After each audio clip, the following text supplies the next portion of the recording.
So when you are able to eliminate an addiction and conquer an addiction like sugar, this strengthens your overall willpower, and this gives you more fortitude and more strength, and it's going to become that much easier for you to step fully into your power as a sovereign being and stand up for yourself and stand up against evil and wrongdoing in the world.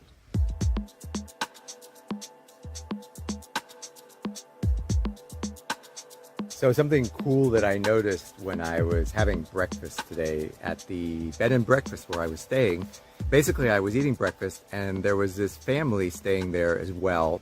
They were Canadian. The mother, she had mentioned she was originally from Malaysia, and it was her and her 4 children. And I noticed that as they were all eating breakfast together, none of them, not one of them, was using a mobile phone, was sitting there chatting or playing or interacting with their mobile phone. And I thought that was great because obviously we live in a world where most people are very strongly addicted to their phones, even to the point where when they are in social circumstances, even in those circumstances, people will often be on the phone. I've even seen many times couples, people who are apparently together, instead of interacting with each other, they're interacting with their phones. So when I saw this family, literally none of them were on their phones, I thought, this is great. They weren't very talkative, they were kind of quiet and unassuming and very polite, and that's cool, but they were engaging with the world around them and with each other and with me and with our hosts rather than with their phones. So that gave me a small glimmer of hope that all is not lost with humanity. On today's video, I'm going to share with you why and how I was able to overcome my addiction to sugar. An addiction to sugar is one of the most pervasive and one of the most difficult addictions to overcome, and it is one that can cause and does cause significant damage to our health. So to kind of set the background of this story, it's going to be important for you to understand how much I used to suffer. How much I used to suffer as a result of my addiction to sugar, which has been a lifelong addiction. And also I want to clarify that an addiction to sugar doesn't just have to be an addiction to candies and sweets. Yes, of course that's a part of it. But when I talk about addiction to sugar, I'm talking about addictions to any and all foods that contain sugar in a significant amount, or really in any amount. I'm talking, of course, about fruits, including those delicious fruits that we often think of that are very sweet: bananas, mangoes, papayas, even grapes. To a lesser extent, berries and others because they have less sugar, but they still do contain sugar. And I'm talking about foods with a high glycemic index, like refined grains, white bread, for example, or even bread in general. Why should we even care about the effects of sugar? Well, this is a very large body of science and research that if I were to try to get into all of it in this video, it would be a very long video. So what I'm going to do instead is I'm going to refer to a couple of the doctors, experts, and resources that I have used to help me gain a better understanding of the damaging effects of sugar. And I'll just mention a few briefly here as well, but I'll provide some links below so that you can more easily do your study. Glucose and sugars are one of 2 main forms of fuel that the body can use.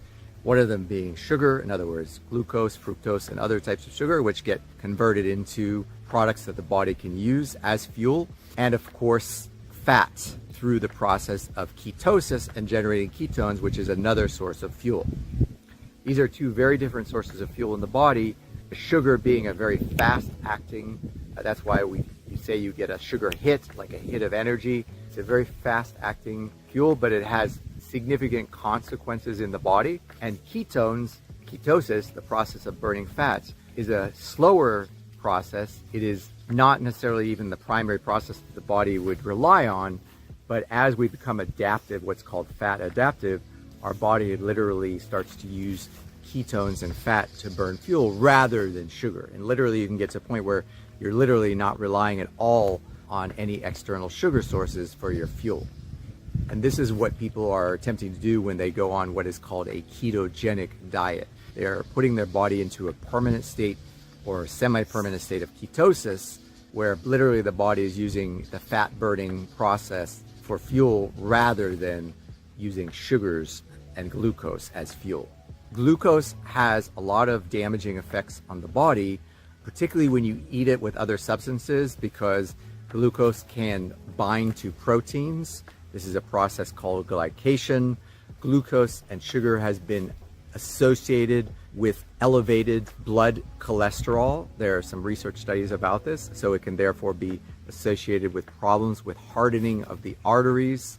Literally, it can get to a point where you can't think clearly, and I've experienced this myself, because now that I'm almost always in a state of ketosis, I've noticed that my ability to think clearly has significantly increased. Sugar is so harmful to our bodies. It creates what's called insulin resistance, because what happens is the body has to protect us from, for example, there being too much sugar in the blood, your blood sugar level. This is where diabetes comes in, when the body starts to lose its ability to properly regulate the amount of sugar in the blood. So sugar in the blood can be very deadly when it reaches a certain level. So the body has certain mechanisms to protect us. One of them is insulin. One of the main roles of insulin is to control the blood sugar level and to basically lower the level of blood sugar when it starts to get too high, for example. So when the insulin is overused, because just like any mechanism in the body, it serves a purpose, but if it's constantly firing, if it's constantly being used, then it gets to the point of fatigue.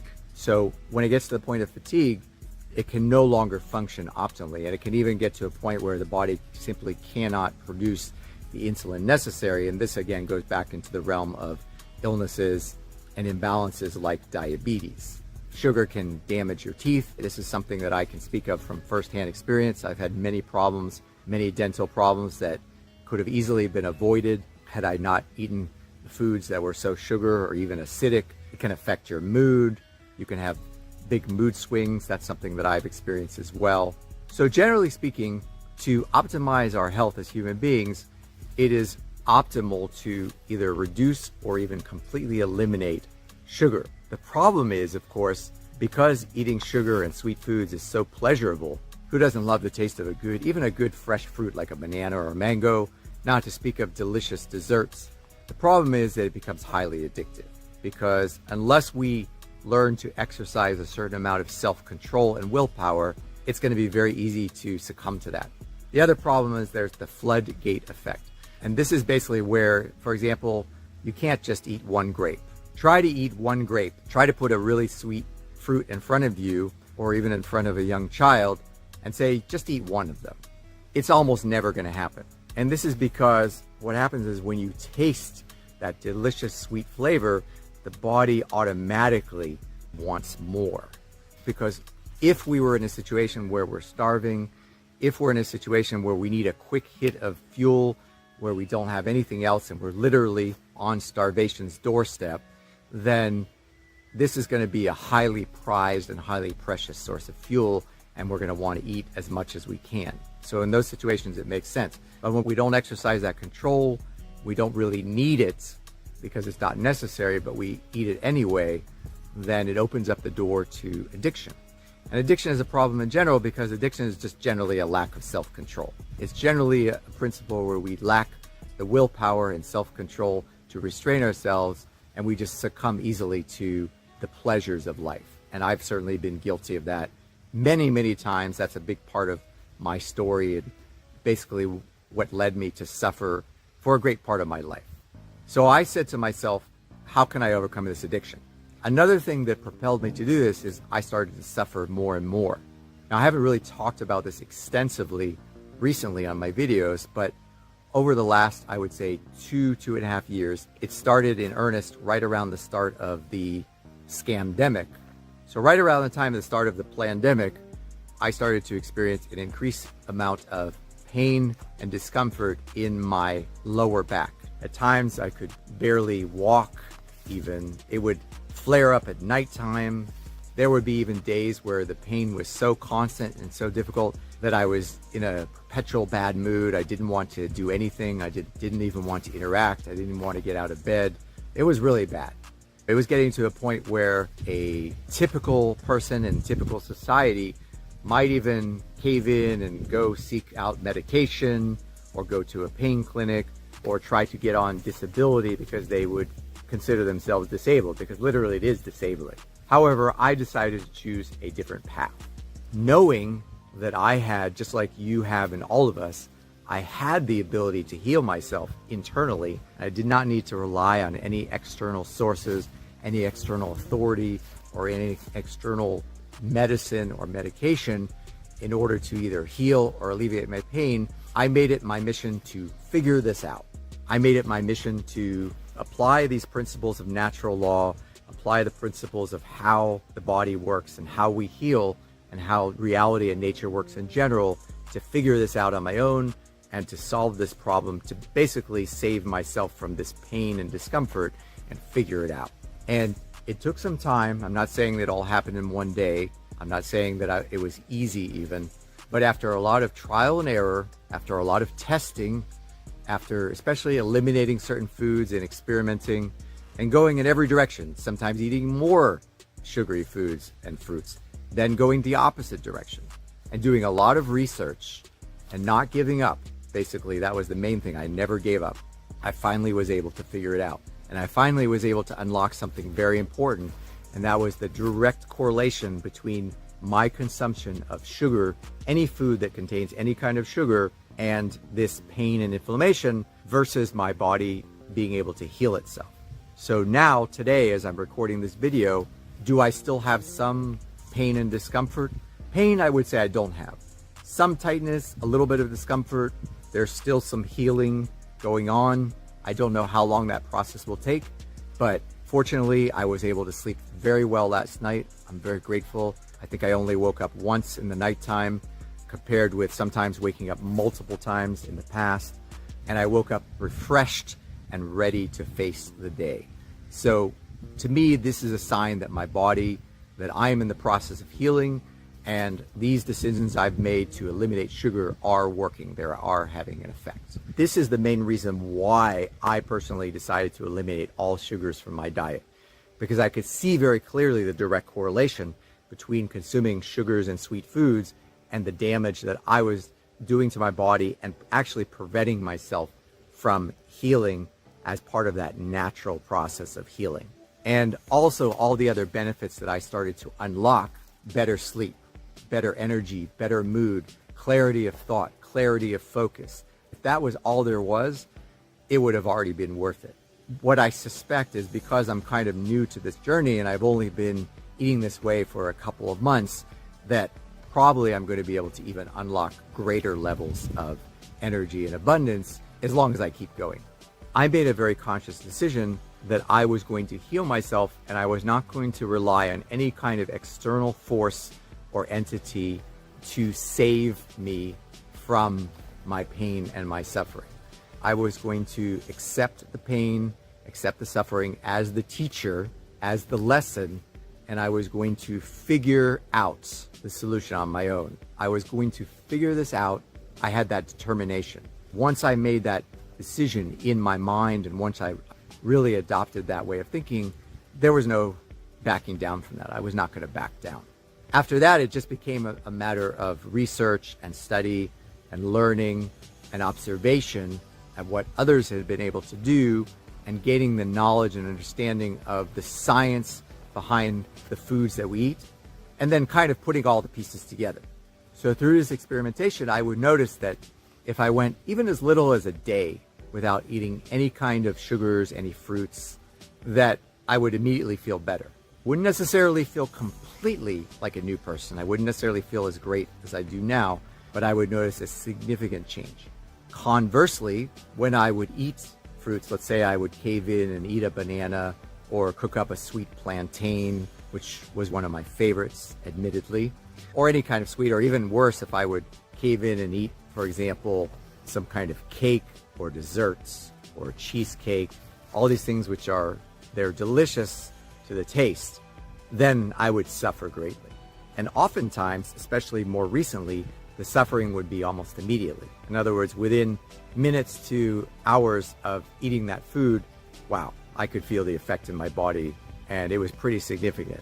And so this kind of direct feedback and correlation with me actually paying attention, being honest with myself about what I was actually experiencing in my body. In other words, not lying to myself and saying, oh, it's all in your head, or it has to be something else. It can't be the sweets. But just being honest with myself and saying, look, this is what's actually causing the damage. What are you going to do about it? And then going and eliminating that and eating in the opposite manner and feeling great. I only had to do that a couple of times to really convince myself that I was onto something. And then from there, it was just a matter of doubling down and cultivating willpower. Because obviously it takes willpower to say no repeatedly to something that is so tempting. And these temptations will never go away, because fruits, for example, and sweets are not going to cease to exist in our reality. That's not going to happen. They're always going to be around. In fact, they're always going to be in abundance. If we rely on the fact that they're not going to be around so we don't have to think about them, that's kind of delusional thinking. And that kind of defeats the purpose of being empowered. So it would be incorrect to imagine that somehow we could rely on the fact that these temptations are not going to be around, because that is the nature of this reality. These temptations of all kinds, not just in terms of what we eat, but all of these temptations that want to lead us down a bad path, they're there specifically to tempt us so that we can learn certain things. So I knew that the internal battle, the internal strengthening of my willpower was something that was going to need to be constant. I could tell intuitively that just like strengthening a muscle, or just like becoming proficient at speaking a language, or any other skill, for example, video editing, something that I've become good at through years of practice. Any other skill, in the beginning it's more difficult, but then as we keep doing it, as we keep practicing, it becomes easier and easier, and it becomes almost second nature. So I knew that as I adopted this journey of saying no to sugar, in some senses it would become easier, and the rewards would become greater and greater, which would then serve as a positive feedback loop to allow me to continue down that path, even in the face of the challenge of the temptations. If you're suffering from any kind of chronic illness, whether it's been diagnosed or not, if you feel like often you're not able to think clearly, if you're experiencing any kind of mood shifts, if you're struggling, if you're always getting hungry, for example, if you're constantly feeling like you're hungry and you can't even go 3 to 6 hours or more without eating, without feeling like literally you're going to die, if you feel like you have to go pee often, if you go to the bathroom often, for example, if you feel like you have low energy, you're not sleeping well, any of these things. I'm not a doctor. I'm not trying to give you professional medical advice, but I would strongly encourage you to consider eliminating all sugars from your diet. So I want to encourage you to give it a try. If you've never gone even a couple of days without eating any kinds of sugars or sweet foods, then do it for 3 days. Give yourself a 3-day challenge. After that, if you see some kind of benefit, great, do it for 7 days.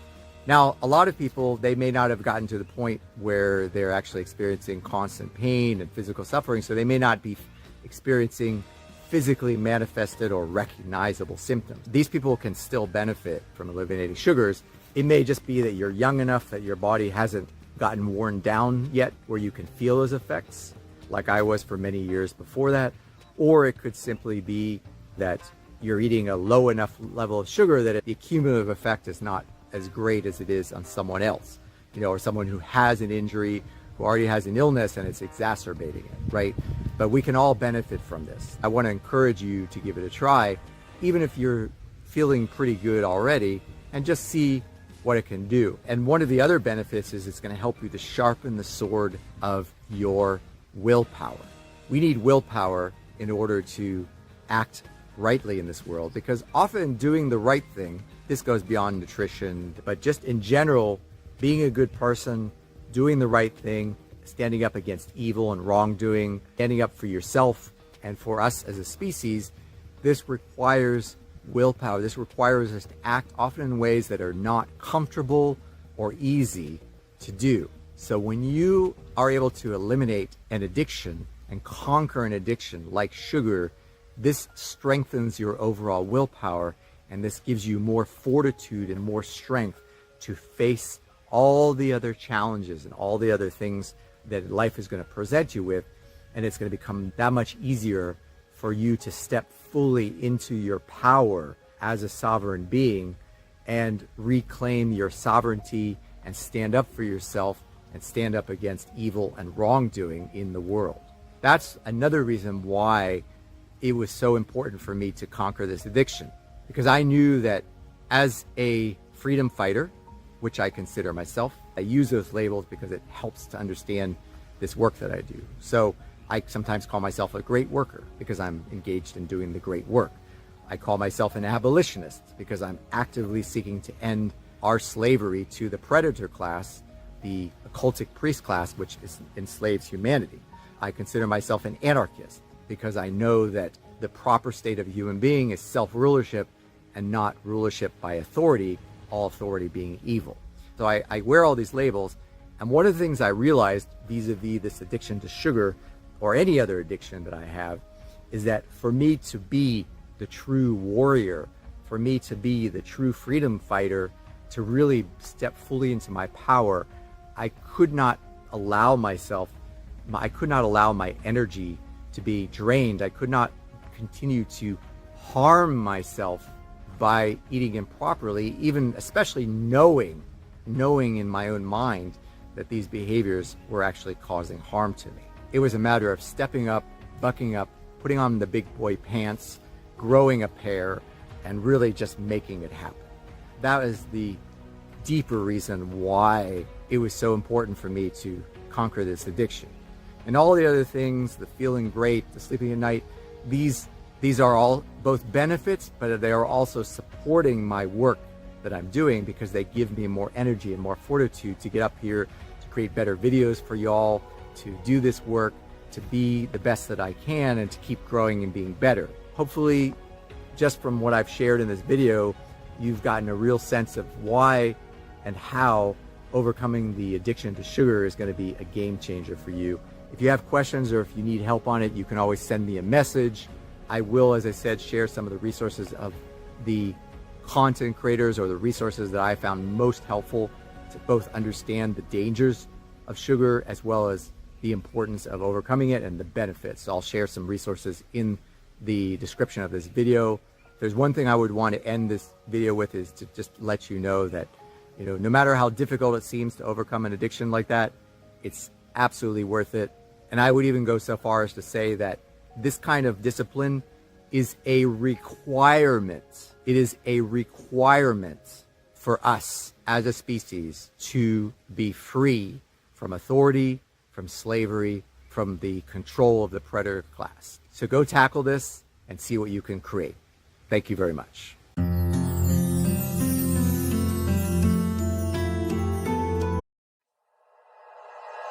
Like you, be strong to hold the powers of the sun.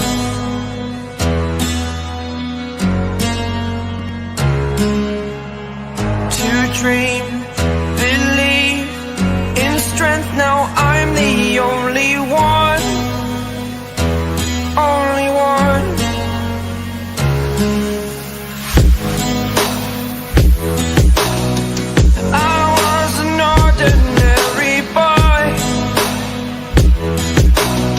Until I broke the rules, my life destroyed.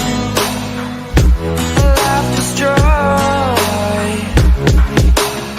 Until I walk awake, scream my mind, I shout, the ground shakes. How much can I take? My mind will break. Will it break? Can I take?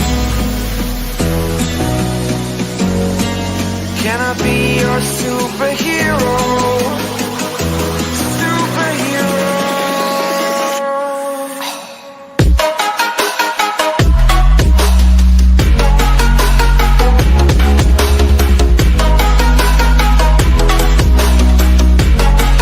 Can I be your superhero?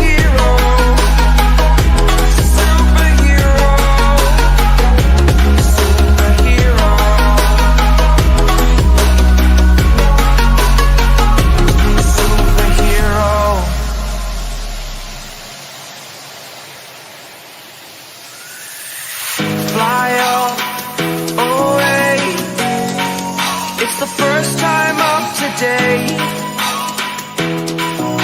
Today. To dream, believe. You are the strength, you're all I need.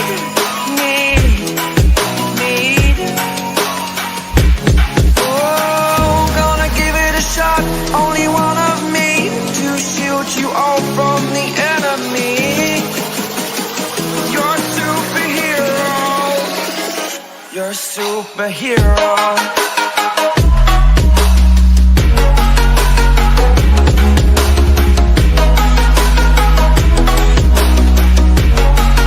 Can I be your superhero? Superhero. Superhero. Superhero. Can I be your superhero?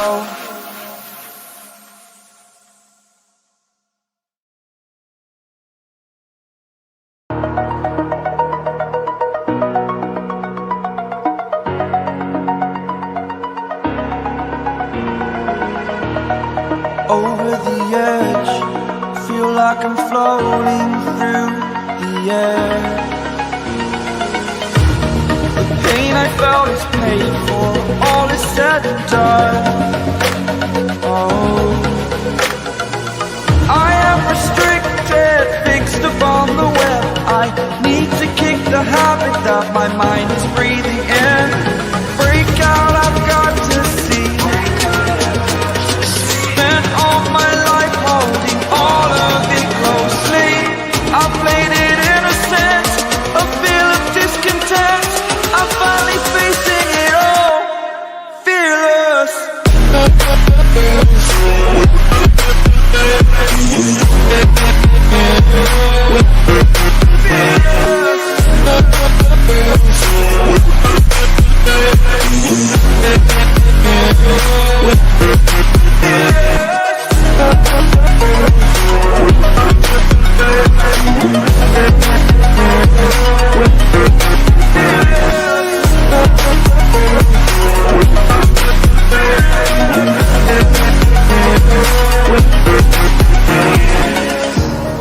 Burning the bridge that keeps us. I'm here and I'm feeling exaggerated, that's what you assume. The story's over now, I must conclude. I am conflicted, watching where I step, still hanging in the balance. Not the life I want to live, I want to take it all. Standing tall, fear I've weighed the person you are. Oh, break out, I've got to see. Spent all my life holding all of it closely. I played it innocent, a feel of discontent. I'm finally facing it all, fearless.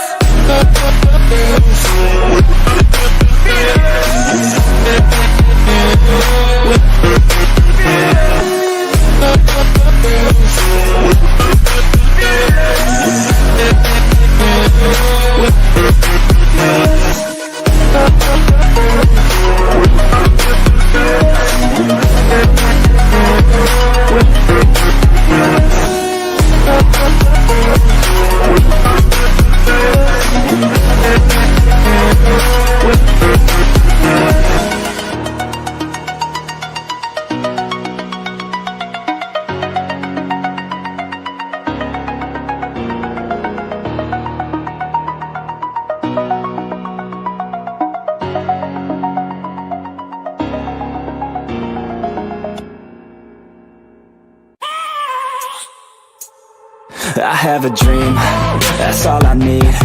I'll make it happen with some work and belief. Know what I want, so I'll take it on. I've made mistakes, but mistakes make you strong. Let's break it down for a minute. I want the crown, I'm gon' get it. You hear me loud, man, I'm winning. Yeah, Charlie Sheen will be grinning. These ladies know that I'm sinning, and this is just the beginning. I'm closing in the night inning. There ain't no point in resisting. Living life like a dream, live it right, that's the thing. Every night got a team, I've been tied to the scene. Out on stage, here I'm screaming. Okay, it's a dream, and I pray as a team. One day it'll be me. If I want it, then I get it. Head down, don't regret it. Push myself to the limit. If I play it, then I win it. I'm just saying, I'm just living for today. For a minute, I don't stay, I just visit. Have no shame, I admit it. Looking right at me to see if I succeed, to see if I believe. They're looking up to me. They want the best of me now, best of me now, best of me now, best of me. They want the best of me now, best of me now, best of me now, best of me. They want the best of me now.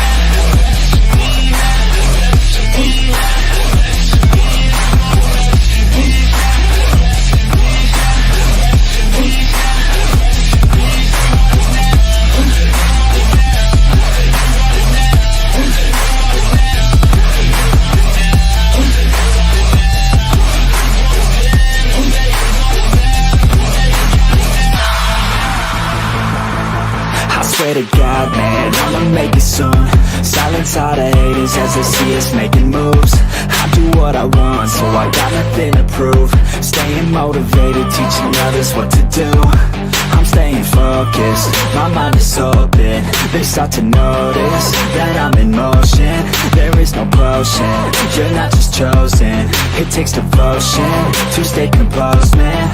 Never stop, there ain't no time to fall. Try to live, get it all. You got one life to ball. Thinking big, never small, cause you gotta want it all. When you finally get that call, you get ready, take it on. Need a hand out, I already stand out. Starting to advance now, ready to expand now. You don't have a chance now, cause we're in demand now. Make it by the grand now, feeling in command now. They're looking right at me to see if I succeed, to see if I believe. They're looking up to me. They want the best of me now, best of me now, best of me now, best of me. They want the best of me now, best of me now, best of me now, best of me. They want the best of me now.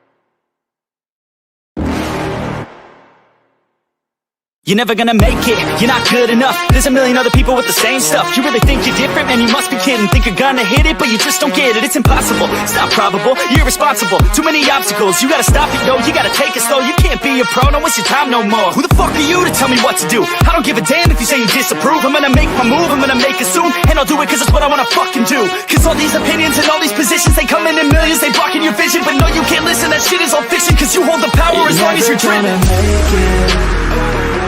There's no way that you make it. And maybe you can fake it, but you're never gonna make it. Are you just gonna take that? Make them take it all back. Don't tell me you believe that. Are you just gonna take that? Or will you fucking fight back?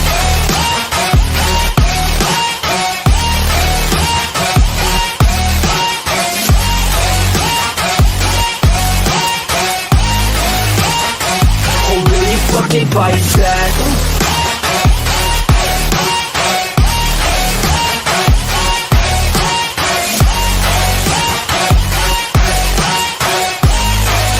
Yeah.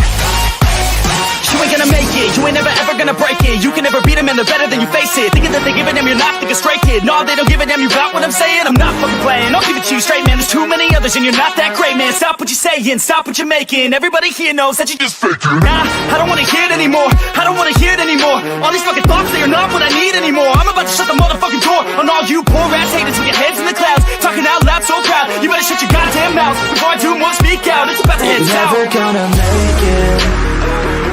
There's no way that you make it. Yeah, maybe you can fake it, but you're never gonna make it. Aren't you just gonna take that? Make them take it all back. Don't tell me you believe that. Aren't you just gonna take that? Or will you fucking fight back?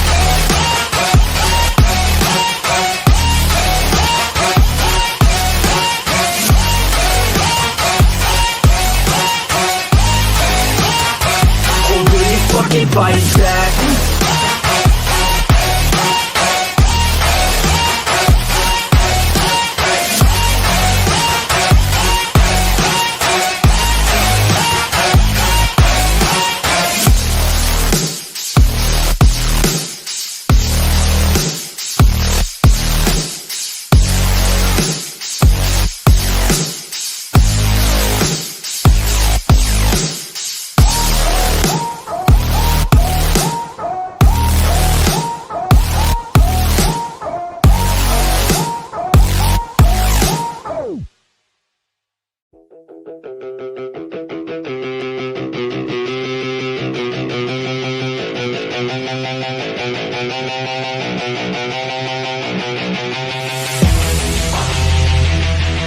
Yeah, straight out of the 949. OC. Yeah, you can't stop this show. It's fucking chronic, yo. It's fucking toxic like an alcoholic logic flow. It's catastrophic like a psychotic erotic code. Cause even though I wanna quit her, man, she kinda dope. I gotta go. I never slow down, everybody knows now. We the best to throw down, parties in the SoCal. We getting so loud, party with the whole crowd. Kick the haters all out, taking away all now. I've been hella focused, never slow down. Put my shit out in the open, so you know now. Everybody's taking notice, there they go now. Yeah, welcome to my show, bitch. This my hometown, I'ma get it right. Focus, never slow down. Put my shit out in the open, so you know now. Everybody's taking notice, there they go now. Yeah, welcome to my show, bitch. This my hometown, I'ma get it right.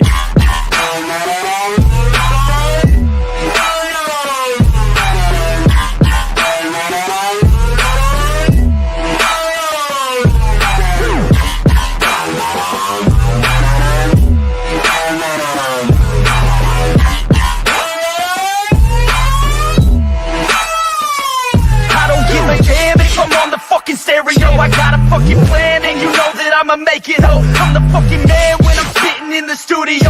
Feeling hella slam cause I'm fucking down these fluids, yo. I'm about to throw down, I never slow down. From the bottom to the top, I fucking grow now.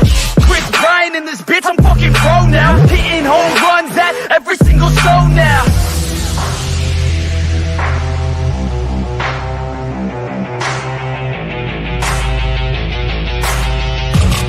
Let's go.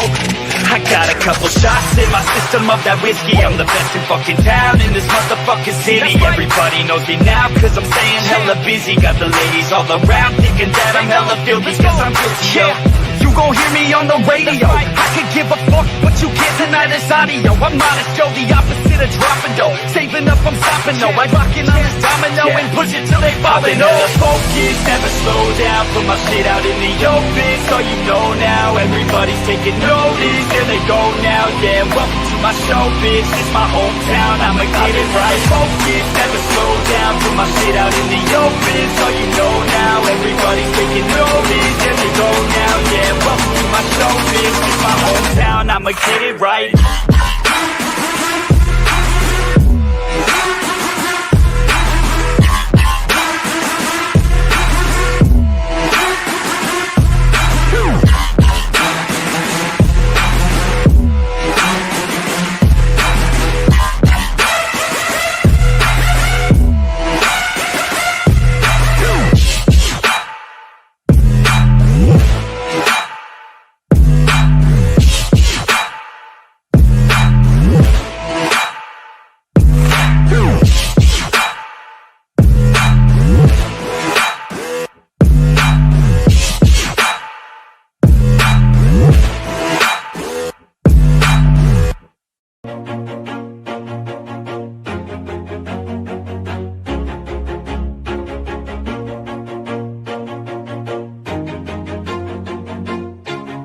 Always do it on my own, so I gotta get through it. And the only thing I know is to love what I'm doing. Never give up, never slow, till I finally prove it. Never listen to the no's, I just wanna keep moving. Keep my head up when I act, head up, that's a fact. Never looking back, I'ma keep myself on track. Keep my head up, staying strong, always moving on. Feel I don't belong, tell my thoughts to move along. Push myself to be the best, die with no regrets. Live with every breath, see my message start to spread. And I had so many dreams, then you hit your teens. Life ain't really what it seems, try to find out what it means. Always do it on my own, so I gotta get through it. And the only thing I know is to love what I'm doing. Never give up, never slow, till I finally prove it. Never listen to the no's, I just wanna keep moving. Yeah, I put out all this art, it's my only medicine. Yeah, everything I do, I'm just being genuine. Yeah, I'm sick of being screwed, feel my own adrenaline. Yeah, I do just what I do, and I hope you let me in, yeah.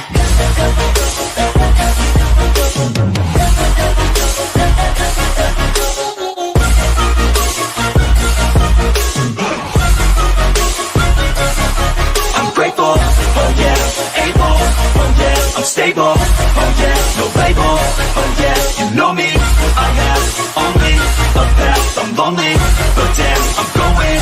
I don't want no fake love, I want the real stuff. Everybody listen up, cause I'll only say it once. I'm gonna show you all the path, if you want it bad. I'm gonna show you where it's at, yeah, how you can get it back. Yeah, cause I ain't never done, I'll be number one.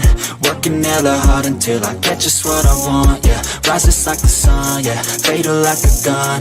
Shooters gonna shoot and I'm gonna shoot until I won, yeah. Always do it on my own, so I gotta get through it. And the only thing I know is to love what I'm doing. Never give up, never slow, till I finally prove it. Never listen to the no's, I just wanna keep moving. Yeah, I put out all this art, it's my only medicine. Yeah, everything I do, I'm just being genuine. Yeah, I'm sick of being screwed, feel my own adrenaline. Yeah, I do just what I do, and I hope you let me in, yeah.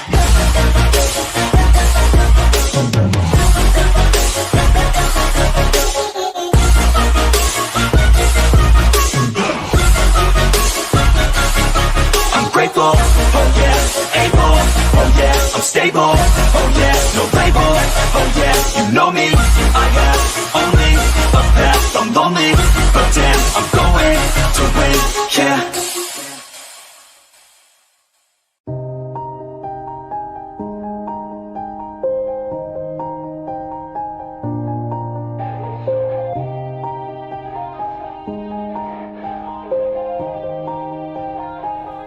Yeah, everybody knows that I'm breaking down. Everybody knows I ain't faking now. Everybody knows my heart's vacant now. Yeah, she hates me now, I made mistakes but now I don't ever wanna be alone. I don't really ever feel at home. On my own, in the zone, that's the only way I know. Feeling low, about to blow back up. Here I won't ever let the doubt creep in. Gotta pop a couple more aspirin. I don't think I'll ever let you in. Easier to break it off best friends. I don't really understand myself, I don't really understand, need help. I don't wanna be left on the shelf. Couldn't even hear me if I yelled. It's so cold outside, I'm alone, I'm alright. It's so cold outside, I'm alone, I'm alright. It's so cold.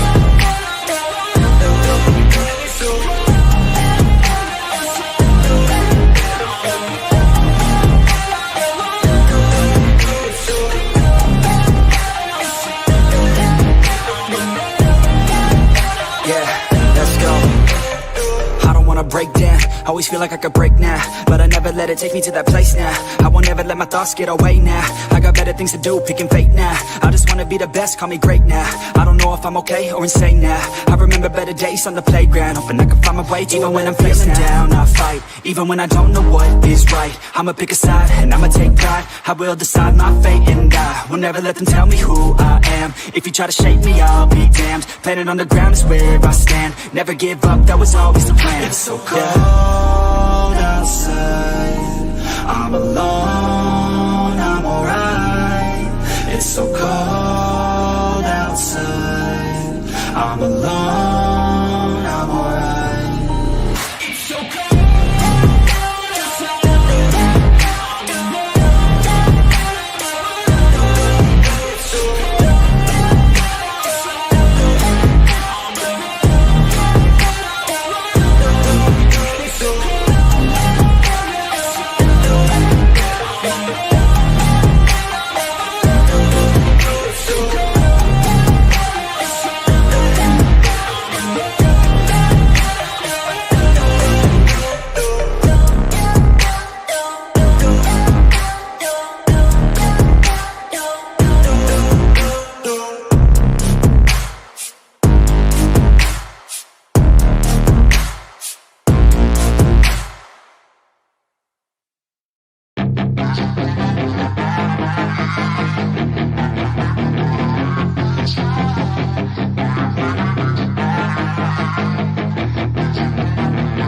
Yeah, she's got some nice long hair, and you know that she's a bad chick. All the boys stare, can't help it, it's a habit. Clothes that she wears, short skirt and a jacket. I just wanna get her all alone on a mattress. I just wanna have it, I just gotta have it. Rumors all around say her body is fantastic. All natural, not a piece of fur is plastic. Head to her toes, yeah, they say that she's a latch. Yeah, the whispers all around say she has a reputation. Don't believe it till I see it, so I want a demonstration. And I've always learned it better with a hands-on education. So I need a private session, if you get what I am saying. And they say that she's not easy, no, she's really complicated. But that only makes it better, and it's got me so fixated. And I'm not the type to wait around, I've never hesitated. But she's got me captivated, so the game, I'm gonna play it, yeah. She got a body like a coke thing. She likes to keep the party going. Rumors got me feeling lonely. I want that body, baby, show me. She's got a body like a coke thing. She likes to keep the party going. These rumors got me feeling lonely. I want that body, baby, show me.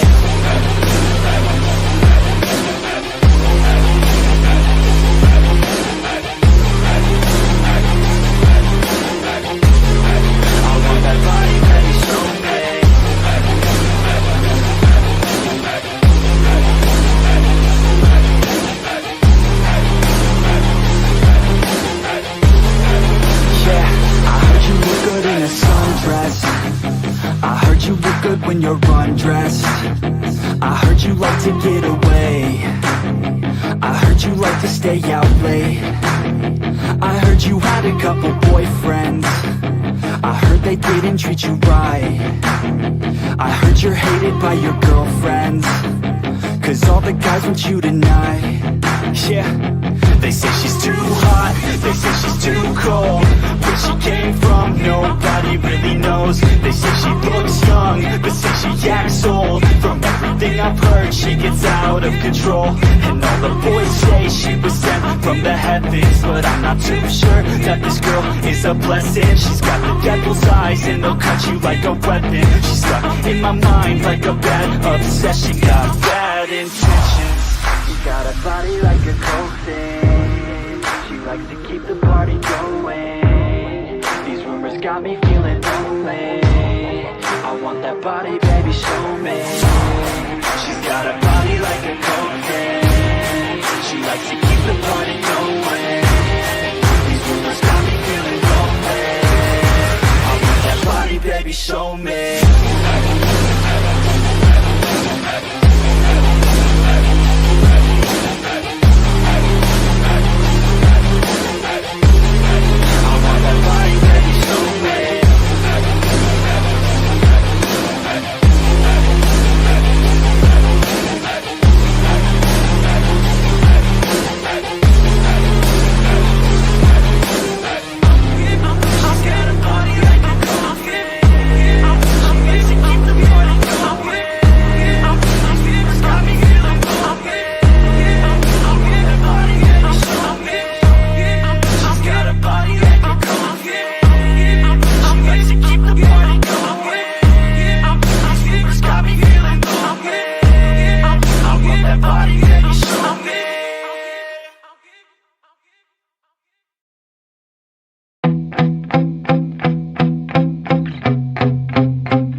bags heavy, I don't get it. How come I haven't hit it already? Still working, I'm still learning, I'm still searching, finally earning something, finally turning something called a profit. If I hear you talking shit, don't get caught in it. I'll be popping off and hit your ass, dropping all your shit. Yeah, I promise this, I got promises. You ain't stopping this, cross my shit, you'll be knocked unconscious, bitch. That's the consequence, I got this, I will not quit. Man, I'm on it, honest. I'm gon' launch quick, then I'm gone. It's just a matter of time before I'm over the climb and moving under my prime. Just quit my 9 to 5, I'm rocking, and they watching, cause it's shocking. Dropping all these top 10 songs, so stopping. It's time to live my life, it's time to live, not die. Wish I could slow down time and just enjoy the climb.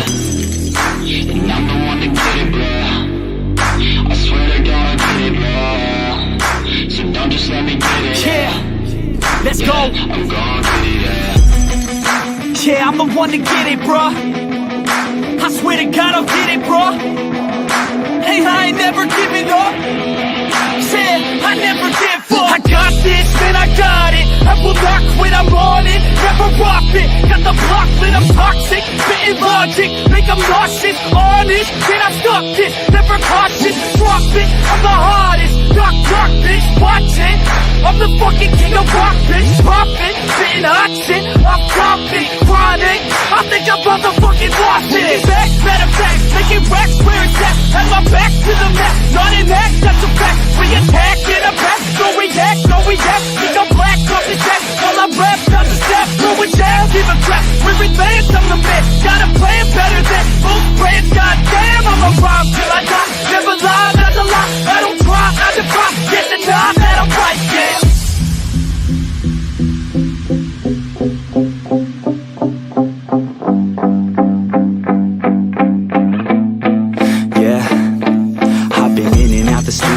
Like a student though, working on a movement, yeah, I'll do it cause I'm in the zone. And you know that I'm ready for the shows. How it goes, I don't know, but I'm waiting till I'm chose. Front row, here I go. All these people wanna know what you think of them lately. Do you really love me or do you really hate me? On a scale of 1 to 10, what would you grade me? All this social media has got me going crazy lately. Everything's inflated, mainly everyone's invaded. Privacy is naked, man, I really hate it. God, I really hate it. I just wanna make it through all this fake shit. Living in the real life, living for some real times. Talk about the real climb, passionate in real rhymes. Steal time back from my 9 to 5, taking back my fucking life. I just wanna feel alive. And I'm the one to get it, bro. I swear to God, I get it, bro. So don't just let me get it. Yeah, let's go. I'm gon' get it, yeah. Yeah, I'm the one to get it, bruh. I swear to God I'll get it, bruh.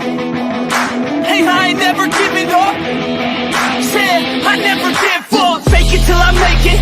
Motherfucking take it back from these haters. Playing tracks for the traitors. Got the passion in depth when it happens. Factions take action, drafting their captains. It's happening. I'm raising my status, facing the madness. I'm out gaining traction, avoid the distractions. I'm snapping, no captions, attracting reactions, adapting, attacking, commanding the masses. I'm practicing habits, I don't fucking ask this, I just fucking grab it. I am never static, massively active, expanding, backslid, planning to have it. So I will go after it, and I'ma stay after it. I'm gonna fucking master it, put them on blast it. They will never last it, don't be so dramatic. Not my demographic, this shit is democratic. They vote effects, yeah, bitch.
down.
Trouble with love is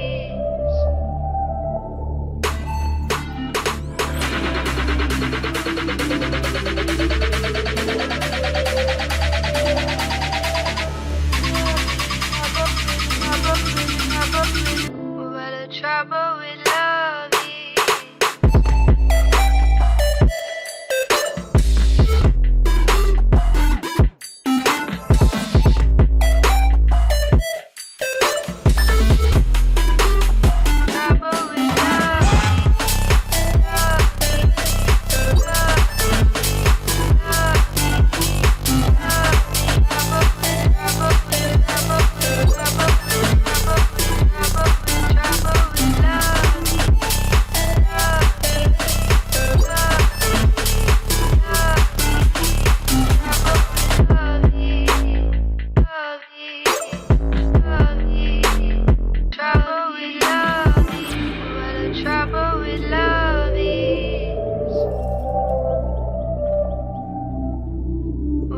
Trouble with love is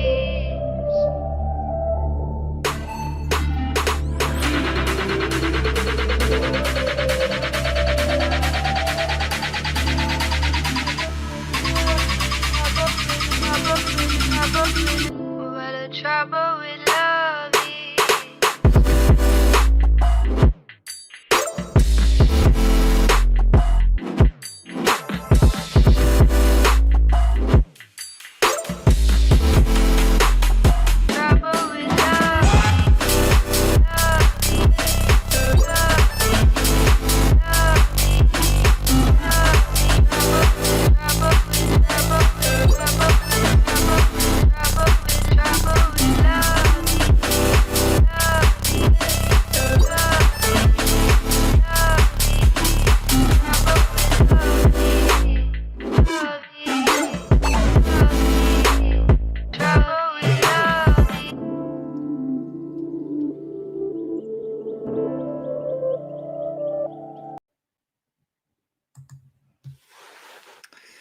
So, right now, more than ever before in human history, we've found that people are feeling lonely. There's actually been studies on this, and the studies have shown that people are getting lonelier and lonelier, even with social media out there and everybody feeling like maybe they're more connected than ever on the internet.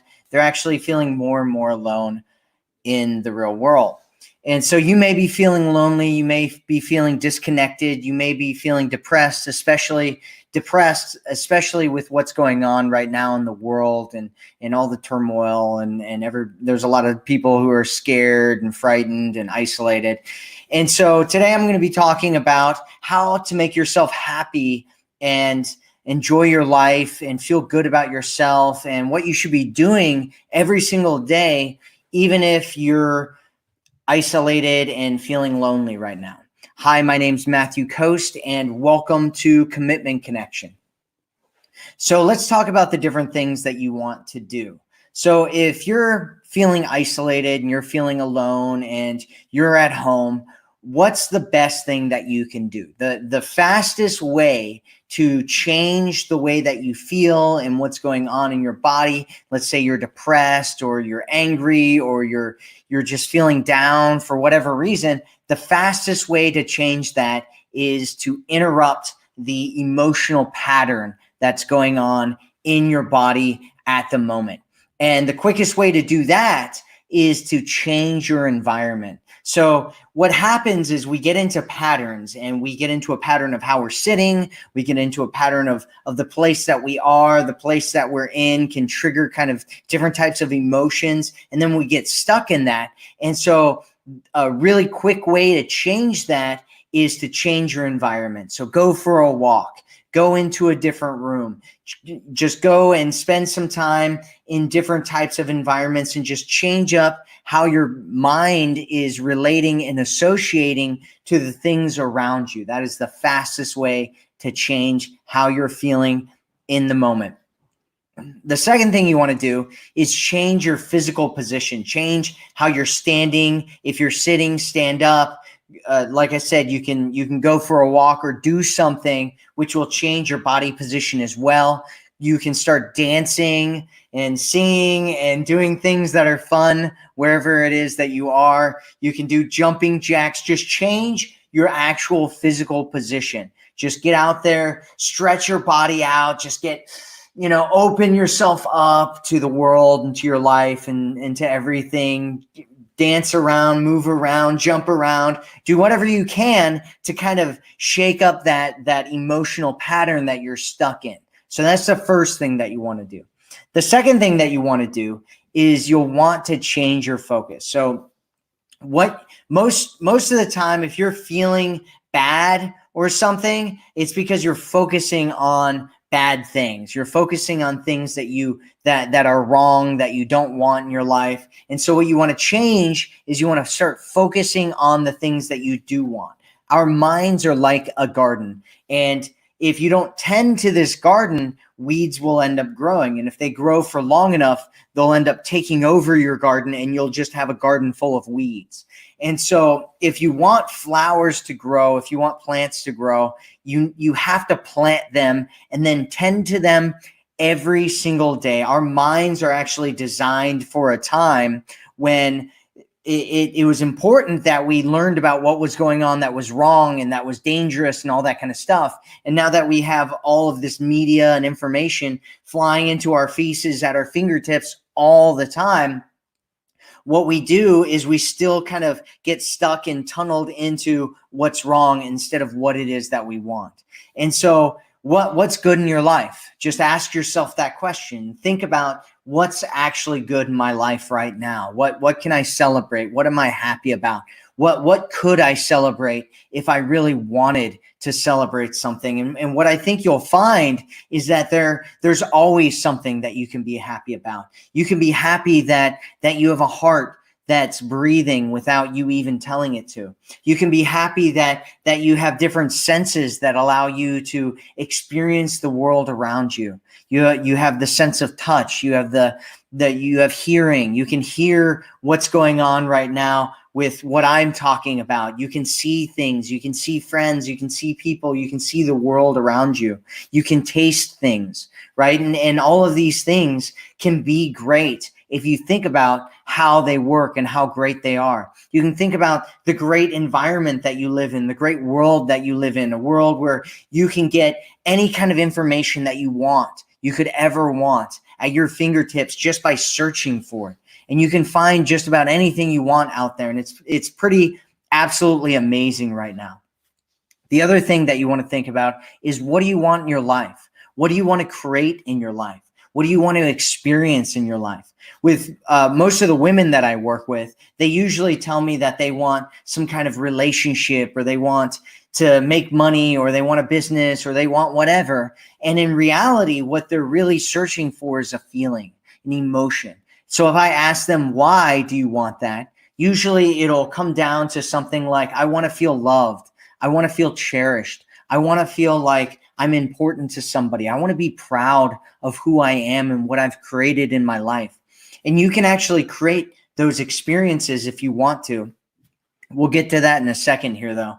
But first, you just want to focus on what it is. What do you want in your life? What do you want more of? What do you want to create? What do you want to be a part of? How do you want to help? How do you want to live your life? If you could choose how you lived your life and you could design your life from scratch, how would you design it? And so that's what you want to focus on first, is what it is that you want and what is good in your life right now. The next thing that you want to do is change the way that you think. Habitually change the way that you think. Like I said, if you don't specifically think about things that you want, your mind will go to the things that you don't want, or what's wrong, or the problems of the world. And so you can do a lot of different things to change the way that you think.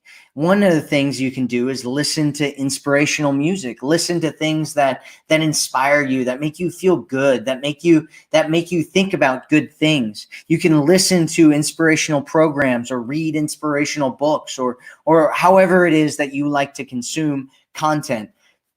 Do more of that and spend more time getting in a habit of doing that every single day, even if it's for 10 minutes or 15 minutes or 30 minutes. Just spend a little bit of time every single day. Carve out a little bit of time to read and learn about something that inspires you, that makes you want to be bigger and better and greater in your life. Next, what you want to do is start putting pictures or images or symbols around you that lift you up and inspire you. So your environment that you're in actually determines a lot about how you feel. And if you put things around you that inspire you, that make you feel good, that are like your goals and the things that you're working on and the things that you want to create, you'll look at those even with your subconscious mind, and it'll make you feel more alive, more like you want to go after those things. It'll remind your subconscious mind what you're doing in your life and what you want to create. And so find different pictures and images that are symbols that make you feel alive and make you feel the things that you want to feel, that remind you of the things that you want to feel, and get rid of any kind of images or pictures or things that make you feel bad about yourself. Next thing that you want to do is shift your belief systems. And so I've talked a lot about this, especially in my program, The Forever Woman. And if you want to shift your belief systems, what you have to do is figure out, what do you want to believe, right? My suggestion is that you believe that you're somebody who's worthy, somebody who can have what it is that you want in your life, somebody who deserves what it is that you want in your life, somebody who's amazing, somebody who can create what it is that you want to create, who's worthy enough to receive the things in that you want to receive and you want to come to you in your life. And so these are really important things that you experience and that you do on a consistent basis. So you want to change the way that you think and your belief systems, and put things around you and inspirational music around you, and read and go through programs all the time, so that you can change the way that your mind works on a daily basis. And if you do that every single day, you'll start to get in a habit of it. And if you start to get into a habit of it, you'll start to build momentum. And it's amazing how you can shift your entire life if you're depressed, right? So the next thing that I want to talk about is changing the way that you feel. This is the last one. If you really want to change your life, change the way that you feel on a consistent basis. Depression is really it's just recognizing what's wrong in your life, recognizing what's wrong in the world, and focusing on the things that are bad all the time, and then getting into a habit of doing that over and over and over again.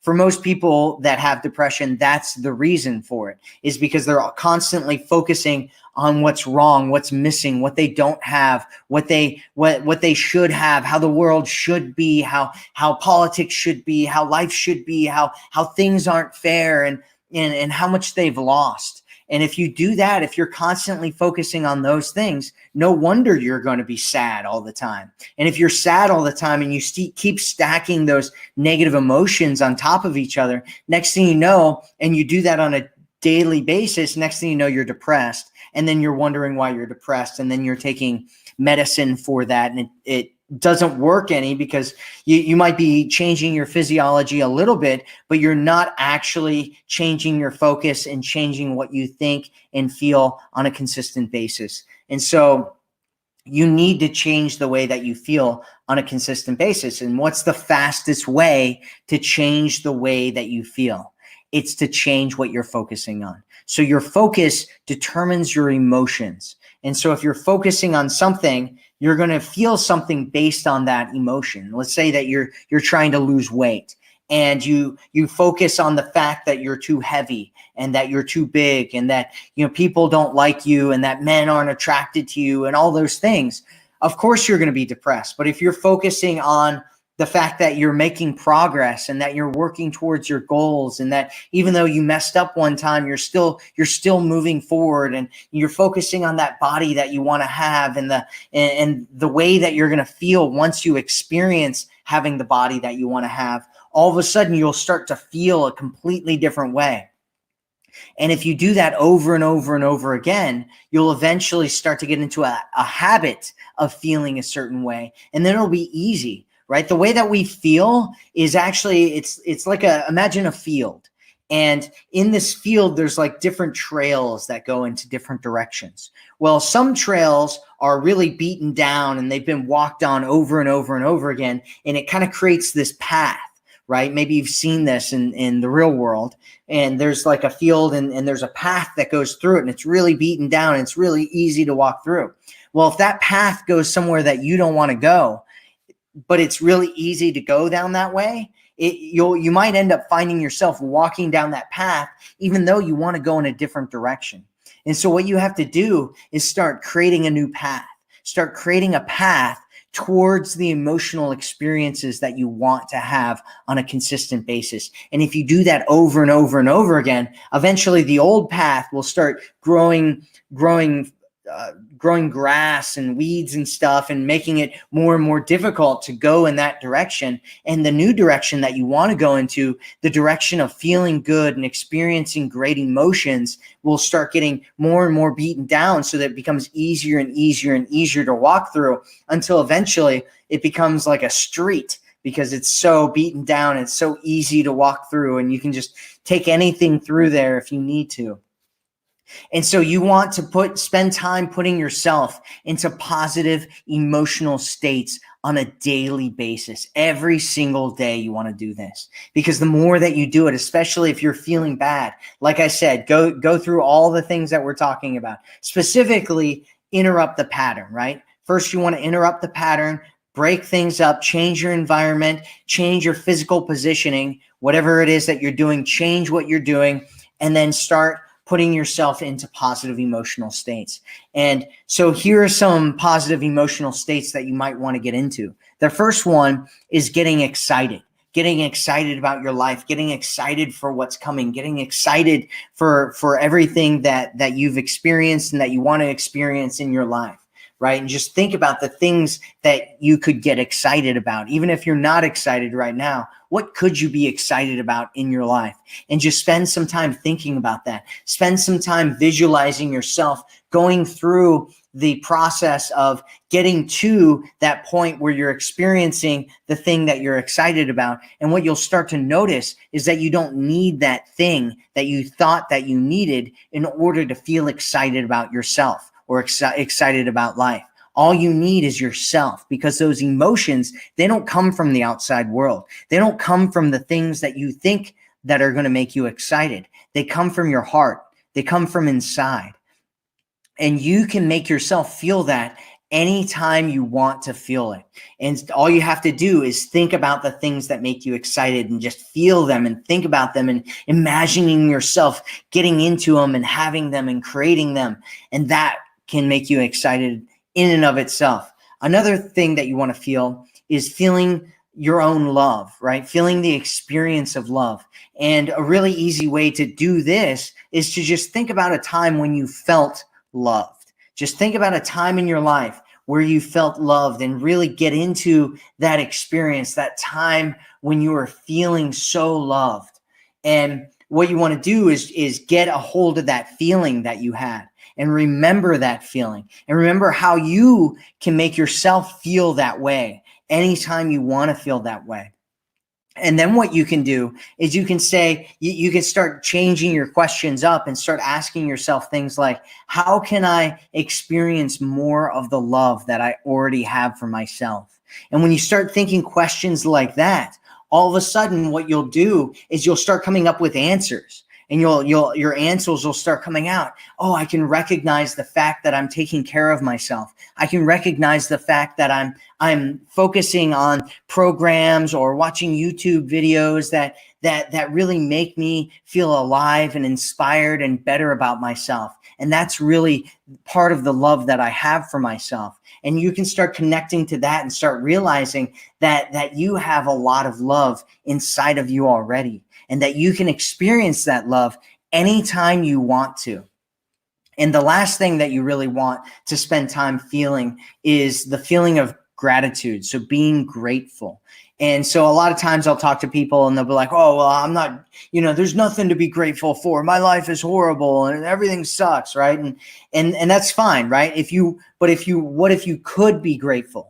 What's something that you could be grateful for? And we've already talked about some of the things, like the richness of life, right? The senses, all the different senses that you have, and whatever senses you do have, and your ability to connect with the world. It's what allows us to connect with the world and connect with each other and connect with food and with drink and with friends and with everything, right? Just the moment to moment basis that we have in our lives, connect to ourselves. And so what else can you be grateful for? You can be grateful for living in a time where you have all this amazing information at your fingertips. And a lot of times when I start talking about these things, sometimes women will start saying, oh yeah, but this is going on and but that's going on. And all that is your mind trying to hang on to what's wrong and what you don't want, because it's got that clear path, and you got to just stop yourself at that path and create the new path, right? Create a path that empowers you, that makes you feel alive, that makes you feel powerful, that makes you feel love, that makes you feel excitement, that makes you feel like you're happy on a daily basis. And you can do that. And if you guys have any questions about this or situations or anything that's going on in your life, let me know in the chat and I will go over everything. I'll go over all the questions that you have here in a minute. So I want to go back over everything that we just talked about. So the first thing that you want to do, if you really want to be happy every day in your life, even when you're feeling isolated and lonely, what do? First thing you want to do is interrupt your pattern. So change your environment, go for a walk, get into a different room, just change things up, create something different around you. That way you're not kind of stuck in this static pattern. And then the second thing you want to do is change your physical position. So stretch, dance, do some jumping jacks, just get your body moving, get everything flowing and moving. You can work out or do something like that can completely change the way that you experience your life and change the pattern that you're in. And so the next thing you want to do is change your focus. Focus on what you want instead of what's wrong. Remember, our mind is like a garden. What is good in your life? What do you want in your life? Next is consistently change the way that you think. Listen to inspirational music, listen to or read inspirational programs. You can watch inspirational programs too, like I've got. Put pictures, images, and symbols all around you that inspire you and lift you up. Shift your belief systems. Change the way that you feel. Remember, depression is actually a habit for most people, and you don't have to fall into that habit. Start asking yourself questions that make you focus on positive things and the things that you want. Spend your time in positive emotional states. You can create those positive emotional states anytime you want to. And if you create a habit of it and you do it every single day, next thing you know, you'll have a ritual and you'll constantly feel good and happy and like you're excited and that you love your life and that you're grateful to be here and to be around all this world that you're in and all the things that are going on in our world. So think of the things that are right, not the things that are wrong.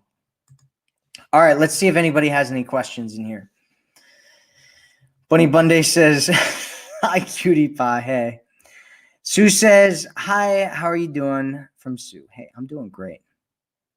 Yep. Joanna says, change your state, change your life. That's right. Tony Robbins. That's right. Joanna says, love it when you talk NLP. Yeah, NLP is really fascinating stuff, and it really is powerful stuff. So it's very, very useful stuff.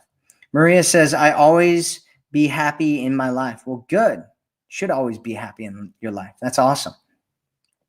Laura says, dancing always lifts my spirit. That's right. Go dancing. If you're feeling bad, just go dancing. Go dance. Go dance in life. Go get connected to things, right? Connect to yourself, connect to the world, connect to your spirituality, connect to God or whatever it is that you call kind of the universe or whatever the infinite power is in the world. Odin, some people call it Odin, Thor. Joanna says the triad, focus, language, physiology equals meaning. Yep. That is some Tony Robbins stuff right there. Helena Hart says, great topic, Matt. Just wanted to throw Helena up there. Thanks for being here, Helena.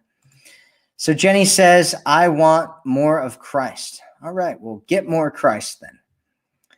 So Aisha says, hi, Matt. I love your videos. I'm at a very complicated state with someone I like. He's sometimes very friendly, then suddenly he ignores me a lot. What does this mean? It could mean a whole bunch of different things.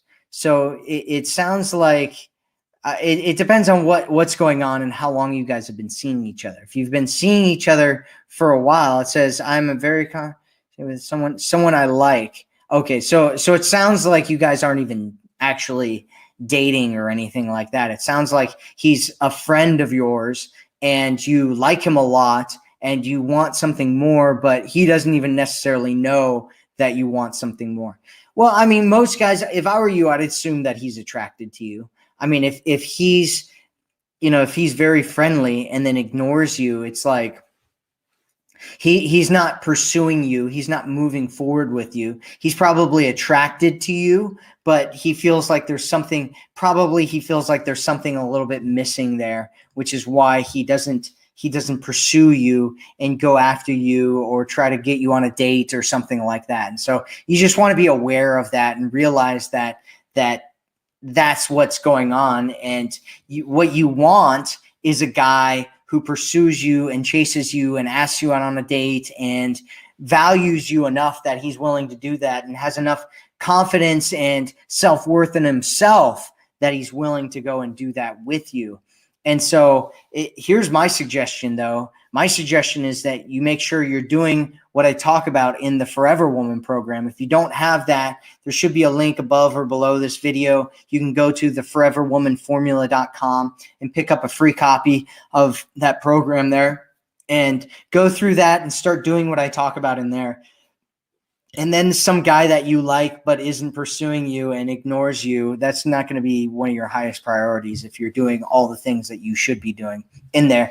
And it's very possible that he might start getting a lot more interested in you if you're connecting with him in a different way. So Right now, he may or may not be interested. You don't know. And he's not that interested enough that he's pursuing you. If you connect with him a different way, it's possible that he might start pursuing you more, right? If you start giving him clues, because it's also possible that he might not realize that you're really that interested in him. And so a lot of guys, they won't pursue something. They won't ask a girl out. They won't try to get you on a date or anything if you don't give him some kind of indication that you are interested in him, because he doesn't want to feel like an idiot. Here, I'm just going to throw her thing up on the screen here real quick so everybody saw what we're talking about. And yeah, so it's important that you use my system and do the things that you should be doing in that system, connecting with him in the right way, creating abundance of options and connection, and setting yourself up for success in the best way possible. So it could mean a bunch of different things, right? It could mean that he's not really that interested in you. It could mean that he's really interested in you, but he's not sure that you really like him. It might be that he's, just kind of walking around and trying to see what his options are, and he's trying to get some girl to chase him, but it doesn't matter. Whatever it is, what you need to be doing is using my system, and then it'll get a lot clearer after that. Julie Tree says, I think my depression stems from my childhood abuse growing up. And yes, I'm on medication. So does that make me bad, less of a person? No, it doesn't make you bad or less of a person if you're on medication. It just means that you're buying into the system, and the systems isn't designed to make you better. The system is designed to keep you hooked on the system. And so you're hooked on the system, and you're going to stay hooked on the system as long as you're on medication.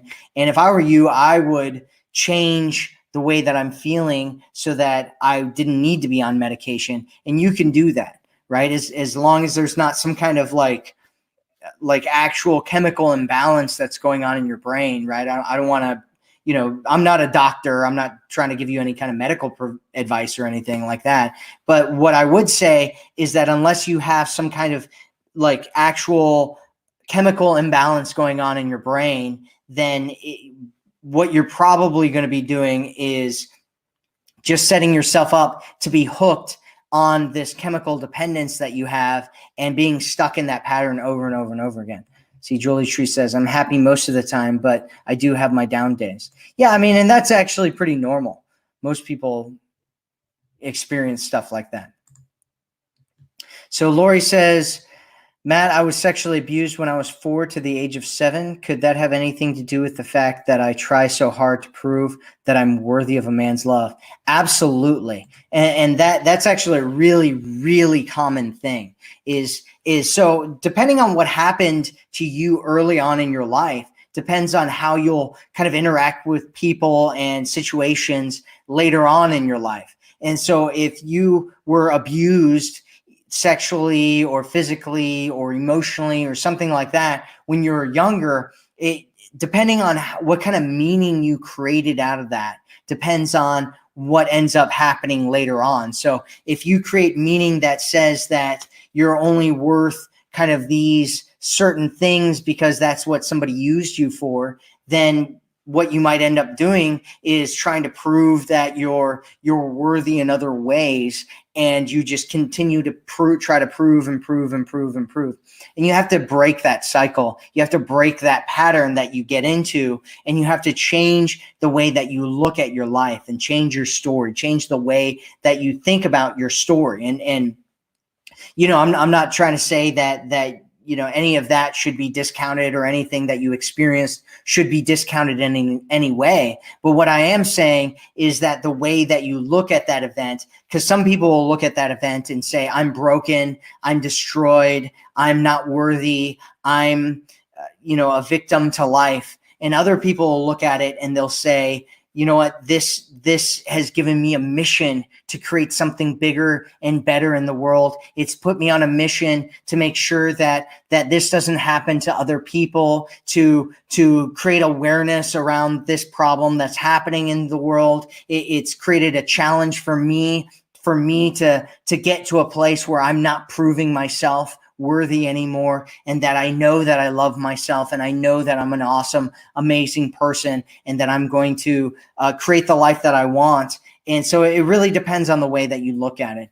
And my suggestion is that you do whatever healing that you need to do around that, and you spend some time reshaping the way that you think about your life now. And you don't have to go back to that period. Some people will talk about healing work and they're like, oh, you have to go back and experience all the emotions and stuff at that time. You can do that. That is one way of doing it, but you don't have to. You absolutely never have to go back and revisit that again for the rest of your life if you don't want to. What you can do is change the way that you think about yourself, change your identity, change your story about who you are and what your life is about. And go and, one of the things I talk about in the Forever Woman Gold Club program is this new program that I created. It's called the Gold Club. And if you join the Forever Woman, you can actually go and check that out. And the first video I have in there is something where I talk about this concept that I call identity hacking. And identity hacking is just looking at the way that you think about yourself right now. So if you think about yourself as, like I was saying before, if you think about yourself as broken, as not good enough, as, disposable, as, all these different things, right? That those things will define how you experience your life and how you interact with different people, especially men and relationships in general. And so what you want to do is figure out who you are at your best. Who are you when you're living your best life? Right? What characteristics do you have? How do you act? How do you behave? How are you being when you're being your best? And I guarantee it's not, being a victim or getting all woe is me and all that kind of stuff. Again, not to like discount anything that's ever happened to anybody. But at the same time, who you are when you're living your best is for most people, they're inspired, they're confident, they're strong, they're going after their life, they're creating the things around them, they're responsible for who they are and the results that they create in their life. They're filled with love and enjoyment and happiness and excitement and all these things, right? And what you can do is you can figure out, okay, when I'm being that way, when I'm that person, who am I? Like, and name it. Actually create a name around that person, create an identity for that person, and then take on that identity. And whenever you're feeling sad or you're feeling down or you're feeling lonely, what you can do is you can say, am I being this person, right? And some people will say the goddess, right? Or the queen, or, powerful, or, sometimes they'll give it like an actual name, like Susan. Am I being Susan right now? Or am I being this other person that I don't like being? And so what you want to do is you want to get into that person that you're being at your best as much as you possibly can, and really integrate that inside of who you are, and try to get into that person on a daily, habitual basis. And eventually, like I said, what you'll do is you'll start creating a new path. And that new path will make you feel inspired and powerful and strong more of the time. I think I answered your question. Yes, I did. Okay, so Jerry says, right on. Life is so beautiful. It starts with you. Love you, Matthew. Thanks for all you do. Well, thank you for saying that. I appreciate you being here. So Emmy says, facts. Whoa. Facts. That's what I say too. Facts.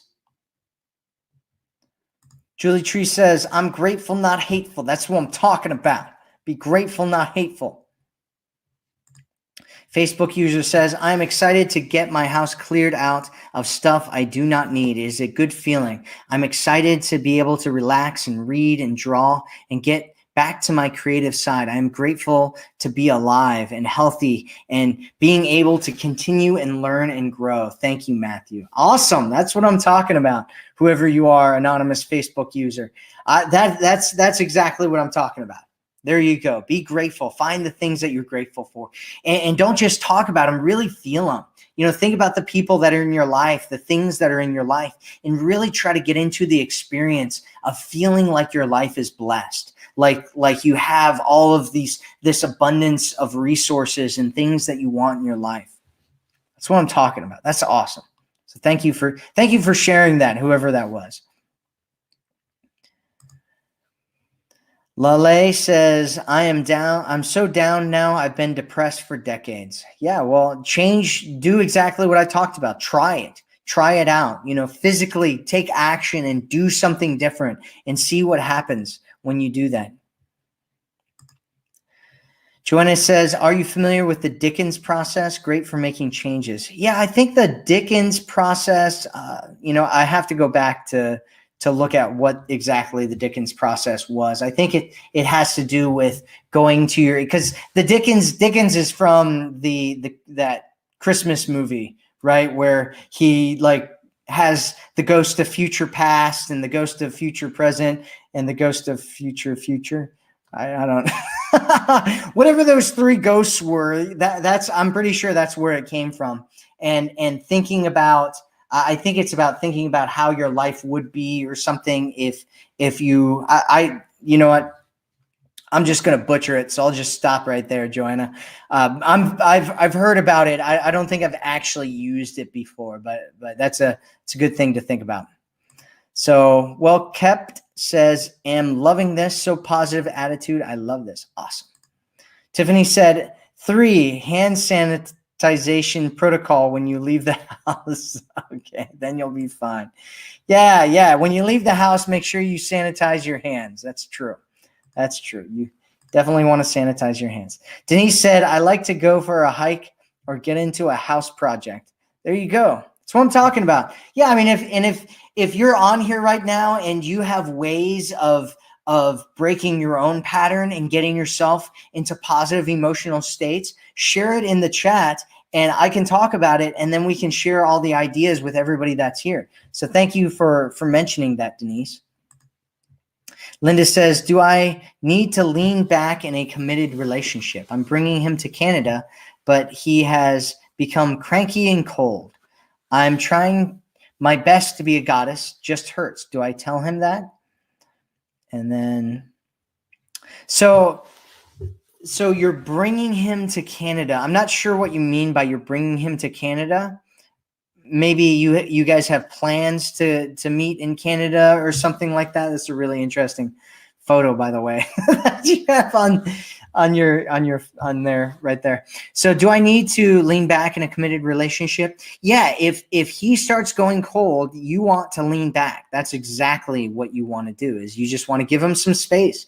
Because what happens sometimes is, so guys, a lot of times they'll work on goals, right? Guys tend to be goal oriented and they have this focus. And so you give them this thing and it's already happening and you're like, okay, you're coming to Canada, right? And he's like, oh, I'm going to Canada, and then he's like, okay. And then it's like slotted, like he's going to Canada now. And so he might start working on a bunch of other things while he's getting ready to go to Canada, because he wants to get these things taken care of before he gets over to Canada. And so it could be that he's doing that. I mean, I don't know what your travel plans are and all that kind of stuff, but yeah, absolutely. You want to lean back anytime, right? This works, whether it's a new relationship, an old relationship, committed, friend with benefits, casual, any of that kind of stuff, any kind of relationship that you might be in. I don't know where the relationship is in relation to me, but wherever it is, what you want to do is, if he goes cold, you want to lean back, right? So lean back. So anytime, and I call this mirroring, and you do it anytime and it'll keep you out of trouble.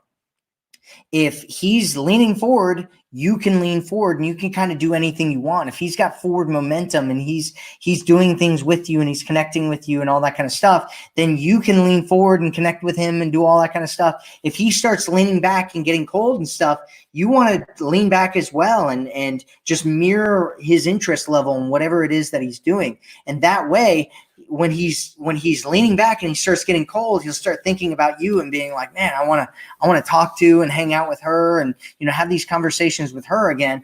Whereas if he leans back and you start, moving forward and trying to get all over him, he's going to feel smothered and like he can't miss you, right? He can't miss you if you're always there. He can't miss you if you're always there. That's it, right? I'm trying to keep my hands in the video here. He can't miss you if you're always there, right? That looks a little weird, so I'm not going to do that again. All right. So Janet says, I'm excited to get my house cleared out of stuff I do not need. Is a good feeling. Yeah, I think you already said that one. But yeah, awesome. Get your house cleared out of things you don't need. Pam says gratitude list. That's right. Gratitude list. That's what I'm talking about. So Denise said, this is a great topic for people to hear. I wish everyone was listening to you right now. Great job, Matthew. Well, thank you. I appreciate that. It feels good to be doing a great job. So I appreciate you telling me that. I think everybody should be watching this too. Anonymous Facebook user says, thanks, Matthew. Your video is very inspiring. Well, I'm happy that this is inspiring to you. Tijana says, hello, Matt. I've been seeing this guy for about 2 years, and I feel like he wants me. Then I feel like he is seeing others, and he doesn't make enough time for us, but he tells me I am all he wants. So there's a whole bunch of different things that could be going on here right now, Tijana. And you want to, one thing that I haven't heard is whether you guys are actually in a committed relationship. He might tell you that you're all that he wants, but if he's not pursuing a committed relationship, you guys have been seeing each other for 2 years, are you trying to get married one day? It doesn't sound like he's kind of moving in that direction. Are you guys living together? Are you guys, still hanging out and hooking up? Like what's the situation here? And it sounds like there's a lot of weird things going on there with him and what's actually going on. And it concerns me a little bit. This concerns me, Tijana. I'm concerned. This is my concerned look. This is my concerned face. So whenever I have this face, you know that I'm concerned, and I'm concerned about your situation. So think about that. All right. Adrian says, hi, Matt. Great topic. Good to see you. Well, it's good to see you too. I'm glad you're here, Adrian. It's good to see you. I don't think we've talked in a while. So thanks for being here. Constance says, I take a solitary walk every day and listen to music to get in touch with my design. This is what I'm talking about. Constance, you are exactly what I'm talking about here. Thank you so much for bringing this up. This is exactly what I'm saying. And she's doing it. She's already doing it. I mean, how much better can you get than that?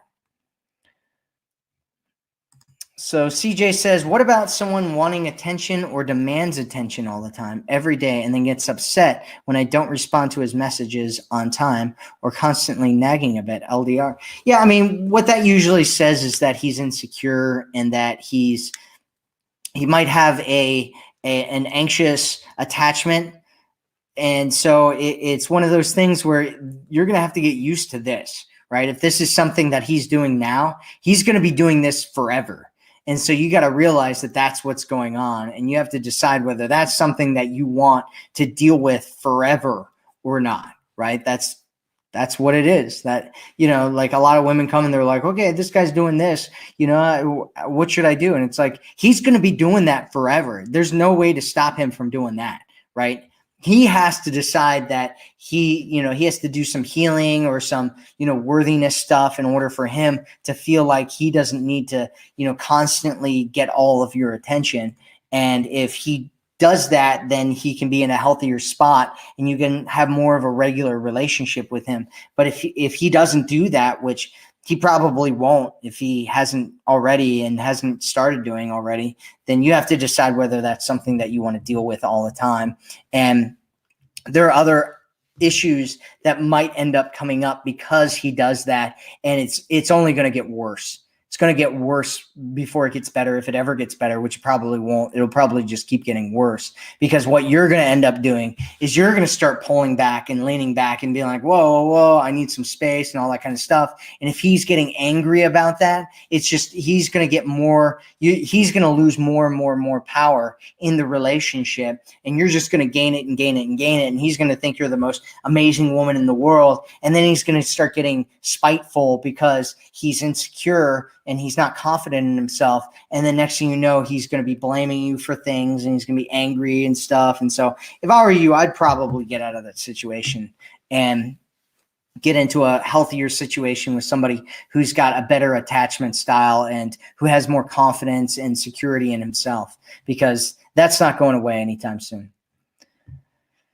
So Denise said, yes, music is the best. Always helps to uplift my spirits. Music and cooking, or sometimes a fire and candles, or a good movie. Awesome. That's awesome. That's what I like to hear. I like to hear that kind of stuff. So Aisha says, thank you, Matt, so much for your great advice. It gives me a step to think that I'm worthy and not to overthink him. You're such an inspiration. Well, thank you. I appreciate that. Really appreciate that.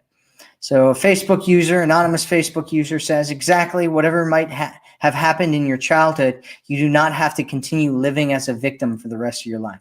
Exactly. That's exactly right. Irene says, if he is an introvert and loves his solitude, should I let him initiate the text all the time? Well, you should. So first off, what you should do is go get the Forever Woman program. I cover this topic in depth in there, as well as a lot of other topics. And it's not one of those things where he should be texting and initiating the text all the time. It's not all the time, ever, right? You don't ever want to be in a situation where he's just doing everything and you're doing nothing. You want to be contributing to the situation as well. You always want to be contributing to the situation, and you want to make sure that he knows that you're interested in him continuing to contribute into the situation. And, for the most part, what you want to get to is somewhere where there's him initiating contact most of the time. And so sometimes it might be kind of an 80-20 thing. It might be a 70-30 thing. What you don't want to do is go past the 50% mark where you're initiating contact more than he is. Because once you start getting into that realm, what ends up happening is that you start feeling like you're doing everything. He starts leaning back and doing nothing. And then next thing you know, you're in a situation where where you don't even know if he's interested in you anymore, because he's just leaning back, letting it happen, and you're doing everything. And then you stop doing stuff, and you'll need to find out what's going on. So no, you don't need to not ever initiate contact. You can totally initiate contact as long as he's been pursuing you and he's been initiating contact some of the time, most of the time, a lot of the time.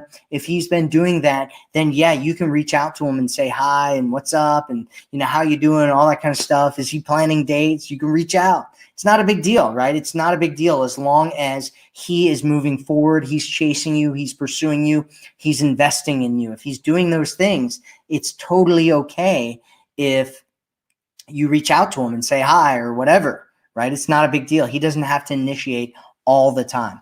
Great question, Irene. Thanks for asking it. So Lori says, thanks, Matt. You helped me a lot. I'm going to work on what you told me. Good. That's what I like to hear. Facebook user says, true. Creating a path is the right way to move on with your life. That's right. Create a path. Make it strong. Make it a path that you always want to go down. Going down. Uh-oh, I'm singing now.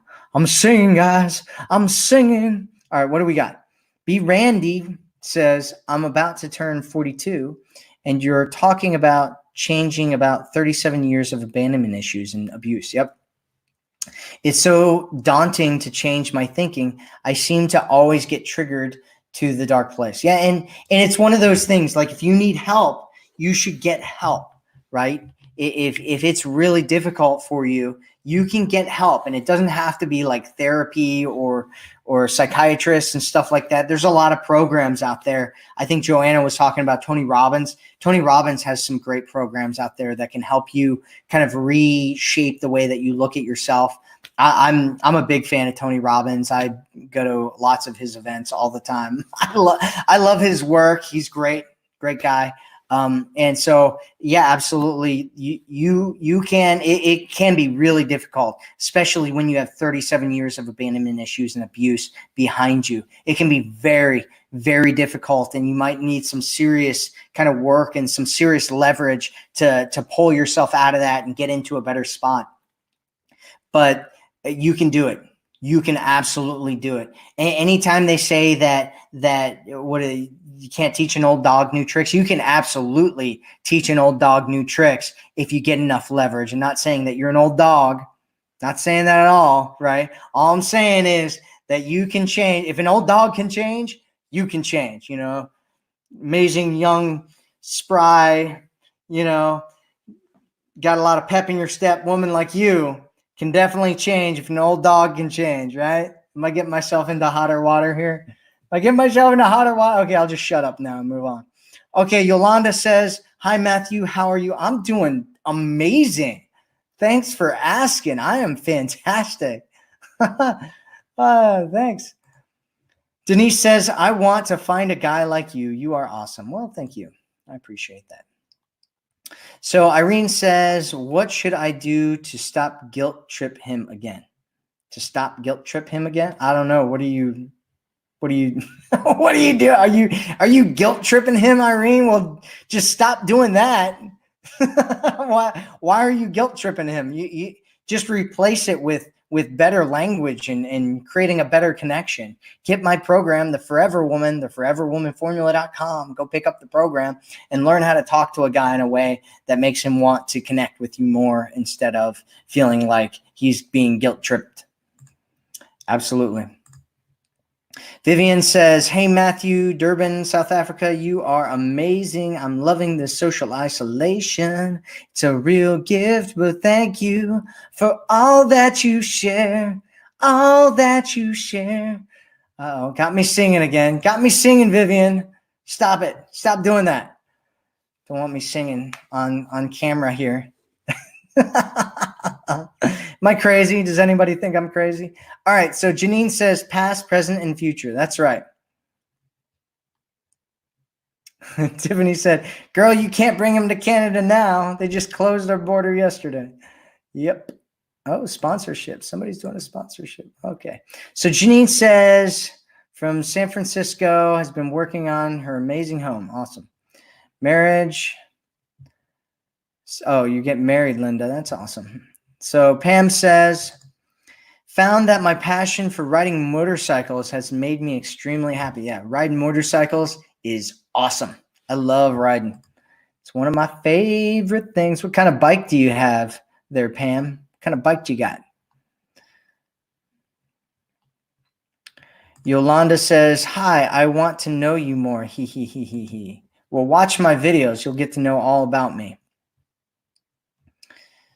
Well, Kep says, I start by loving myself, being grateful. I feel good at giving as it gives me more gratitude. That's like a amazing G's in that sentence. So you're really good at putting G's in a sentence. I feel good giving as it gives me more gratitude. Wow, really, I don't know if I could put that many G's in one sentence. I go for yoga, horse riding, make my favorite meal, and other times I will put clean linen in my bed and cover myself and sleep and wake up feeling super relaxed and happy. That's awesome. Do that. Yeah, I mean, whatever works for you is really what you want to do. CJ says, like he's smothering me every day when I want to take a break. Yeah, exactly. Yep.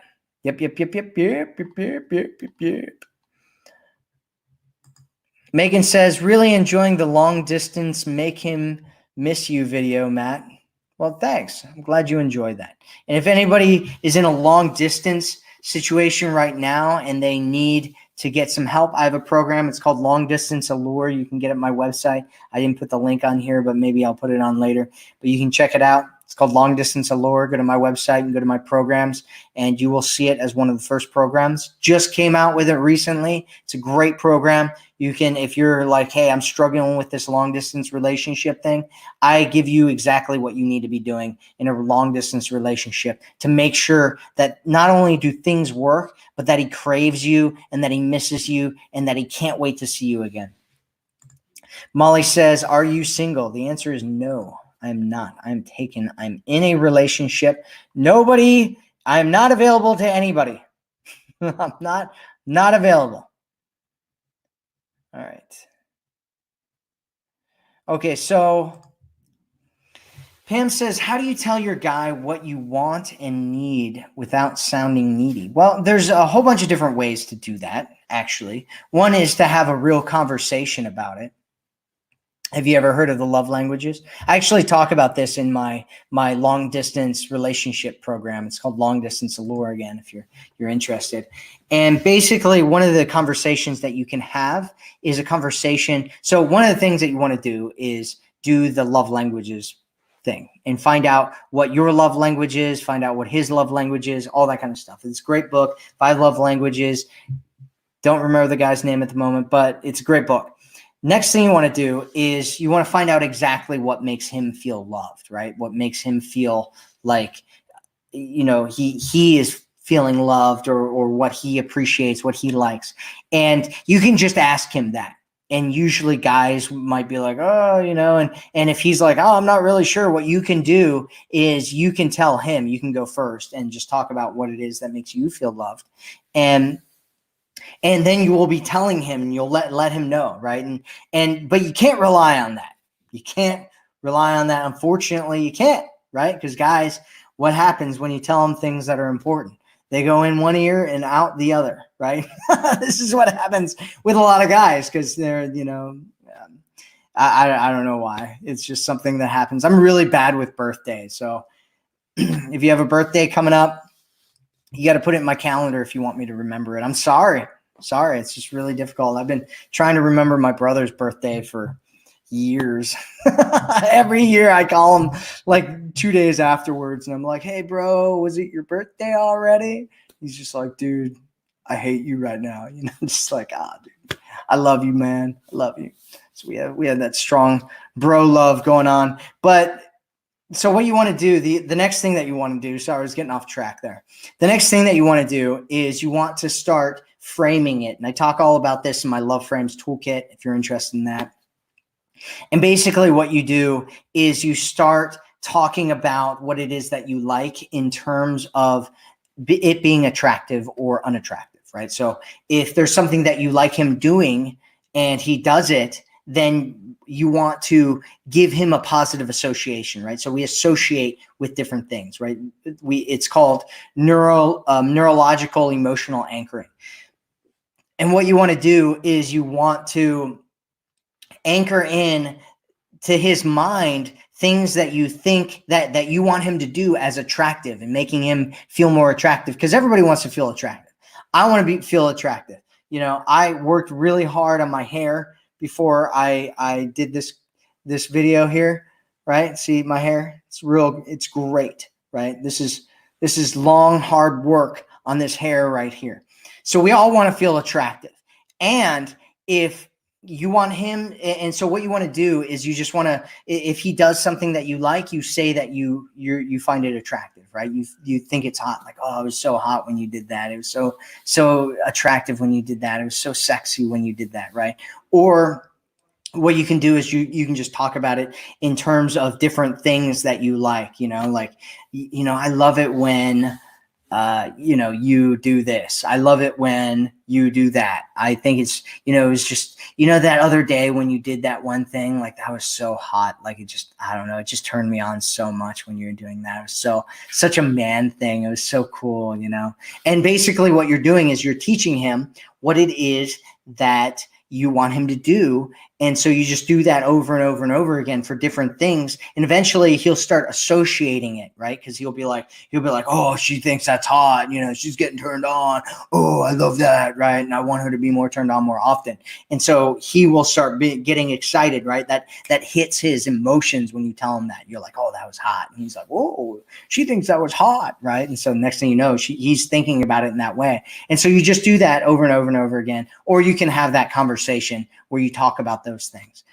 There are other ways to do it as well. I talk about it in some of my programs. But okay, so we're in a world right now where there's this world of like the hookup culture, and most women who come to me, they want to attract a man who loves them and sees them and absolutely cherishes them into a committed, lasting relationship. But they have a big problem where guys just keep pulling away and disappearing. They, get cold. They, kind of pull away from them and stuff. And for a lot of women, this makes them feel confused and doubt themselves, doubt their own value, doubt their self-worth. Many of them feel like they just want to give up.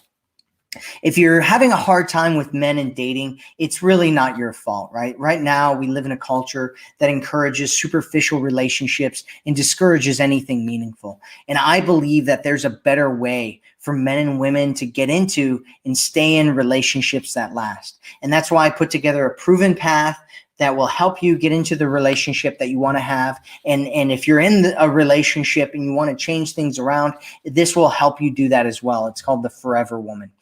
And, there's a 3-step plan to it, really. There's 3 steps to it. The first one is, believe in your own value. Or maybe I should start with this one. The first one is that you believe in your own value. The second one is that you position yourself in value. And the third one is that you communicate your own value. And so if you're interested in getting my program, you can get it for free. It's helped a ton of women change their situations. Many of them have used it to get married, get into great relationships, to turn their relationships around, to turn their marriages around. And so there should be a link above or below this video where you can go and check that out. If not, go to theforeverwomanformula.com and watch the video on the next page and then sign up for the program for free. And if you get it, you'll attract a man who really loves you and cherishes you. He'll pursue you for a committed, lasting relationship. You'll do less work and feel more appreciated and valued by your man. If you don't do it, you'll just continue to get whatever results you've been getting. You'll end up staying stuck in your problems and whatever your challenges are with men. And you'll feel like you're doing everything in a relationship only to be taken for granted, have a guy pull away and eventually disappear on you. And you'll wonder if you'll ever get into the relationship that you want to get into. And I don't want that for you. I want you to feel valued. I want you to recognize the amazing woman that's inside of you, the goddess, the queen, the woman that deserves all the great things that she wants in her life. And you can have that. All you need to do is change the way that you think, position yourself in value, and start communicating in a way that makes sense with men. So thank you so much for being here today. I really appreciate everyone being here. I'm so grateful that you would have me and allow me to be a part of your journey to attracting and getting into the relationship that you've always wanted to have. So thank you so much for all of your encouragement. Thank you, women who are in our community. I really appreciate it. I appreciate you being a part of these live streams. I appreciate everything that you're here with me right now and being a part of this. And the airport lounges actually at Munich Airport, and I was fuming, just a few minutes ago, or let's say half an hour ago, because due to an accident and traffic jams, I missed my flight. I came to the gate actually, and the flight had just closed, and even though the airplane was in front of the gate or at the gate for some time, I couldn't get in anymore. So that was very, very frustrating, and I was fuming actually, and now I had to rebook my flight, 230 euros down the drains, etc., etc. So the thing now is that I think we as entrepreneurs and as leaders, we can learn from these experiences, because if you're missing a flight, or if you're losing a deal, or if you're disappointed by an employee, there is no point, in getting too frustrated about it. So what you can actually do is, first of all, let the frustration out. The best is to go to a separate room. So I just went to the toilet and let it out, just to free yourself. That can be one approach. And then just to say, okay, listen, what did actually happen, to get on another level? What can I learn from that? And obviously also in the situation when something goes wrong and you need a solution, take care of the solution first and then be happy about the solution. So 3 steps. First of all, create the solution. Secondly, let the frustration go away. Whatever you want to do, go for a walk or shout, go to the forest and shout and cry and curse, or whatever you want to do, and then ask yourself, what can I learn from it? That's the best way. That's what we as entrepreneurial leaders should always do when these kind of unexpected situations come across. You should obviously also be prepared. I once had a boss who would always take actually not the ideal flight to get to a meeting, but one flight before that, just to be on the safe side and not to be late. That can also be an approach to avoid surprises like the one that I have just had. And so there's a proactive part to it. You can plan for things as for unexpected situations. And secondly, there's also a reactive part, because there will always be frustrations in your entrepreneurial life, and you can actually handle them with the 3 steps that I mentioned. First of all, find the solution. Second, let the frustration out. And third, think about what you've learned from it. So that was Armin L. Rao from the Airport Lounge at Munich Airport. I'm now off to London. Hope that I can make a video for you there and have a good time. If you would like to have more help on your leadership challenges as an entrepreneur, just click on the link below this video. And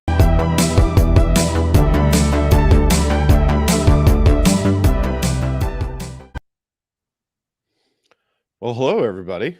Thank you for joining us for yet another episode of KBE Insider. And this is the show where we try to get a sense of what's going to be happening next in the Kubernetes kind of ecosystem.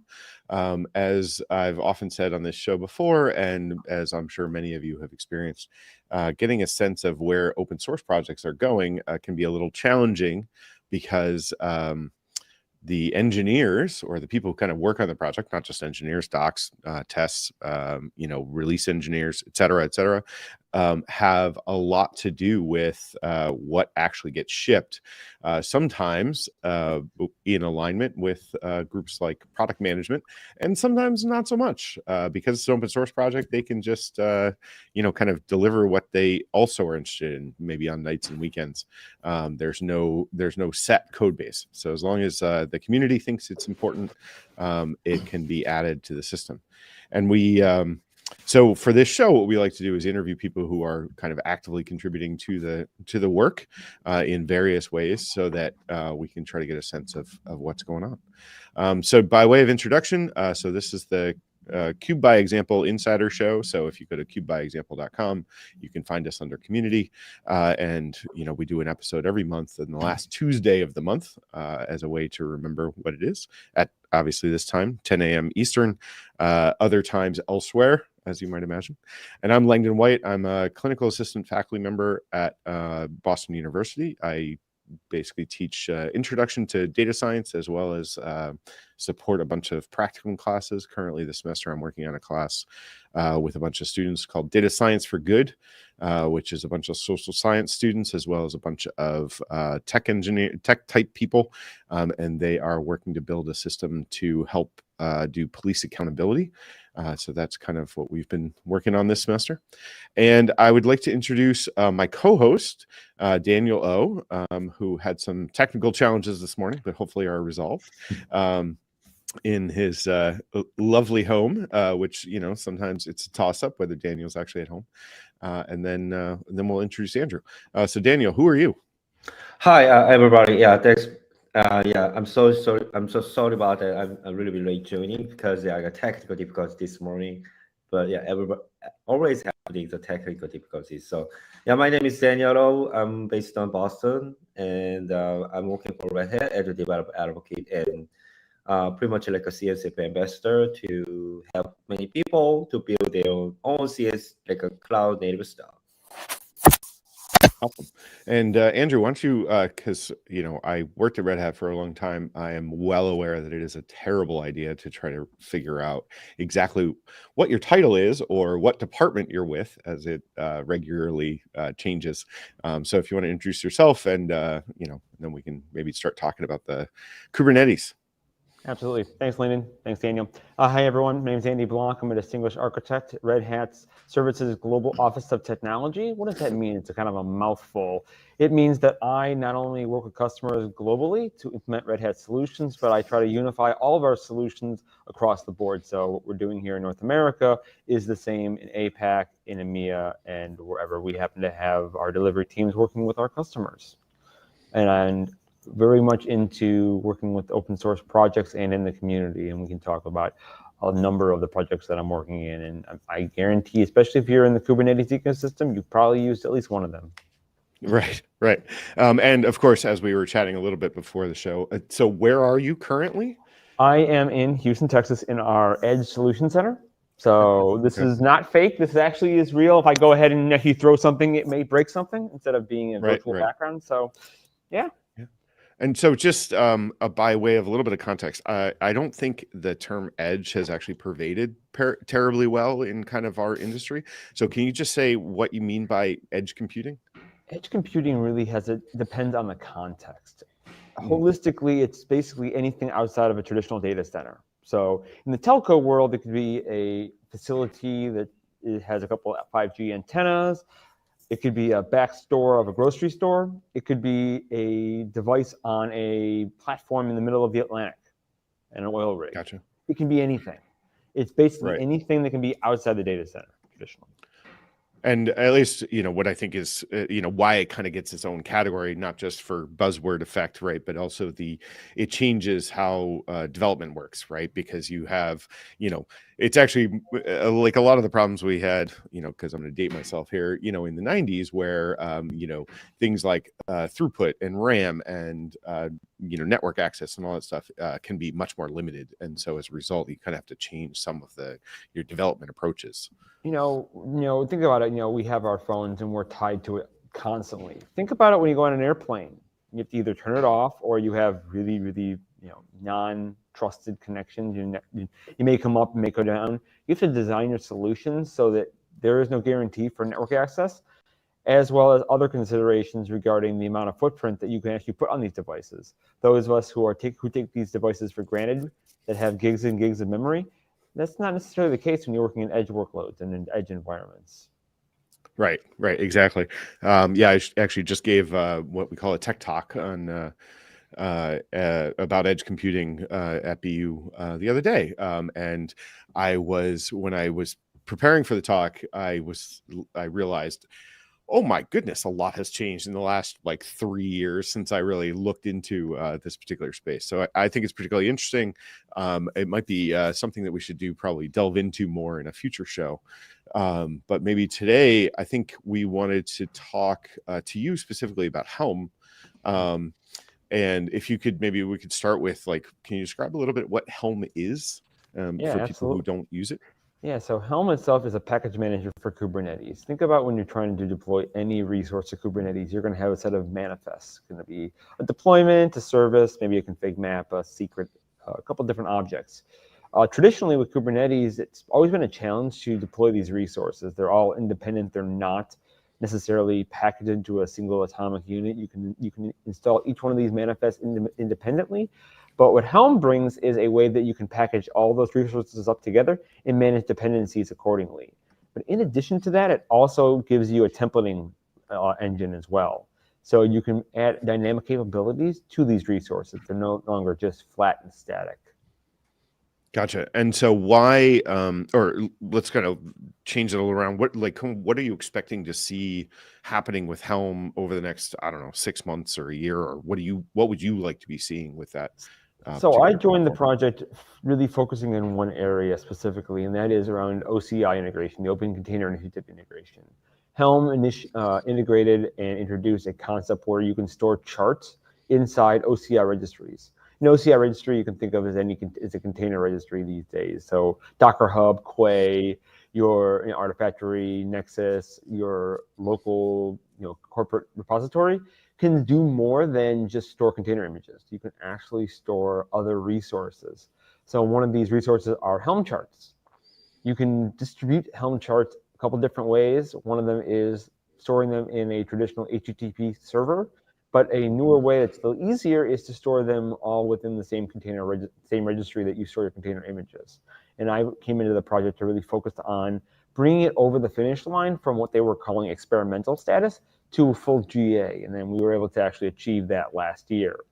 So on the project today, I'm working on hardening our support around OCI, but also looking into how we can integrate more of our secure software supply chain technologies into Helm. So looking at technologies like SigStore and other signing capabilities into hardening the provenance of the lifecycle of Helm charts. That's awesome. Gotcha. Yeah, go ahead, Daniel. Sorry. Thanks, Langdon. Yeah, so also I got some question from like a developer and a platform engineer. Sometimes they're really looking at Helm, but they also looking at like Ansible or operator stuff. And then I think that you got a ton of experience to use Ansible operator and Helm chart as well. Is there some little bit tips? What is differentiated between those technology? Well, okay, it's interesting that you mentioned it because every single one of those that you mentioned, Ansible and Helm, are supported by the operator software development SDK, the software development kit. So you can make use of every one of those technologies and package them all into an operator. But what I think about is if you're going to develop an operator, have a reason for developing it. Is there a reason for having to manage the resources beyond day one or some high-level day twos? An operator is very powerful. However, it's somewhat complex to develop and maintain an operator. So especially if you're just deploying a simple application, do you need to develop a whole operator to manage it? Probably not. A Helm chart is really easy. There are tooling available. There are IDEs that some companies have created that really simplify and abstract a lot of the concepts for creating it.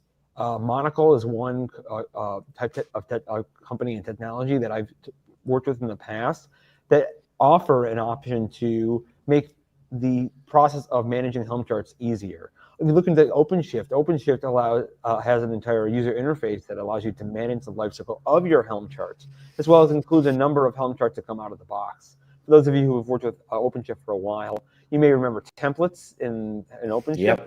Yep. So those are great. Trust me. When they first came out, they were brilliant because Kubernetes had no templating mechanism whatsoever. But nowadays, developers and platform engineers are really looking for trying to make it easier for developers and platform personnel to create dynamic environments, dynamic capabilities. That's what Helm provides over templates, which are still somewhat structured, because while there is some templating in OpenShift templates, you can't dynamically and programmatically determine, let's say, I don't want this secret in this environment, or I want to do some more conditionals. There really is no conditional logic that's baked into OpenShift templates. That's cool. Yeah, thanks for sharing the insights. I would like to point out a project that was done a number of years ago at Red Hat by me as well as a bunch of other people called Atomic App, which does a lot of what you're describing, which was basically ship a container and then deliver containers, or deliver a kind of a template for an application. I think we might have been a little before our time, but yeah, I am a strong believer in that kind of model. I mean, I look into OpenShift really being the foreground of a lot of Kubernetes technologies. Look at Ingress. They had the routes in OpenShift never existed before Kubernetes even thought about internal access from external resources. Deployments, when Kubernetes first came out, there was no deployment resource. There was no way to easily just deploy an application. It was all just basic pods and replica sets, replicas. Right. Yeah. I mean, it's gotten, it's it's really interesting where, I mean, this is kind of goes back to why open source is really cool, right? Is that there's all kinds of innovation going on that, you know, sometimes kind of eventually lands or some variant of it lands but because there's no block, right, to kind of try new stuff to when you're kind of working in an open source world. I think it makes a big difference, and it can make the software a lot better. I was going to move in on a little bit, as it seems to be coming up as a thread a lot in our episodes lately. But I guess, have you done some work with Backstage? I have. I've actually worked with one of the projects that Red Hat's sponsoring called Janus. So Janus is helping the community around Backstage. So I've worked on a number of integrations around the security space and making the developer lifecycle a little easier for those not only getting into the IDP concept, but also looking at deploying it on OpenShift. So if you go to the Janus IDP blog, we can post the link in a second. I had written a number of articles out there. Now. Yeah, I've written a number of articles and there's a lot of interest around this space right now. So it's great for those of you who are tuning in. Take a look at it and join the community. We have very healthy open source community. Have a Slack, have a GitHub organization. It's a great place to just collaborate around the internal development platform initiatives, because that's really getting hot right now in the Kubernetes space. Yeah, and I think it's there's the Janus blog. There's also a bunch of GitHub GitHub repos under a GitHub org called Janus as well. And so we actually have a question from the audience, which is Backstage a replacement for dev spaces? No. So Backstage Backstage itself is really just a portal. It allows a framework for you to build portals. Dev spaces is a way that you can do active development. Yeah, I think it's one of those distinctions which, everyone kind of, or I think a lot of people expect whenever you talk about developer tooling, you mean like an IDE, right? Or like a place to code. But I think what Backstage is actually kind of setting out to do, and maybe eventually there'll be plugins that do some of that, but really Backstage is trying to say, hey, here's everything you need to know about this particular project. And so it might have docs, it might have GitHub repos, it might have whatever. And then it has a bunch of plugins as well. But we've actually been looking at it. Why I kind of brought it up with a guest a couple of episodes ago was we as BU with the Spark organization that I'm affiliated with, what we do is experiential learning at BU, right? So we do student teams on projects for third parties. Obviously, like any other consultancy in a sense, right? We get repeat customers with repeat projects. But we have, my joke is we have like the worst turnover of any consultancy in the world, where basically we flip 300 employees every, 3 months. And so as a result, trying to get the continuity of content between the projects or between the cycles of the projects, right? It's the same project. It's very hard. And so we're hoping the Backstage will be able to give us kind of one place where we can do that content and have it so that it's just there and we don't have to explain to every new team, oh, you got to go to this Google Doc, you got to go to this GitHub repo, you got to go to this Trello board, etc. And we're really hoping that that's going to deliver for us. When you said security, though, for that, what kind of aspects of security are you dealing with Backstage? Yeah, so this is just an issue that has really just open source mentality that I've worked with is that, okay, everything, we just want to get working. But what about making it secure? And that's always very similar to like doc writing, comes a second or third or fourth. So Backstage, there are integrations for like robust access control and integrations with other providers. But what I've been working on is adding support for like federated authentication using an OIDC provider called Keycloak. So if you're familiar with Keycloak as the SSO server, develops an integration for Keycloak, bringing in not only a way that you can authenticate from Backstage to Keycloak, but also bring in data like organizational data like users and groups from Keycloak into the Backstage catalog. Yeah, that's super nice. And then, the really nice thing coming from the developer side, not the security side, but the other nice thing right then is then I can say, hey, let me just put this user in this group, right? And then now I can have a plugin to Backstage or something which will actually go and manage access to all the things that they are supposed to access for a particular project, I presume. And what I love about Keycloak is that you can abstract the backends that your source of data. So you could actually have your users stored in GitHub or GitLab or even Microsoft Azure for AAD, but they can still all come through Keycloak as your single source of truth. So Backstage is just talk to Keycloak, and Keycloak does all the hard work integrating with the backend resources. Gotcha. Yeah, that's really cool. Like I said, we're pretty seriously wanting to like implement it. As you might imagine, working in a university, it's a lot easier to do things in the summer. So we may not get to it for another couple months, but it is it is definitely on the to-do list. So kind of the next question we want to kind of talk about, Daniel, do you have anything you wanted to add about kind of Backstage in general? Not really, but maybe it'll be helpful for us to understand who actually has no experience of Backstage before. So sometimes so Andy, you got a lot of experience with the Backstage stuff. So you think is that Backstage is for targeting platform engineers only, or even developer, they can use the Backstage for their daily job? I mean, it's built for developers. You're trying to make this environment available for your development teams to start consuming. So that's really what we want to look at, is making the developer process in Kubernetes easier. I mean, you look at Kubernetes, and it was developed for a infrastructure mentality. It was never developed initially by Google for developers. It was just there to run workloads. It does a great job doing that, but you have to build a developer experience on top of it to make it consumable. And for the first 5 years of Kubernetes, we always worked very hard to make that possible.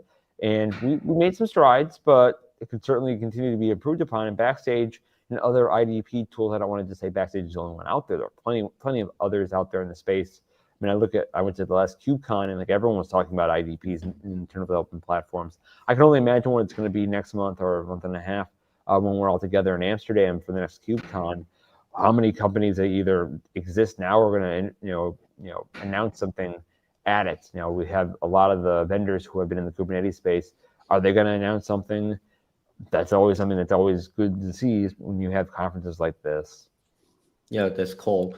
And then, so I've heard that you recently created Helm chart for the Backstage stuff. And then, can you tell us a little bit more why you actually created the new Helm chart for the Backstage, and then what kind of benefit specifically platform engineers and SRE and even developer can earn some kind of really cool stuff from your Helm chart on Backstage?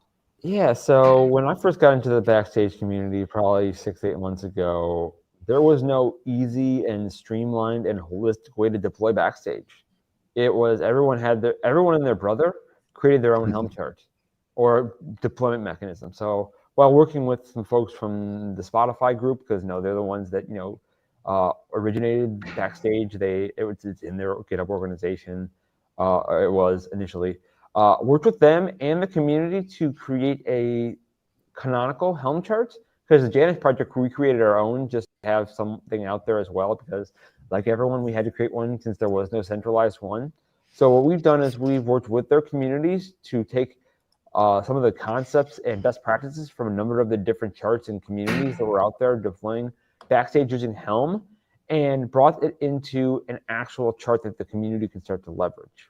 So if you go to github.com/backstage/Helm, I think, or chart, it's one of the two. You can go ahead and look at the repository for it. And it's also published to a traditional Helm repository, so you can just add it in a repository and just install it that way. And you can integrate this with any GitOps tools like Flux or Argo CD, OpenShift GitOps in the OpenShift space. That can easily be integrated into the Helm chart for Backstage. And what I've been doing is I've been demonstrating how you can take that chart that the community and all of us work to develop and deploy it using different paradigms. So everything from how do I just do a hello world Backstage chart to I want to deploy it to OpenShift, or I want to integrate it with some of the plugins that I mentioned earlier, the Keycloak plugin. How can I do that and do it all with using the same tool, but still be able to reuse the same asset? And that's really what I've been writing about. That's really awesome. So, so since the KubeCon Detroit, I tried by myself to install Backstage on my laptop, but I got a really hard time to make that happen. But Helm charts to pretty much make me easier my life. And then I think it's that all developer and even platform engineer have the same benefit to give it a try to backstage experience on their own local environment, even the Kubernetes or OpenShift stuff with your Helm chart. I mean, look, to take a step back, let's go and move back from where we heard in the conversation. Where if you want to get started with Kubernetes, how easy was it initially? Okay, it's hard because I have to figure out what a deployment is, what a service is, and figure out networking, and then how do I take dependencies from one or more applications and bring them together? So look at Helm. Helm helped bridge that gap by introducing folks to Kubernetes. I can deploy, let's just say the most canonical Helm chart out there is WordPress. I want to deploy WordPress. Okay, WordPress is a multi-tier application. I need a front end and I need a database. Well, stitching that all together manually is not easy. If you're getting into Kubernetes, it's quite difficult to take not only how do I deploy one application but two and tie them together. What Helm does is it's very similar to how I just install a package in your operating system. DNF yum install X, install WordPress. It goes ahead and gets all the dependencies, installs and configures it out of the box. That's what Helm does. That's what we did for Backstage. And look how it makes your life easier, Daniel, to get Backstage running in Kubernetes. 100% agree. So I wanted to kind of ask you a Helm kind of question. Somewhere along the way, I picked up, I want to say it might have been from Tomas Tomacek, using Makefiles basically to kind of build and deploy my containerized applications.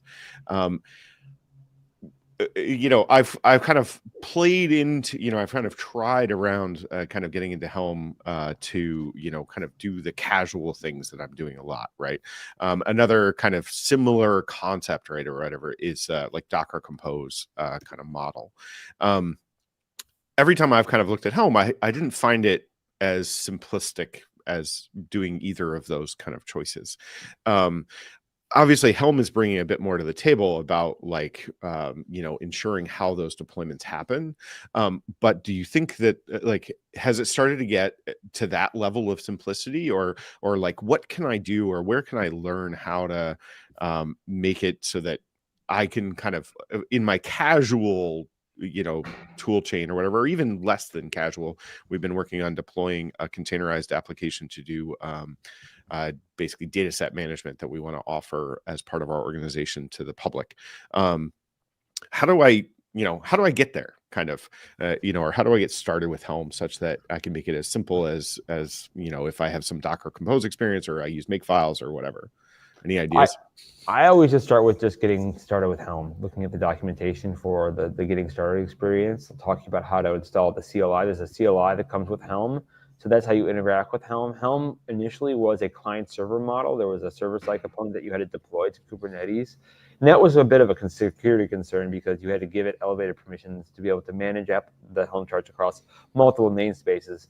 With Helm 3, the most recent version of Helm, we've eliminated the entire server component. Mm-hmm. So it is just client-side, so all you need is the CLI. But there are also, if you're really a developer, there are an SDK that comes with Helm. So you can integrate Helm into your applications and your workflows. So that's one of the other ways that you can get into it. Like if you're, Langdon, you mentioned, being from a developer standpoint, that's another thing you can do is you can look at how you can abstract that process within your own workflows. We're actually going to talk about that. If you are going to KubeCon or if you're going to watch KubeCon afterwards, there's going to be a session that the maintainers are putting on around developing and integrating with Helm from a development standpoint, because we talked about our last KubeCon talk from the maintainers track. We talked about the different ecosystem around Helm and all these different projects that are working with Helm. But now we're going to talk about as a developer, how do I go ahead and leverage the tooling that Helm provides to make it easier to be able to work with Helm in your own ecosystem. Gotcha. Yeah, that would be, I think, really handy. And just I was while you were talking, I was looking for the link. But if you want to go see his talk, oh, that's not a deep link. That's annoying. It's at least a link gets you in the ballpark. Yeah, right. So in the ballpark, if you, I searched for block and I found you as in the top 4 as a result in the schedule search. It's kind of like searching for Langdon. It's usually pretty easy. It's nice to also be at the top of the alphabetical order as well. Right. That does helpful. Yeah, white is not good for that. So I am mildly jealous.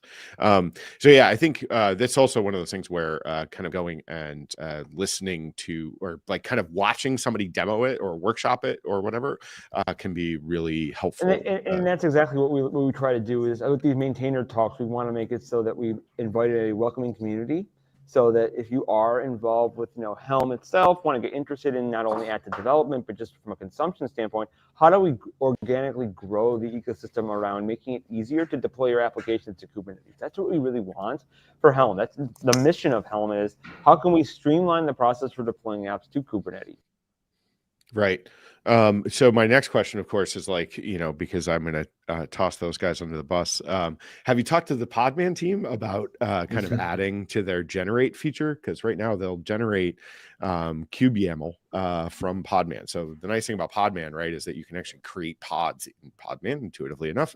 So it's a lot closer to actual Kubernetes than Docker is. But it'd be kind of handy if I could say Podman generate from, the pods that I have set up, Helm charts. I mean, one of the great features of Podman recently is around Podman Play Kube. I love that feature, especially if you're coming from a tradition. And we talked earlier about edge workloads. We have a lot of these applications that were originally developed for Kubernetes that run at, in traditional data centers. But let's say you're deploying your application to Kubernetes and you want to deploy it at the edge, and you may not have a full Kubernetes environment. Podman Play Kube is great because you can take those same manifests, those same deployment manifests, and bring those into the Podman world without having to necessarily have Kubernetes. But you can still, from a developer standpoint, use the same set of manifests. Right. And for, people like me, that's a good thing. YAML frightens me in general. So it could be worse. We could be talking about SOAP. That's true. Or I'm just saying it could be worse. That day. And I feel like the Helm chart is now some kind of mandatory technology and background knowledge for individual developer as well as like operation team. So any recommendation how to get started to learn Helm chart? If you could actually promote your Helm chart book as well. But yeah, I'm just wondering, you kind of took the words in my mouth there, Daniel. But I'm just wondering, everybody wants to run the Helm chart, and where is the perfect place for like how to get started, the Helm's learning path? Yeah, so I'll put a number of different paths out there that folks can get interested into Helm. Number one is if you want to just go to the helm.sh, which is the website for Helm, that has a great getting started. There's a book that I and another colleague of mine have written called Managing Kubernetes with Resources with Helm. It really dives into a lot of the capabilities and features around Helm development, and CI/CD, so looking at tools like Argo CD to manage it. And then finally, if you love Slack, like I do love Slack, I think I have about 8 workspaces that I'm in every day. You can join the Kubernetes Slack channel, and inside there, there are 2 channels of interest. One is Helm-users and Helm-dev. So if you're really interested in learning about Helm development and actually getting introduced to the community and just getting help and support and just chatting, join those 2 mediums. They're great. And then obviously we want to be able to get more people involved in the Helm ecosystem, because like any technology, Helm isn't done. We're just at a step in our entire development process. We want to make it easier. We have a number of thoughts around what we want to do for Helm 4, which is the next version of Helm. And I'm sure we might be able to touch upon some of those in our last 25 minutes today. I'm sure our audience would be interested in where's Helm going. Yeah, that was actually, I think that is exactly correct. So what do you see on the horizon for like Helm 4, and what kind of time frame is that, do you think? So I'm going to leave time frames out of it. I'm going to put my project manager hat on. I don't put time frames out there, but a couple of them out there. You get released when it's ready. Yeah, exactly. So 2 areas. One is, and I mentioned security is an area that I really focus on. So I would like you to look at integrating new methods of signing Helm charts into this Helm ecosystem. Right now, it's using traditional GPG-based signatures, but I like to introduce other means. Sigstore is one that I would promote, because Sigstore is a technology that makes signing content easier. You can even use GPG with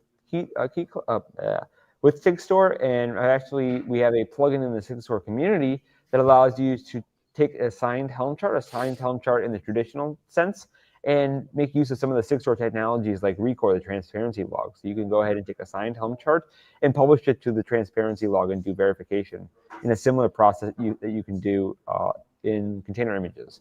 You can also just sign the Helm release artifact as well using the Sigstore tooling, but there is some more integration that's direct from the Helm ecosystem. So aside from signing and security, probably templating in languages. Right now, Helm uses Golang-based templating language to manage the templating capabilities, but there are others in the community that want to introduce additional frameworks. Qlang is one that I've heard of interest, but just providing a flexible way to deploy and create these type of resources in a dynamic fashion is something that I know a lot of interest from the community.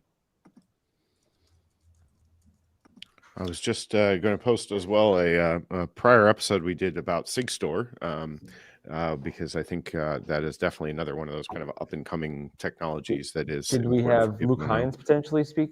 We did. We did. Ah, excellent. So yeah, great. Luke's great. He's amazing guy to work with.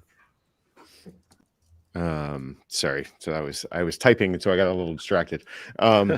So I think some of the I think that kind of verification signature kind of stuff is super nice, because I think that's where you can kind of the temptation is to kind of just kind of install anything, right, sometimes, and so it can be really handy to kind of say, okay, here are my trusted sources, right, and I'm going to go and approve those signatures, kind of whatever, and then I can kind of fall prey to that, trying things out and just kind of running them.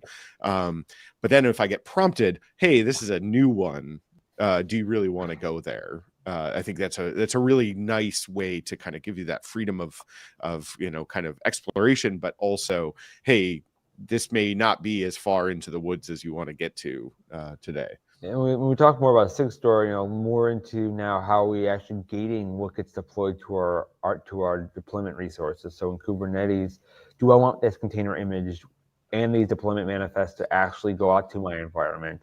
Do I want to do provenance and actually do some attestation and verification before allowing it to be deployed? When we look at some of the technologies out there, we have everything from, Red Hat has advanced cluster security that provides some capabilities for ensuring that your images are signed, to other policy frameworks like OPA and Kyverno, Gatekeeper. There are a number of different projects out there that are attempting to address the same space, and being able to then integrate that with like Helm is another way that you can do that too. So how we can bring all these technologies together to make it more secure to operate and develop for Kubernetes environments. Right. And even just regular, traditional environments. I'm working with a number of teams within Red Hat. We're doing some work around Ansible. So how do we make Ansible, signing, collections? Ansible has some collection signing right now. How do we do the same thing for like some of your project data for if you're using Ansible automation platform? Right, exactly. I mean, one of those things, kind of speaking, again, I kind of come much more from the developer background than I do kind of ops side, right? And so, and then particularly in consulting, one of my biggest paranoid fears, right, was that we were going to get through building this whole project and then find out that the ops, team was not going to want to deploy it for X, Y, and Z, probably perfectly valid reasons. But knowing in advance, right, that what's available in my ecosystem, as tools for when I want to deploy it later, is a very nice thing. And I think these tools kind of, I think they get correct, like kind of value statements or whatever about how they're used in operations. But I think developers don't realize that it's also really useful for developers to kind of be able to get a good sense of what is the ecosystem that the ops team is comfortable with, and how do you have ways to know what that is. So you mentioned ops, but you've only started to scratch the surface. Ops is, when we talk about DevOps, that is your first hurdle into bringing these two groups together. But if we talk more about the Sigstore side of the world, we're also going beyond DevOps. We're talking about DevSecOps. So we're actually bringing in another group, security, into this process. But then if you then add in a lot of the governance around how I actually determine what policies I want to employ and govern which assets are being able to be eligible to be deployed, that's actually going even a step further than DevSecOps into more of a modern governance, automated governance side of the world. So really, we're all going down this journey of lineage of how we bring these different various dispersed groups within organizations together to make operating our software much more secure. Well, I mean, it's funny because we started the conversation about edge computing, right? And edge computing in some ways is really driving this, especially kind of the SBOM kind of idea, right? Yep. So secure bill of materials, or is the S officially secure, I guess, but software. Yeah. Okay. So, but no, I thought there was also, isn't there one that's it's secure bill of materials versus like unsigned or signed bill of materials? As they say, it's all alphabet soup. So yeah. Who knows? So yeah, but long story short is that, when you're talking about deploying applications, right, at the scale you need to do do it, I found out that this building has 700 plus thermostats, right, that all run software. They do PoE for the internet traffic, and like, because this building was just built and it has, it's very, very green. It's like the highest level LED certification. And so when you're talking about doing deployment at that kind of scale, you need to be able to like completely automate all the things that we think of traditionally as having to happen in the data center, of like getting software from point A to point B, but then making sure that what landed at point B is valid, is what you expected to get over there. Now, another area that, for those of you who are mainly data center centric, is this convergence of another concept. Now, we've mentioned DevOps being really the focus, but if you're working with edge workloads, you're actually working with another convergence of IT and OT, in your traditional information technology, but then operational technology, bringing in these different groups together, because they very much like IT, like Dev and Ops, they work in silos. Right. Yeah. Yeah. One of the, it's funny, like, you go to the Phoenix project, right? And you kind of wonder, it's like, okay, we need to see the rest of the series. It's like, where is security? Where is quality assurance? We need the rest of the books someday, to have the novels about the, kind of the rest of these silos that we've built in the technology world, which, I always go back to that technology, particularly software, right? It's such a young field. And, even in the early days for me, is like, I had to know about basically everything to be able to get an application deployed. But then as we got specialized, everyone started to striate. And what we never really figured out is how do we keep the collaboration that we had when it was all one person who knew everything in their head. But because you need all these different aspects, but you need these people to work together rather than thinking of it as like something you're throwing over the wall every time. I did want to address, there was a question from the audience, which is basically, are Helm charts fully switchable between OpenShift and Kubernetes? And could you take a Helm chart and just use it in OpenShift or vice versa? I think I know the answer to this question, but Andrew, please share with us what your opinion is. The answer is, it depends, because a Helm chart will contain a number of different Kubernetes resources. Some of those resources may not be available on either environment, whether it be a Kubernetes environment, because if you're leveraging custom resource definitions, they may not be available on the other cluster. Because if you're just deploying custom resources, but not the definitions themselves, they may not be available on the environment. And then OpenShift includes a number of resources like routes and deployment configs and other type of manifests that are not available in traditional Kubernetes environments. But a lot of the charts that have OpenShift support typically have parameters. So one of the benefits of Helm is these, we talked about these templates, but these templates, the actual values that you inject are called parameters.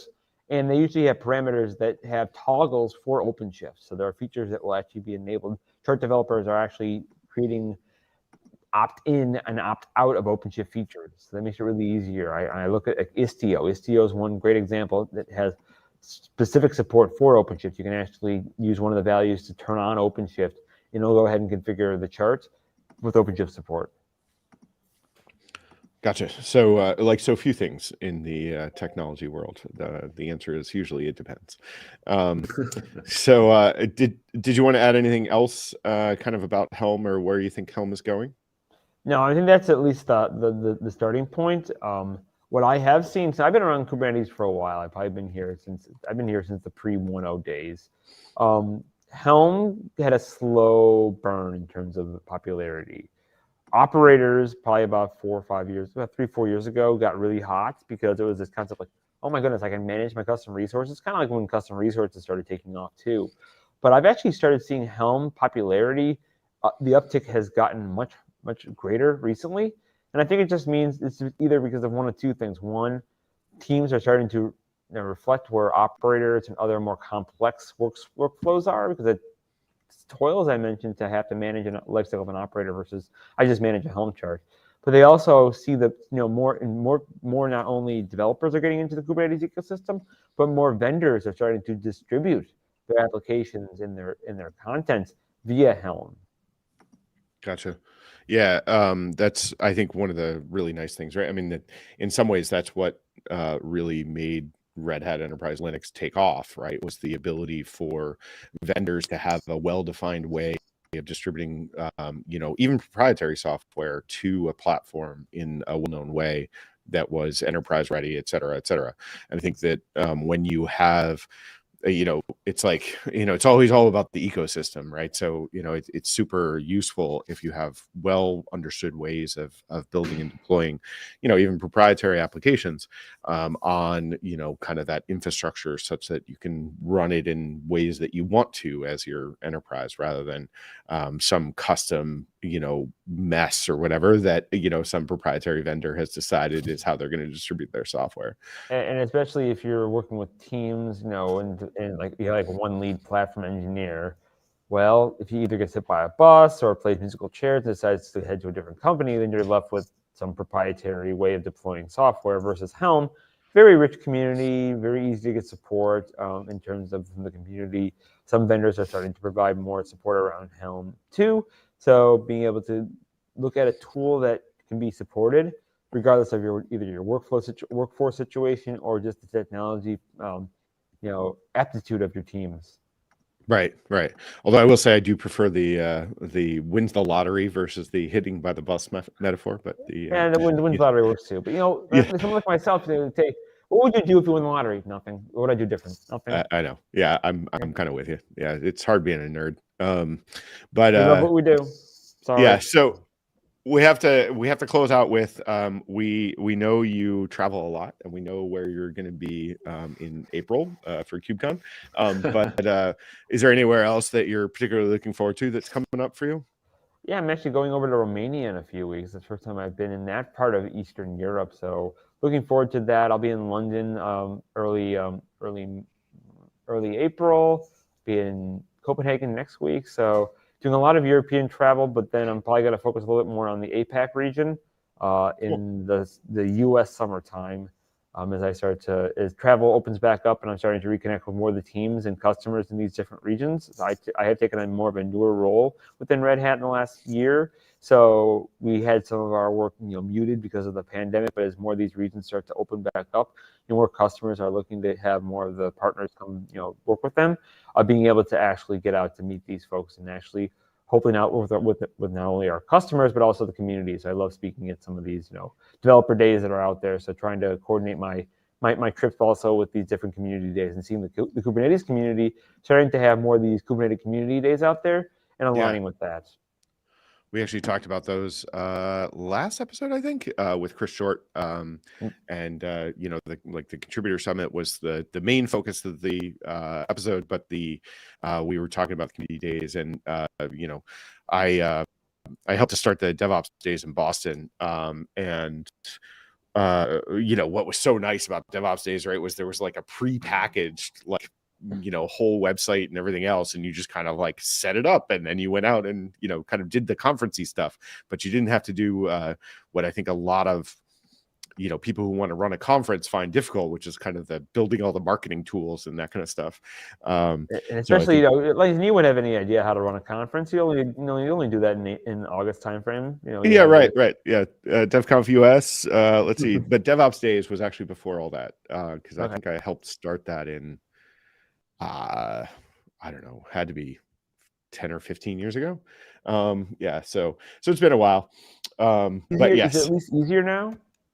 Oh yeah, well, particularly seeing is someone who you may be familiar with, Urvashi Mahani, and who does a lot with Podman, and Sally O'Malley, who does a lot with kind of containerization. I think she's been doing a lot of kind of bill of materials stuff too lately. I've been working with her and her team actually quite a bit these days. As I mentioned, I'm working with the SIG-Store community as well as some of the work we're doing here within Red Hat. So I work with Sally's team, and Sally's fantastic. Yeah, well, so I convinced both of them to help co-chair DevConf US with me a couple of years ago, and they are really starting to run with it. I might be picking up that emeritus title soon. So well, that's good. Yeah, I can just show up and look pretty, and I don't have to. You can enjoy the conference instead of having to run around like a chicken with your head cut off. Exactly. Yes, my running joke is for the first 2 years of the conference, I literally blew out a pair of shoes at each one from just how many, and I've done as part of the trivia, I've done how many steps did Langdon take over the course of the conference. So yeah, I think unless we have anything else we wanted to talk about, Daniel, do you have any other questions you wanted to ask? Maybe one question. So I think Andy got a lot of experience to customer meeting and the customer engagement so far. So is there any interesting story if any your customer actually looking forward to adopting Backstage or some use case or the other stuff? I know it's a Backstage pretty early stage right now, but yeah, it'll be very helpful for us if you share a little bit about the kind of the real story. Yeah, so there's a lot of interest right now around integrated development platforms and portals out there. I'm working with some of the folks within Red Hat to talk to some of our customers who are very interested in leveraging Backstage within OpenShift. And some of the work that we're doing here within Red Hat is providing a way that you can deploy the Backstage ecosystem into OpenShift confidently. So working with our product management and engineering teams to help not only from the community side of things, which I care very much about, but also from our customers to also provide an enterprise-grade experience that they can trust. Yeah, thanks for sharing. Sounds like your next session topic in conference, the Backstage stuff. Yeah, right, definitely. Yeah, we it's actually interesting that you mentioned the interest in developer portals, whatever. I actually have a student who is proposing an independent study that they'd like to do about looking at some of the research around. I guess there's some growing concern about IDEs may be not the best way for new developers to start to get, and maybe that it's like too handholdy. Which I thought was kind of interesting, but just kind of in the same vein. So I don't know, maybe future episode we will have the output of her potential research into that topic. She's talking about doing it for the summer, so I think that might be really interesting. Nice. Because I think as a longtime engineer, right, I need all the help. I want all the help, right? But at the end of the day, I know how the code works. But I thought that was kind of an interesting perspective. Well, thank you. I really appreciate your time, and obviously, and also all you do for the community, which is, as many people know, quite a lot. And I think we finally met in person, right? Like sometime in the last 6 months, right? It was DevConf. Oh, okay, yeah. And so that was kind of interesting because I think we've crossed paths off and on for at least 8 years, maybe 10. So, but it's kind of random. I know that I've met a number of colleagues of mine, either in airports, hotels, or conferences, right. And they've actually lived in the same city that I have lived in. But I never see them except for when I'm at the Exactly. So whenever I go to Chicago, I never ever met Andy at once. Yeah. All right. Well, thanks all, and we will see you in about a month. That'll be our last episode before KubeCon, I believe. And then we're going to do some more driving interviews at KubeCon. So if you haven't checked those out, you should go see our interviews that we did at KubeCon NA, where we borrowed a car from Ford and drove around people and did interviews about Kubernetes. So the question is, are you going to go ahead and have, instead of being in a car, you're going to be in a bike because it's Amsterdam? So that was the hope. But the problem is, if you think about like a tandem bike, how do you interview somebody, right? Or you could do two bikes, but then you have to have both people able to ride bikes, That's which true. may or may not be, So we did toy with that. Then we also toyed with, could we do a boat? But like a canal boat, right? But that But to kind of give it the same feel, that means I have to drive said boat, which doesn't sound like a good idea. Well, no, they do have some of the things where you'll have someone pedal the bike, but then you're sitting in back. Oh, that's true, like a pedicab. Yeah. Oh, that isn't a terrible idea. I think, however, we might be doing another fancy electric car by a customer relationship that Red Hat has that I don't want to mention because I'm not sure how confirmed it is. But I am now sorry we didn't think of pedicabs. So maybe for the next thing. There's always future sessions. Exactly. So thanks everybody for coming, and we will see you next time. Thanks everyone. Thanks guys. Hi, I'm Elisa Vitti. I'm the founder and director of the Flow Living Hormone Center. I am the best-selling author of Woman Code, and I'm the creator of the MyFlow period tracking app. The Flow Living Hormone Center was really something that I needed, a long time ago when I was dealing with my own hormonal health issues, and I really wish there was a place where I could have gone when my period started becoming problematic, where I could talk to someone about the issues that I was struggling with, where I could test my hormones at as much as I wanted, or I could get some effective and natural treatment, and I could track how all my progress was going and how my symptoms were doing. And so the Flow Living Hormone Center is really the first and only global menstrual health care concierge platform where you can do all those things. You can talk to someone, treat, test, track, everything to do with your cycle and your hormones. A lot of the messaging that we're given as women about our reproductive health is lacking in enough science and enough practical wisdom that we feel like we should also avoid it. And then it ends up causing us to make choices in our own healthcare of doing nothing, which we know is really dangerous from great research that's long been out there. The BioCycle study, for example, determined that if you have untreated PMS in your 20s and 30s, right? And PMS is a serious hormonal imbalance where you have too much estrogen and not enough progesterone. If you let that go untreated, which, hello, everybody does, we just joke about it, that will increase your likelihood of developing the 4 big diseases of inflammation postmenopausally. So that's heart disease, diabetes, cancer, and dementia. And I don't think we should be joking about that. I think if you have a friend who's complaining about PMS, you should be like, oh my goodness, you're on fire. You need to do something today so that you don't end up, without your noodle, at 60.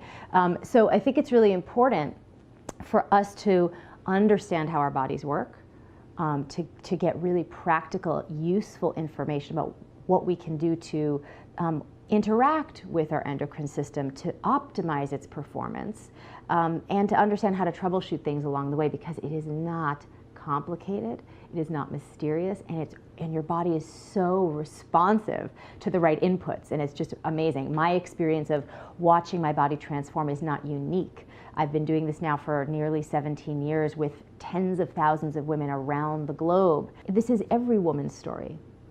And I think it's just time that there's a place, that you use. You go to your gynecologist for your annual and whatever other tests you want to get done, but then when you really need to take action around your cycle, there needs to be a place. And so that's why I ended up opening up the center, because I needed it and we all need it. We need this kind of a place where we can go when things are getting a little off track with our hormones. And the whole thing with the pill is a big conversation, and I think women are starting to really ask more questions about this, because here we are, we're eating clean, we're exercising in different ways that are really body aware, we're living these more health and wellness based lifestyles, and then we're taking this medication to suppress something that is really part of our biological process. And I think a lot of younger women are starting to say, well, gee, if I'm not using it necessarily for birth control, why am I using it? What is the benefit here? Especially when there's so many side effects. Because the truth of the matter is, when you take synthetic hormones, you are not getting a period. You're suppressing ovulation altogether. That is what the pill does. It's a specific cocktail of estrogen and progesterone that simulates pregnancy so that you shut off the ovarian conversation altogether. And then you're not actually having a bleed you're having something called a breakthrough bleed. So the days that you're taking, if you're taking the pill, you're taking like 5 days of a sugar pill. And because you're not dosing with that particular cocktail of estrogen and progesterone for those 5 days, you have a little breakthrough bleeding. And some women don't have that at all. So in fact, over time, the more you take medication, the period can just go away altogether. So that's important to know, because women think, oh no, I'll take the pill, I'll still have my period. But no, you're not having a period at all. You're not having the whole cyclical process happen between the pituitary gland and the ovary and the uterus. It's all shut off. So that's first and foremost. Second thing to know is that while you're on that medication, whether it's delivered in the form of a ring or an implant or an IUD or the pill, that medication, because of the way they have to modify and manipulate the molecular structure of these hormones in order for them to commercialize them, they are not a perfect lock and key fit on your cell receptor sites for those hormones. And as a result, you can have all sorts of reactions to it. I call this synthetic birth control syndrome. So you get on any of these medications, and how many of us have that experience where you're like, oh, something's wrong with me because I can't take the pill, right? I've got to find one that works for me. Well, what that means is that you're just having sort of an allergic reaction to that synthetic modified molecule, right, of that estrogen, of that progesterone. And that's just short-term, immediate, while you start taking it. But long-term, this synthetic hormone combination starts to diminish and deplete key micronutrient stores in the body that are essential for endocrine function, this is the big problem, and this is sort of the link to future fertility, right? So let's say you go on this medication because you have a diagnosed condition like polycystic ovarian syndrome, like fibroids, like endometriosis, like heavy, terrible cramping and bleeding. Once you have a diagnosis, that already means you are micronutrient deficient in these key micronutrients, vitamins, minerals that your endocrine system needs to create proper hormonal balance, and you're already deficient, you're already depleted. Then you take a medication on top of that that does two things. One, gives you a false sense of security, making you feel like you have no more symptoms to address. And two, actively daily further depletes your bank account of these micronutrients. So by the time you get off, which can be a decade or longer, you've now had a worsening of your original situation, and you haven't felt any of the symptoms to put you into a position where you'd be motivated to take action. And that's all that these symptoms are. These symptoms are not a life sentence of, oh, you're supposed to be suffering with your period forever. It's just, hey, things are really not working in our favor. We as an endocrine system cannot function optimally on your behalf. We cannot produce a healthy cycle for you. We need your help. And symptoms are the call from the body to you. We need you to do some things differently.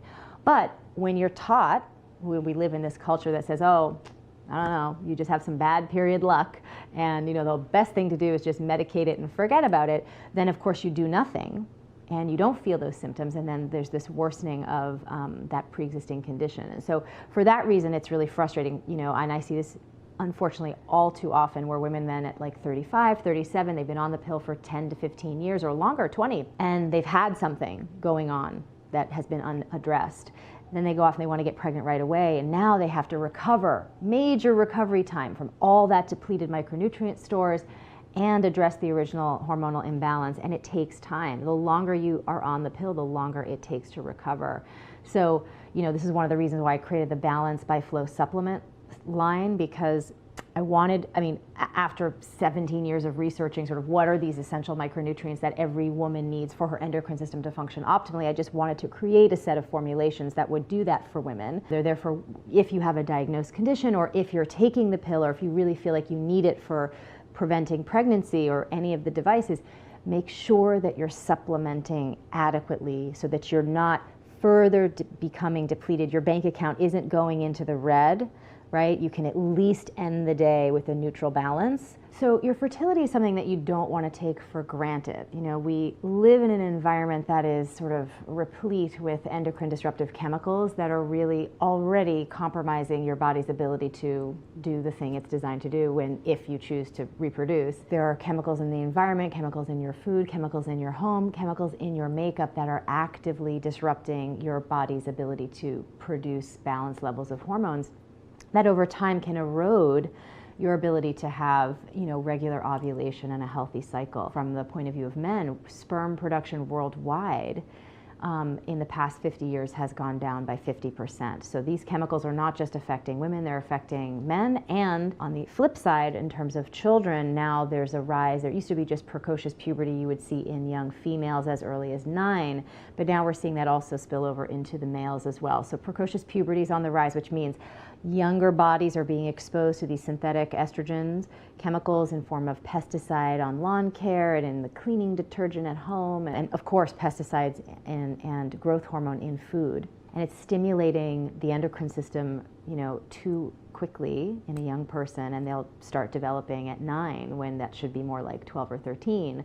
And then on the flip side, we'll see this really impact fertility. So I think this is a major, major issue that's only going to get worse as we continue to wreak havoc on our beautiful planet here. And I think that you have to take personal responsibility. You cannot wait for these things to kind of get addressed globally. You need to sort of recognize that you're in charge of what kind of chemical exposure you can control for. So your home should be green, your cleaning products, your makeup, your food organic, and if you have children, you need to really protect them even more, consciously. A little bit can go a long way in terms of exposure.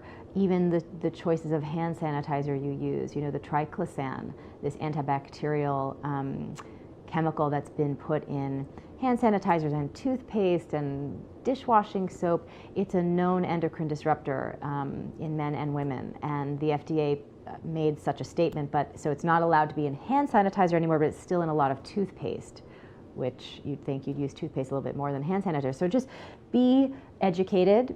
Everything's out on the internet. The Environmental Working Group is my favorite online resource to check any chemical that you may be looking at on a product to see how safe or unsafe it is. And it's just so important.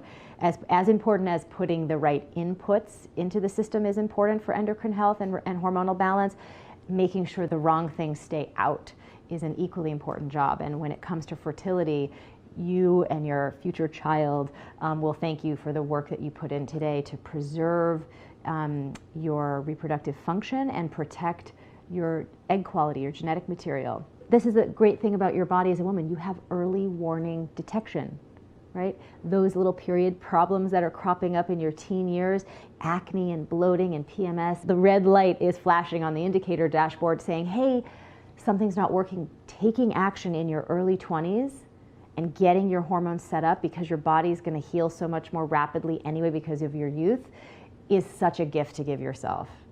Instead of waiting till you're nearly 40 to start addressing your hormones, it's going to be a longer process. The endocrine system is marvelous. It's an extraordinary system I just don't think we spend enough time learning about or getting intimate with and familiar with, because it really runs the show. I always joke, people say, oh, I'm free thinking. I'm like, well, you're as free thinking as your hormones are balanced, because they're really running things. For example, if you don't eat enough at the right frequency, spacing, right? Your blood sugar drops. This is called hypoglycemia in terms of a response. And the endocrine system, its primary job is to safeguard the transport of glucose to the brain, the heart, and the muscle tissue. So it really doesn't like it when you screw around with, how much you're eating and when you're spacing out meals. It really likes a consistent calorie intake and consistent timing of meals. So when this hypoglycemic episode happens, the whole endocrine system gets into action.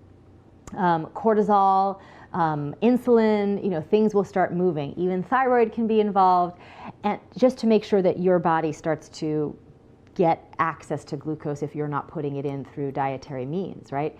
Now, episodically, this is okay, but if this becomes a chronic issue, other things are going to start to take over. And so this idea that you think their willpower is something that we have at our disposal is nonsense when you look at the science, right? What you have is you have cortisol taking charge when there isn't enough glucose dietarily coming in. And so cortisol will talk to your fat cells and say, hey, mobilize some of that stored fat and get it out into the bloodstream as quick as you can.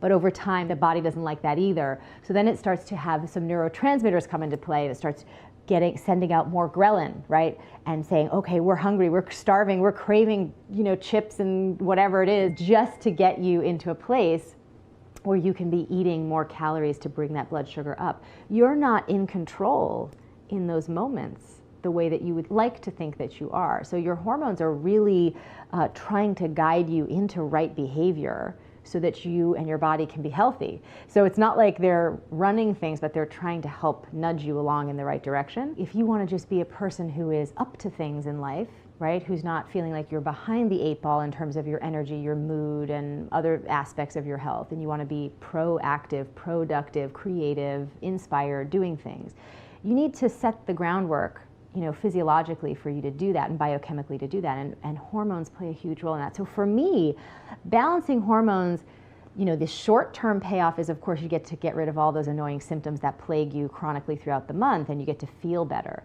But long-term, what's really the opportunity is that you get to prime yourself for your best life, your best work, your best inspiration.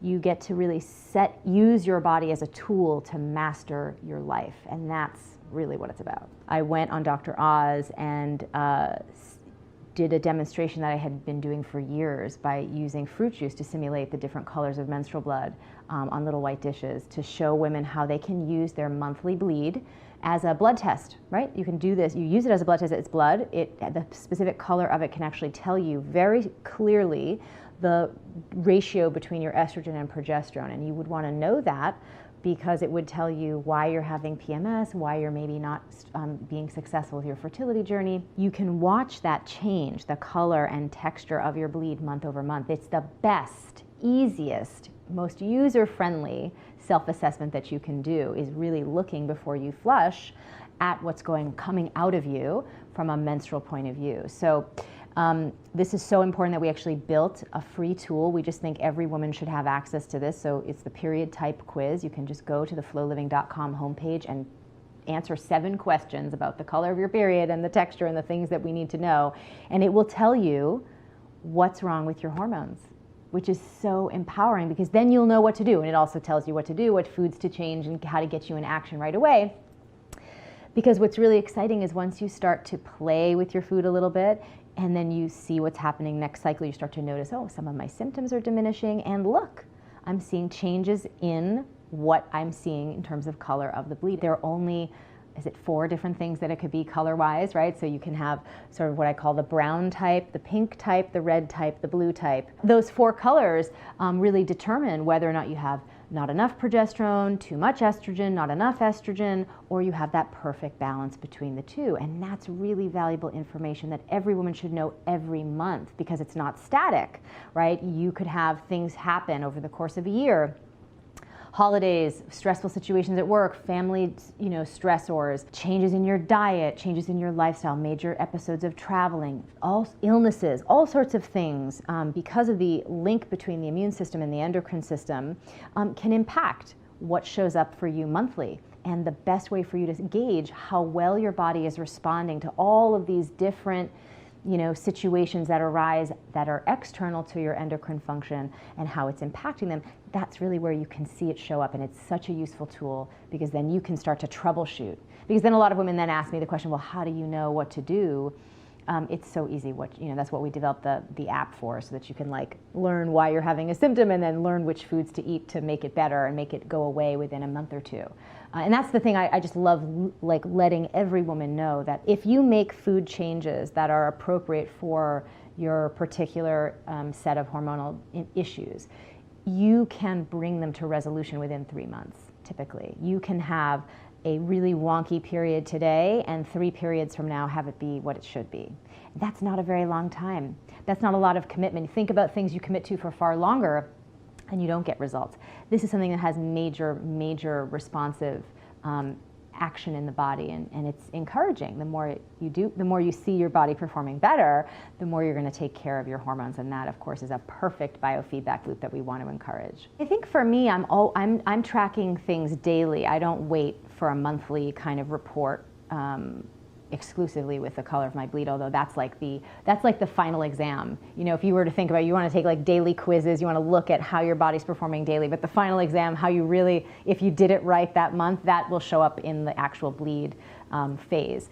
But for me, I'm looking at how is my energy, how is my mood, how's my digestion, how's everything going on these sort of supporting cast member roles of the endocrine system.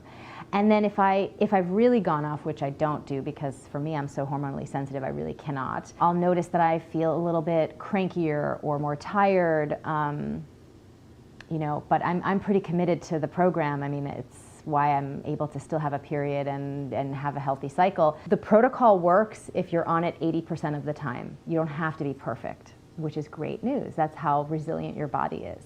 But for someone like myself, I just know that I feel an extra 20% more fantastic if I'm on protocol more exclusively. So there are things that are non-negotiable for me, like eating the right foods in the right phases of my cycle, exercising the right way for the right phase of my cycle, getting the right sleep hygiene perfected, and taking the right supplements, and avoiding pro-inflammatory foods and endocrine disruptors. I mean, these are just things that I do that I can't not do. I mean, and like if I'm traveling, I still do them. I bring stuff with me, it's just part of the fabric of my day-to-day life. So it's not a big burden, but I built up those practices over time so that I have mastery over them now. So wherever you are, if you're just getting started, don't worry about how many different things I'm doing that you might not be doing. Start with something that resonates with you. Like if you think, you know what, gee, I really should swap out all the chemicals in my home, and that feels like a straightforward thing because it's one and done. You know, you throw out the bad stuff, buy some new stuff, and it's done. Start with that. You know, start where you can. If it's switching to organic, start there, and you'll start to see that you're actually making improvements. A little bit goes a long way. So Woman Code is this book that I wrote, and it was published in 2013. You know, I wrote it because it was the conversation I had been having in my professional career with my clients for over a decade, and I thought, you know, this is the protocol. I want women to know about it. I want them to understand, you know, about endocrine disruptors. I want them to understand that once you have a diagnosis, it doesn't mean you're stuck with it for life. And I wanted them to understand how their hormones worked, what they are, the symphony of how they work together, how things can throw them off. I wanted it to be a very practical, tactical book about how your body works and what to do. It's the sex ed you never got but really should have gotten, about being female and having a female biochemical operating system and how you interact with that to optimize its function. In chapter 5 of that book is this magical chart. And I created this concept called cycle syncing now almost 20 years ago, where I was in the course of my research just sort of piecing together that for each of the 4 different hormonal ratios you have, that one per phase of the cycle, there are 4 phases of the cycle, you need to actually be eating specific foods to both offset and support the metabolism and production of different hormones in that phase, and then also exercising the right phase not to further deplete your hormonal balance, and then of course if you are balanced, you get to take advantage of the beneficial effects on your brain chemistry for heightened productivity and creativity. If you read on the Amazon page all the women who've have gotten pregnant and gotten their cycles back, and I had a woman on a recent Facebook Live, and it made me cry, even though I hear this all the time. It still moves me. It's still this is why I do it, because I know what it feels like. She just said, I just wanted you to know, 15 years she had been struggling with endometriosis, she said, and 3 months on the protocol, went in, did all the testing, and has been cleared. It's gone. This is what is possible for women. So I expected all of that because I had been using this protocol in my practice, in my center in New York for 12 or 13 years at that point. The thing that was really surprising was the response to this chart in chapter 5. Can you turn this into something that I can use every day? I can't remember all the details of the things I should be doing in each phase, the foods I should be eating in each phase. And so, my relationship with my community is very dynamic, and when they want something is when I make something, so they really wanted this to be an app. And so it took me a couple years to do it, and at the same time as I was having my daughter.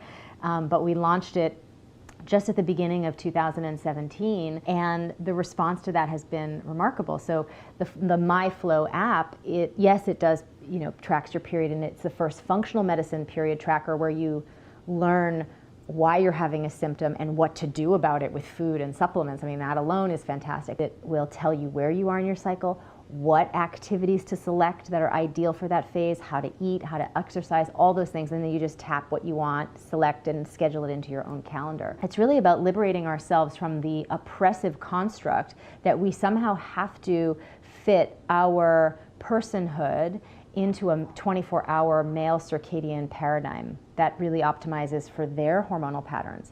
But we have both the 24-hour circadian pattern and a 28-day hormonal pattern that happen concurrently, and we have to actually work with that to feel good and to be our most productive and creative selves. When you try to squeeze yourself into that 24-hour matrix only, you not only feel very frustrated and you don't feel like you're being your most productive self, but also you start to develop that sort of inner critical voice, like the volume of that gets really loud, like, oh gee, why can't I do the same thing every day that I said I was going to do? Why do I feel like last week I was in that boot camp class and I was the star student, and this week I wish I could melt out the back door? Something's wrong with me. Trying to even just fit into a male system is flawed thinking and makes us feel symptomatic. Doesn't help with PMS or any other period stuff. It also makes us feel really negatively about who we are and how we're working in the world, which just need not be, because the truth of the matter is you happen to be encoded, and that's why I called the book Woman Code. You are encoded with the same cyclical creation energy that you see in the seasons and nature, and how a seed germinates, in different stages, from planting to vegetable, that whole thing, it's imbued in your unique female biochemistry, and understanding how to harness that is pretty powerful stuff. So that's what's been super exciting about the response to Woman Code, is not only do women feel like they finally have the, as they call it, the little purple period Bible, that if anything is going on with their hormones, they can really troubleshoot from the book, but they're given a whole new perspective, and it feels like a reclamation for them and for all of us to say, we don't need to be. So, ladies and gentlemen, welcome to this video. Today we're going to be talking about biohacking, sleep, and peak performance, how I've actually gone ahead and been able to achieve such extraordinary results that people look at, they're baffled, they're, how the hell have you done this in 19? And there's a lot that goes into it. But there's a lot of fundamentals that a lot of people look over, and there's this entrepreneur spirit, which is just like, this is just the dumbest shit I've ever heard. I'll sleep, I see this all the time, I'll sleep when I'm dead. I love that one. I'll sleep when I'm dead, or it's all about the hustle and grind. It's Gary V. It's always the people, and it's always that mentality. It's always those people that I've seen that are always the brokest. And keep in mind, this guy has sleep stats of people making 5K a month and making 300K a month. So he knows he knows that the people that sleep the most are the ones that make the most money. But anyways, point is, if you don't know who this is Billy Harris. I call him the Protector. In my circle, in my company, we call him Billy the Protector Harris. You want to tell me a little bit about yourself? Yeah, so I've been working with Iman now for a period of around, how many months now? 14 months or so, year and a bit. Yeah, so I came in to obviously optimize his health, his sleep, and then as a result of that, correlate that in terms of business performance. So that came about a year ago, and then from there, I've been working with him ever since, pretty much every day. And then from there, started to work with other individuals like Iman, primarily in the digital space, and obviously to then optimize their health, their performance, correlate that with more business success, and then, build out the systems with that being said. Yeah, so somewhere around May of last year, I was waking up at 5:30 a.m. every morning. And it'd be tough. I'd wake up around when I first started waking up early, it was so damn hard to actually do. Then I built a bit of like a morning routine, and I implemented things like Alarm Me, Wake Up Light, like stuff that literally it was almost impossible to not wake up with that sort of stuff. But even with all that stuff in place, and even the discipline and the willpower I have, I'd still wake up probably at 5:30, maybe 75% of the time, and that extra 25% of the time where in my mind in the morning I'd come up with a reason as to why I need to stay in bed an extra hour and a half, and it was a good idea. To me that just wasn't okay. So I started looking for a personal trainer, someone who would literally come to my house, wake me up, take me to the gym and train me, and had a lot of applications come through, and Billy was by far the most the one that understood what I was doing and what I was trying to accomplish. And I've been very, very lucky over the space of, the last year. Billy, when he first started working with me, he was literally still working in a gym, right? And then over the space of the last 14 months, I've been very, very, very fortunate that even though Billy's gone from working in the gym to, can I tell him how your business is doing? Yeah. Literally going from working in the gym to, in the space of 14 months, going from working in the gym to making 20 grand a month profit. Once again, very important key number. We always talk about profit on this channel, profit a month. I've been very, very lucky that over that time, he's still stuck by me. And, I'm still the one client that he sees every morning, wakes me up, or makes sure that I'm woken up. Brian early. And so now what Billy's gone ahead and he's done is he's transitioned into working with other people like me, other people who are doing 10K a month, 20K a month, 50K a month, 100K a month, et cetera, and really those entrepreneurs who block out all the noise, block out all the crap on social media, block out this sort of hustle mentality, and really realize that like the most important thing is not how much time you put in, how much you claim to be hustling or working, it's your output and your focus within that time, right? And it's everything outside of the business that has the biggest correlation to the business. So what are some of the things that you focus on with your clients? We want to assess the variables that coincide with business performance. So obviously that being said, primarily sleep, nutrition, and then from there energy and focus throughout the period of a day. So from there, reverse engineering the process in regards to what your goals are with those variables and how that translates into further business success. So what I mean by that first and foremost would be, as a key element of sleep, ensuring your sleep duration is efficient, then from there optimizing your sleep metrics as a result of that process. So we have a first hurdle in terms of sleep duration, and then from there the efficiency in regards to metric data, how we can then further improve your sleep systems, which then correlates into focus, energy, and output with work. So as an example of that, obviously Iman sleeps for roughly 8 to 9 hours per day when we're on the ball in regards to all variables. Winter, definitely 8 to 9 hours. 8 to 9 hours. Summer, probably, and I'm talking like actual sleep, not time in bed, like sleep. Probably summer closer to 7 to 8 hours. Yeah, but we must not forget, with that being said, is that its efficiency of sleep is very, very high. That doesn't necessarily correlate with sleep duration. Okay, so I have individuals who sleep for 6 hours per night and their sleep metrics are incredible. Others who sleep for 9 hours per night when they first start with me and their sleep metrics are pretty poor, or they're almost going down the drain.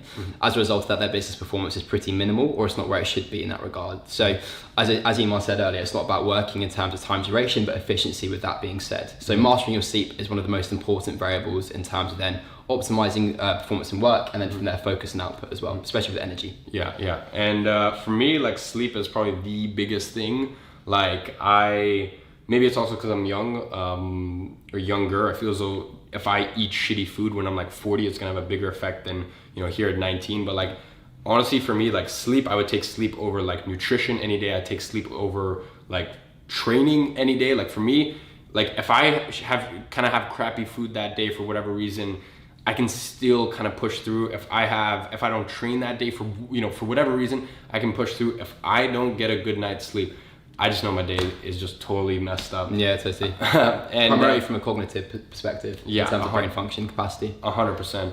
And Billy, obviously, you guys know that an old client of mine was Oura Ring. So, myself, pretty much all of Billy's clients, we all have Oura Ring. So he actually comes in and he tracks every variable of sleep every single day. Him and his team track that.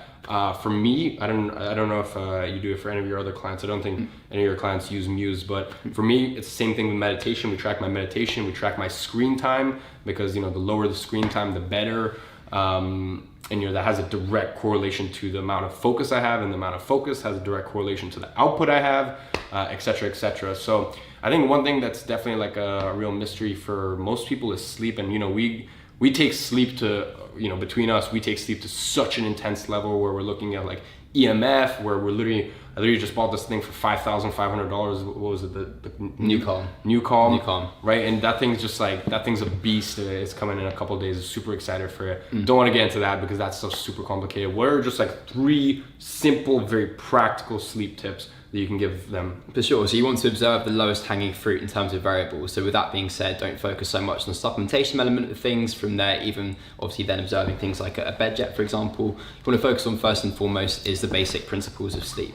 So from there, first and foremost, in terms of reverse engineering the process with time duration. So let's say, for example, you're an individual who wants to wake up at 6 o'clock in the morning, get a good start to the day bright and early ahead of the curve. which is most entrepreneurs in this space anyway, kind of the grind mentality, right? What we want to do is reverse engineer that process. So let's say you want to master 7 hours of duration, ensure that your bed start time is at 11 o'clock at night.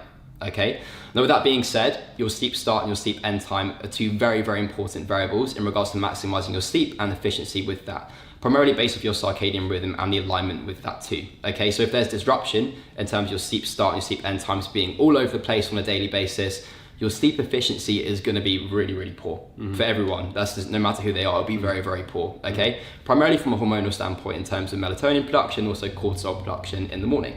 Okay, so you want to stay consistent with that. So on the weekends, still establish your sleep start and end times and try to adhere to that within an hour range. This is something I don't really understand why people like I understand an extra 90 minutes, right? You get another sleep cycle, like if it's, for example, like your day off. But I don't understand people when they sleep in like for an extra 4 hours just because it's the weekend. I mean, it's more of a common thing when working with younger individuals. So for example, Iman is 19. Many individuals at that age would be sleeping in for a crazy period of time in the weekends. And then from there, they'll notice that on the Sunday evening, if they slept on a Saturday, their sleep routine and rhythm as such has been totally disrupted. So sleep for the rest of the week is awful in terms of quality. As a result of that, output and focus is really crap.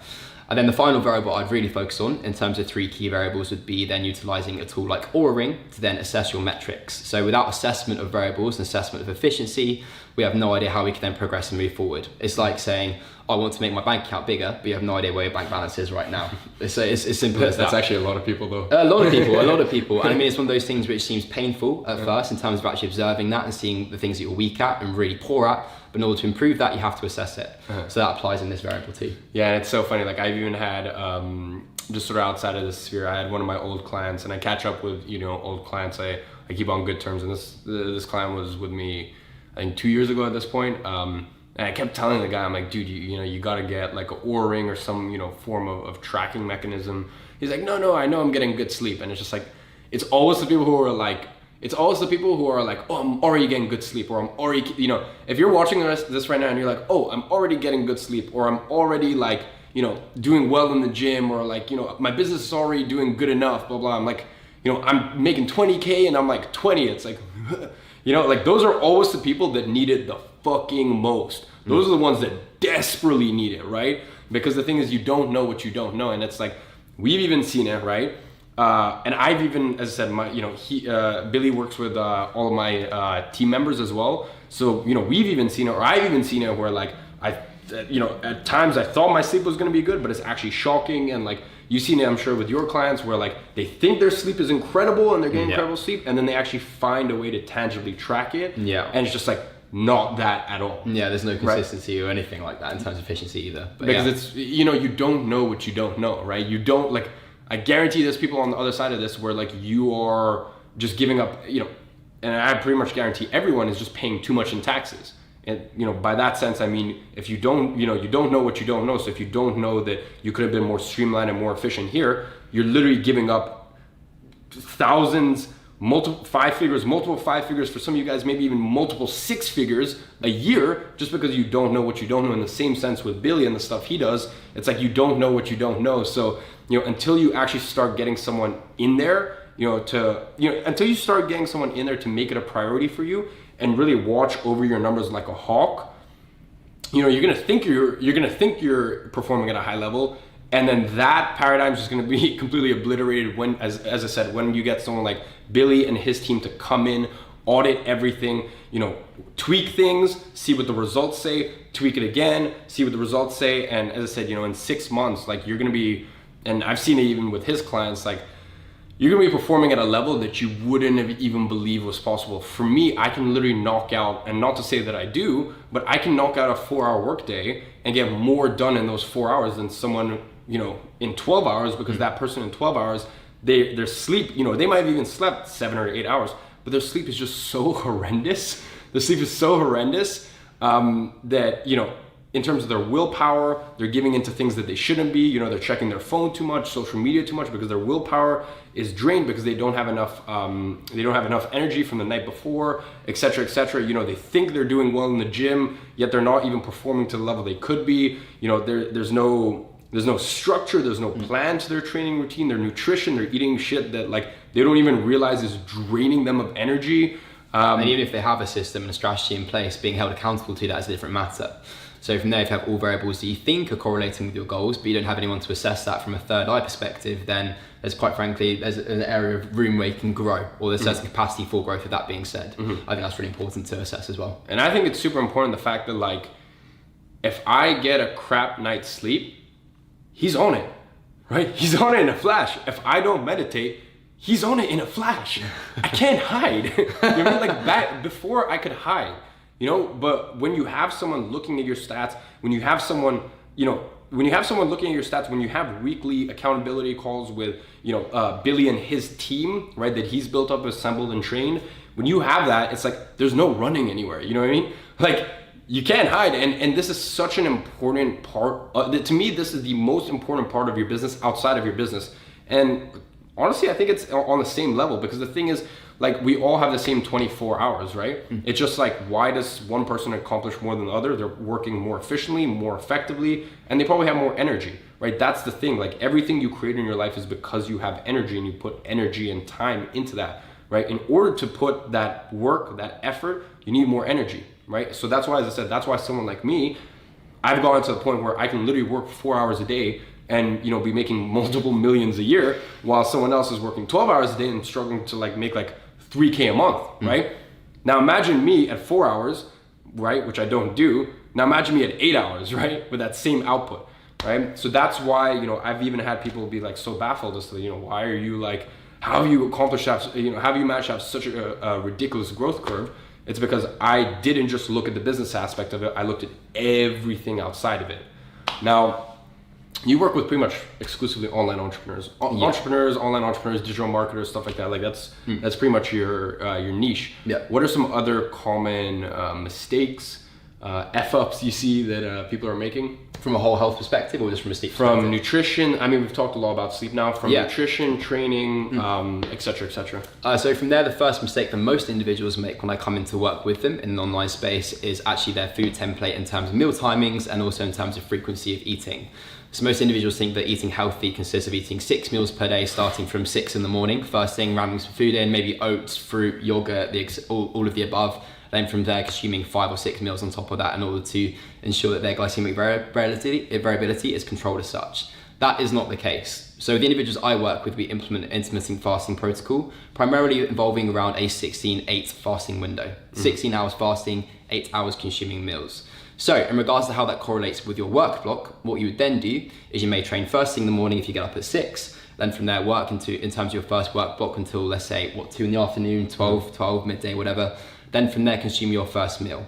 At that point there, you've got the majority of your heavy or intense work done, with your glycemic variability staying really neutral in terms of insulin spikes and regulating that, which correlates with focus and output of work too. Then from there, consume your first meal. Then from there, go into a lighter work block as such. Then from there, maybe consume 1 more meal in the day. Now you may be thinking that's only 2 meals in a day as opposed to 6. My metabolism is going to be going out the window. What the hell am I thinking? My body composition is going to be all over the place. In terms of that aspect of things, that has been proved void in terms of science behind it, in terms of meal frequency. Actually, eating 2 meals per day can be more beneficial from a growth hormone standpoint and also from a perspective of glycemic variability, as I said, and regulating that. So you may experience, if you eat a meal, let's say first thing in the morning, and you have a conventional breakfast, you may experience a bit of a slump after that period of time. You may feel like your energy is low, your focus and your output is really poor. That's because your insulin levels are spiked and then they're now beginning to crash. We can prevent that by fasting and implementing that protocol as well. Yeah, so, you know, in that sense, so I've been doing intermittent fasting for quite a few years now. And the thing is, like, you know, it's known as the thermogenic effect. Like, you know, your body, it takes a lot of energy to take all that food and digest all that food, especially because in the first place, most people, without realizing, you know, the moment you speak to Billy and his team, he'll be able to know in like literally 2 seconds, you know, why you're flaring up, why you're having effects to these foods, etc., etc. But like most people, let's just even put aside the fact that most people are eating stuff that they shouldn't be eating based on, you know, based on some sort of, you know, based on their genetic predispositions, digestive health, gut health. Yeah, exactly. You know, let's even put that aside, because the thing is, obviously, if you're putting junk into your system, or just stuff that your body is not predisposed to deal well with, and you don't know that, once again, you get a lot of your clients to take Viome, right? Yeah, gut health testing kit. Right, so I've taken Viome, you know, I bought Viome for all of my employees, got them to take it all. And once again, that like, you don't know what you don't know. Like, some stuff came back on there that I was very confused with. I was like, I would have never known that, right? But let's put that aside. Just in general, digesting food takes so much energy. So the thing is, if you're waking up and the first thing you're doing is eating, you know, what you think is to be a healthy breakfast, then, you know, energy and resources that would, you know, normally flow up to your brain, and, you know, your brain could use, because once again, your brain, I believe, you know, in terms of your total output, takes up like 25% of your total energy expenditure that day. Yeah. Rather than going there, it goes there, right? And that's not really what you want. So that's why, obviously, I do intermittent fasting. Most of your clients, if not all of my clients implement it. And then also, to add to that, in terms of from a hormonal standpoint, first thing in the morning, there's an influx of cortisol, which is the hormone which is going to be waking you up and almost combating melatonin, which is your natural sleep hormone. So by then adding an element of, like, for example, carbohydrate consumption, your insulin spikes and your cortisol spiking, and they're like the Batman Joker. They're going to be battling against one another totally. So at that point there, you will feel very, very groggy first thing in the morning if you are to consume a meal first thing upon waking, especially if it's carbohydrate heavy. So in terms of breaking a fast, you then want to consume protein and fat sources as well, or consume something like bulletproof coffee. Yeah, exactly. So there's that, and then obviously with lunch, I just have a more paleo-inspired diet. It's not a paleo diet per se, but for me, you know, mainly my lunches are just salads, basically, pretty much all the time, and then the heavy carbs are left for dinner, right? So that's the way we do it, and 2 meals is non-issue at all. No. You know, and apart from that, well, once again, as I said, there's just so many areas in your life, like even just taking a look at my bedroom, like Billy noticed, like, you know, this is stuff that and this is around like 9 months ago, 10 months ago. I mean, at this point, like my bedroom's optimized as hell, but, you know, just even, well, actually pretty much everything's optimized. Everything's optimized. just ridiculous, just on another level. It's getting to the point now where I'm starting to feel like Iron Man. Yeah. You know, where like even the new Calm, like this thing that's come in a few days, like the thing costs like $5,000. It's nuts. And you know, I have the Earth Pulse and I have this and that. You know, it's getting to crazy. It's getting to crazy levels. You know, but in terms of, you know, all the Joovv, like all the weird wacky stuff we're testing. But once again, that's me trying to go from 7 figures and multi-7 figures to 8 figures a year. So the higher level you're trying to get to, the more crazy shit you kind of have to do and kind of have to try, right? And he's here along with me, and he's here along with all of his other clients, you know, whether they're trying to make like literally 8K a month or trying to make 300K a month, whatever the spectrum is, right? He's there to make sure that they can break through that ceiling and get to that next level. And in order to break through that ceiling and get to that next level, you need more energy, right? And that's, at the end of the day, that's what, you know, peak performance is. It's having more energy, more mental clarity, more capacity, et cetera, et cetera. So yeah, I mean, you know, we're doing crazy stuff at this point in terms of, you know, the new Calm, the Earth Pulse, the this thing, that thing. But as I said, you know, back to my point, literally like even 9-10 months ago, I wouldn't have known this stuff. Like, you know, I literally, obviously I have the luxury of, as I said, you know, he's still or I'm still the only client he works with one-on-one in person. Obviously we live in London, so, you know, that's a aspect of that. But he walked in my bedroom and he just noticed like all these electrical plugs and stuff like that, right? And he was like, dude, do you not realize that, you know, have you not thought about the EMF, right? And I'm like, like I kind of knew that. I was like, what the fuck are you on about? Like, I mean, like I kind of knew that, like, you know, the electrical charge was bad, and I knew that, you know, you should put your phone on airplane mode, blah blah, this and that thing. But I'm like, why does it really matter that much? And he was like, no, that's really gonna F up your sleep, right? And I was like, okay, cool, right? So we rejigged a couple things around. I removed most electronics. The tools that I do have in there, for example, the Earth Pulse, that thing has like the special wiring around it, so it literally emits 0 EMF. Just stuff like that, right? And once again, because he tangibly tracks, you know, he's not just like him and his team aren't just like some coaches that like will just like sit there and be like, oh, I think you should do this, blah blah. It's like, no, literally every week, you know, you sit with his team and it's like, we do this, we test it, we see if it works, both in terms of your nutrition, in terms of your training, in terms of your sleep. We test it, and if it works, we keep pressing and we make it better and more efficient and more optimized. And, you know, that was a perfect example right there, where every night I saw probably a 5-point increase in my sleep just after we implemented that, right? To the point where last night, what was my sleep score? 95. 95. Yesterday was a high school. Yeah, it was. Right, and like 90s are very, very common for me. You know, not so much in the past 3 weeks because not so much the past 3 weeks because we've been traveling and having fun and stuff like that. But you know, that's a very, very common sleep score for me, is, you know, to consistently hit in the 90s, right? And it wasn't always like that. You know, when we first started working, it was 70s, 72, 75, etc., etc. And also I'd add to that, the last point that I'd make with that being said is also establish your sleep start time, end times around social life as well. Because obviously we're not just individuals who work 24/7. You wouldn't be healthy if you were doing that, nor would you be happy necessarily.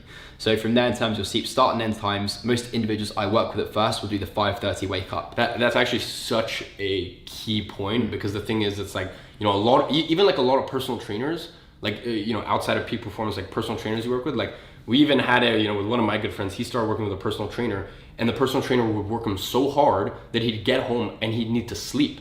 And it's like, the thing is, us as entrepreneurs, we're not going to the gym more than likely. I don't know about some of you guys, but like, I'm not going to the gym to get a six pack or get like super hench. If that can happen, awesome, right? But that's not my main focus. My main focus is to go into the gym, wake myself up, give myself some more energy. And the thing is, you know, when you have like a regular personal trainer or a regular sort of coach, you know, they don't understand what the end goal is. Whereas if you have like, you know, the one thing I love about you and your company and the way your team does is like, you know what the goal is. You know that for me, like even stuff you know that I'm not going to do. Like we even just talked about like shakes. Yeah. Like for me, like I'm not, like I don't care about growing my biceps like an extra 0.3 inches.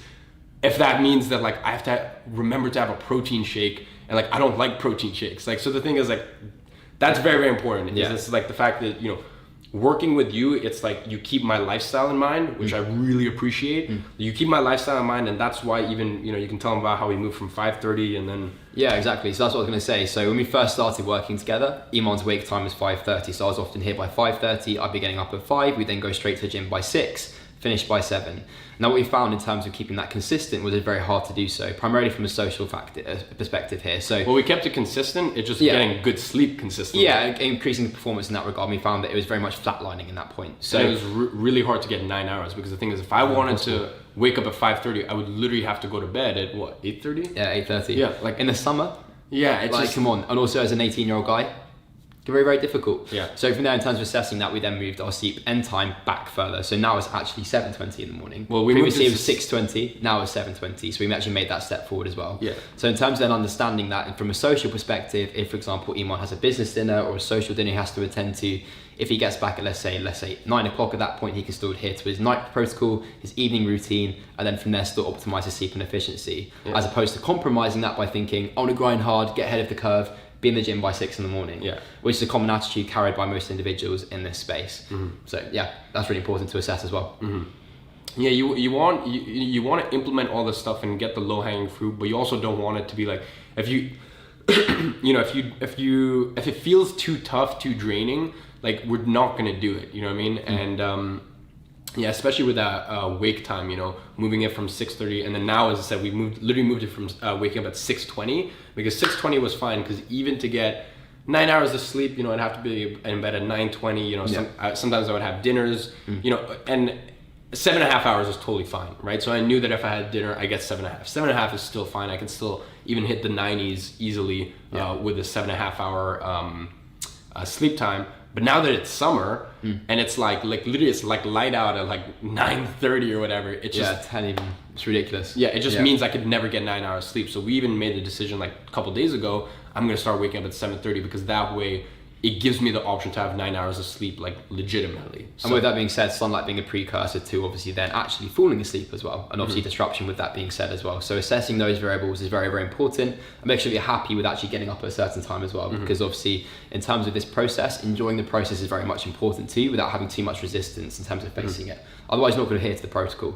No matter who you're working with, whether it be myself, for example, in the online space, it'll be very much impossible to do so. So assessing that, being honest with yourself, very, very much important too.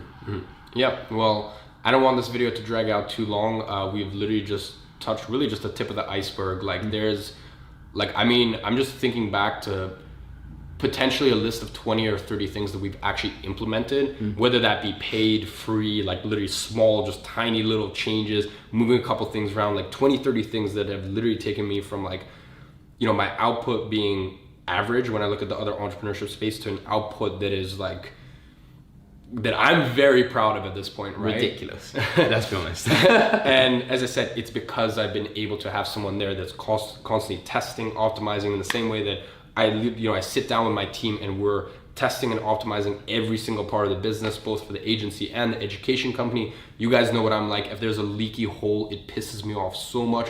If there's a 3% inefficiency at any part of my business, I'm raging hard, right?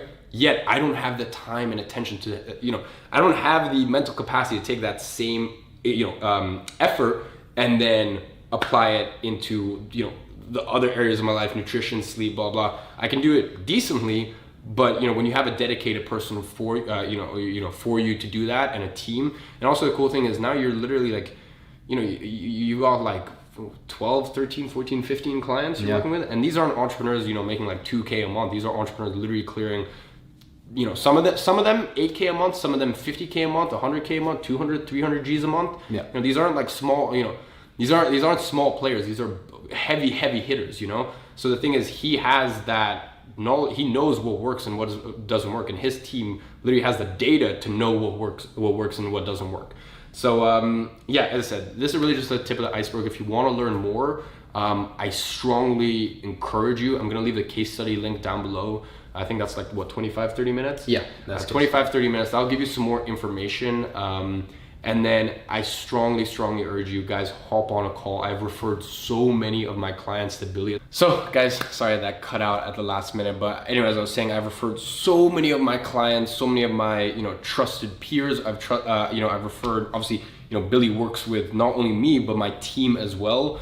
And yeah, as I said, I strongly urge you to go check out that case study, book in a call with Billy, and start taking the actions, because every idiot has the tricks, the tactics, the hacks. Like every other schmuck has that thing. It's not it's not like you have some sort of special information. So I feel as though some people think that they're gonna learn something from someone or a coach or something, and it's just gonna be some special information. No, pot of gold. It's pot of gold. No. Very rarely that's the case, but most of the time it really is just bringing everything back to the fundamentals. So look, if you're looking to make 20K a month, 50K a month, 100K a month, 200K a month, 300K a month, like some of Billy's clients, 500K a month, $1 million a month, then this is the sort of stuff you need to be focusing on. Also focusing on the actual, everything else in the business, also focusing on how to drive your business forward, implementing new systems, et cetera. Also looking at the tricks, the hacks, what's working right now, what's not working right now, but always remembering that it comes down to the core, the fundamentals, the stuff that Billy and I have been working on for a long time at this point. So yeah, ladies and gentlemen, do you have anything else to say? No, that's all good. I look forward to seeing you guys on a call myself. Yep. So guys, ladies and gentlemen, hope you enjoyed this. On behalf of Billy Harris, the Protector. Do you go for fist bump? You know how I do. We ask this every morning after the gym. So here's the thing. It's very easy to put on a suit and tie and look like an adult. But looking like an adult when you dress casually is a completely different story, right? Like, how do you take these universal casual staples like jeans, t-shirts, sweatshirts, and make them age appropriate when they're worn by guys of all ages? There are a lot of ways to get this wrong, and the worst is being an older guy looking like he's trying too hard to look younger. So how do you do it? How do you dress casually and look like an adult? In my experience, there are 7 things you need to pay attention to. There are some key principles to follow, and there are some really easy upgrades that you can make. I'm going to share those with you in this video and show you what it looks like.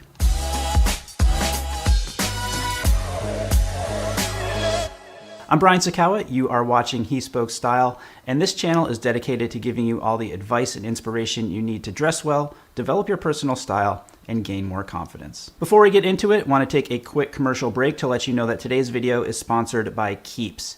Keeps is a subscription service that focuses on making it easier and more affordable for men to treat their male pattern baldness online. Here is a statistic for you. 2 out of 3 guys experience some form of male pattern baldness by the time they are 35. And the best way to prevent it is to do something about it while you still have hair left. With Keeps, a licensed doctor reviews your information online and recommends the right hair loss treatment for you. Then your treatment is shipped directly to your door every 3 months. Keeps offers generic versions of the FDA-approved medications for hair loss, which makes it more affordable. So if you're ready to take action and prevent hair loss, go to keeps.com/hespokestyle. That link is right down there in the description. Click on that to receive 50% off your first order. Now, the first thing I want you to do is to think about how you used to dress when you were younger, like when you're in high school, for example. So for me, what I like to wear a lot of the time were rock band t-shirts, t-shirts with some kind of saying on them, sweatshirts with logos. I had this jean jacket that I used to wear all the time that had pins and patches all over it. And if you think where I'm going with this is to tell you that you shouldn't wear logos or graphic t-shirts or stuff like that, that's not quite what I'm getting at. Yes, I do think that graphic t-shirts, ironic t-shirts and logos, all that stuff make you not look your age if you wear them when you are older. But what I want to focus on here is that all those things just look really busy. To wear t-shirts and sweatshirts and jackets as an adult and look like an adult, it's best to simplify. So instead of a graphic t-shirt, choose one in a solid color. Instead of a sweatshirt with a big logo on it, go with a classic style without a logo. It's pretty simple, and keeping it simple like that is one of the keys to looking good dressed casually as an adult. All right, so the next thing you need to focus on to dress casually as an adult is one of the exact same things that I constantly preach about when it comes to looking good in a suit. Your clothes have to fit. Doesn't matter whether it's dressed up or casual. If your clothes don't fit, you're not going to look like an adult. You're not going to look like you know how to dress your age. Now, one thing I want to emphasize here with fit is that when it comes to how your clothing should fit, that it really depends on 2 things: the look you're going for and your body type. If you're like me and you consider your style to be classic with a modern sensibility, that tailored fit, slim, comfortable, definitely not tight or form-fitting, is probably what you're looking for. If you're someone who enjoys keeping up with trends here and there, there's nothing that says you can't do that as an older guy, but I would just say don't overdo it. But how do you actually get your clothes to fit the right way? The first thing I would recommend is to find a great tailor, even for casual clothes. A good tailor will be able to make any number of small tweaks, whether that's hemming your pants or jeans. Yes, you can do that too. Shortening a shirt sleeve, little things that go a long way to helping you do grown-up casual right. And if you're wondering how to find a great tailor, check out that video. I've got linked right up there. The second thing I'd recommend is to explore a variety of different ready-to-wear brands. Different brands have different fits. Some will work for you, some won't work for you. Figure out what does, what matches your personal style, and you will be well on your way. So if there's one thing I really want to stress here, it's that there are many different ways to dress casually and look good as an adult. I don't want you to think that I'm saying that you have to dress like me to look good or to look right. We're all different. We live in different places. We have different jobs. We have different experiences. I went through this little crisis maybe 6-7 years ago. I used to think that I needed to constantly wear something different, to keep showing people that I quote unquote knew how to dress. But what happened was that I started driving myself nuts. I was getting frustrated. It felt too complicated. And honestly, I didn't feel like myself. At that point, I realized what I really like to wear, and I got really comfortable with the idea that that was my style. So I stopped driving my behaviors in terms of style based on what I saw other people doing and learned to really like and appreciate what I like to wear. Knowing what you like and sticking to that and developing a sort of uniform for yourself, that's not boring. That's cool. It's what makes you, you. It becomes your calling card and it becomes your style. If you apply what I've talked about already, simplifying and paying attention to fit, that's going to work in a variety of different styles and approaches. But it's most important that you're comfortable, because if you're not, that's going to negatively affect how you carry yourself and your confidence. So at that point, it's like all that work would be for nothing. All right, next let's get into some specific upgrades that you can make, and starting off with one of the ultimate casual staples, jeans. If your jeans are worn out, full of holes, poorly fitting, meaning either baggy or too long where they're pooling at your ankles, it is time to upgrade to some jeans that fit right. Now, you might wonder, how many pairs of jeans should you have and what colors should they be? So the first pair you need is a slim and dark pair. This is your workhorse pair of jeans, and it will be one of the most versatile in your entire wardrobe. You can wear them casually and rugged, and they can easily transition into other slightly dressier casual scenarios like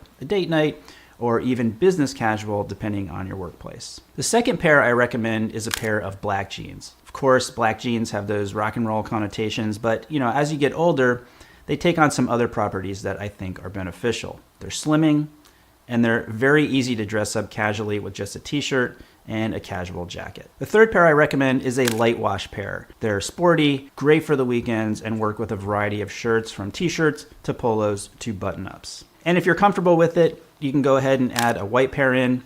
Lots of options there, especially in the summertime, but I know that's not going to be for everyone. Next, let's talk about footwear, specifically sneakers. Now, I like wearing sneakers as much as the next guy, but I'm not going to be wearing a pair like this outside of the backyard or the gym. Athletic shoes as your go-to footwear outside of working out or working around the house are a complete no-go. Instead, upgrade to a pair of minimal low-top leather sneakers.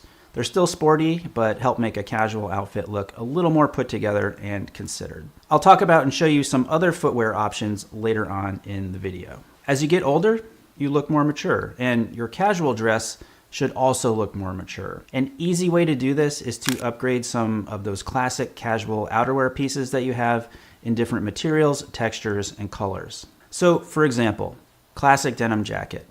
I don't think there's anything wrong with wearing this as an adult, but I will grant you that it does appear more youthful. But the same garment in a light tan corduroy, caramel colored suede, or chocolate suede has a completely different look and feel. Not only does it look more mature, but it's also more elevated while still being casual. This next upgrade might be a little controversial since we're talking about dressing casually, but I do think it's important as an adult, even when you're dressing casually, to have a go-to sport coat. So our goal is to make a casual outfit look more mature and age appropriate. And if you think of an outfit as consisting of three main garments, pants, shirt, and some kind of jacket or outer layer, all you need to do to make a casual outfit look more mature is to add a dressier piece, one dressier piece into the mix. And I think a sport coat is one of the easiest ways to do that. Take this outfit, for example. Jeans, t-shirt, hoodie. Swap out the hoodie for a navy sport coat, and I don't even have to tell you because you can clearly see the difference that just one small change made to the entire look and feel of this outfit. So we've talked about a few general things you can do as well as some specific upgrades you can make, but instead of just talking about it, what I want to do next is to show you what these things look like in practice. 5 looks for various seasons coming your way. Let's jump right into it. So this look here is like the clearest illustration of pretty much everything I've talked about.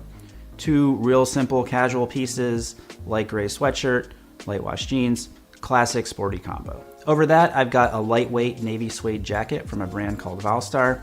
For a sporty look like this, I think a crop jacket works really well, and the darker color complements and completes the look. Some simple two-tone sneakers. These are from Suit Supply. Again, kind of sporty with a contrast between the taupe of the leather and the white sole. On my wrist, I'm wearing the Longines Heritage Classic Sector Dial and a classic pair of Ray-Ban Clubmasters to finish everything off. Here we've got a classic kind of rock and roll look, black t-shirt, black jeans. Sky's the limit when it comes to what to style with this.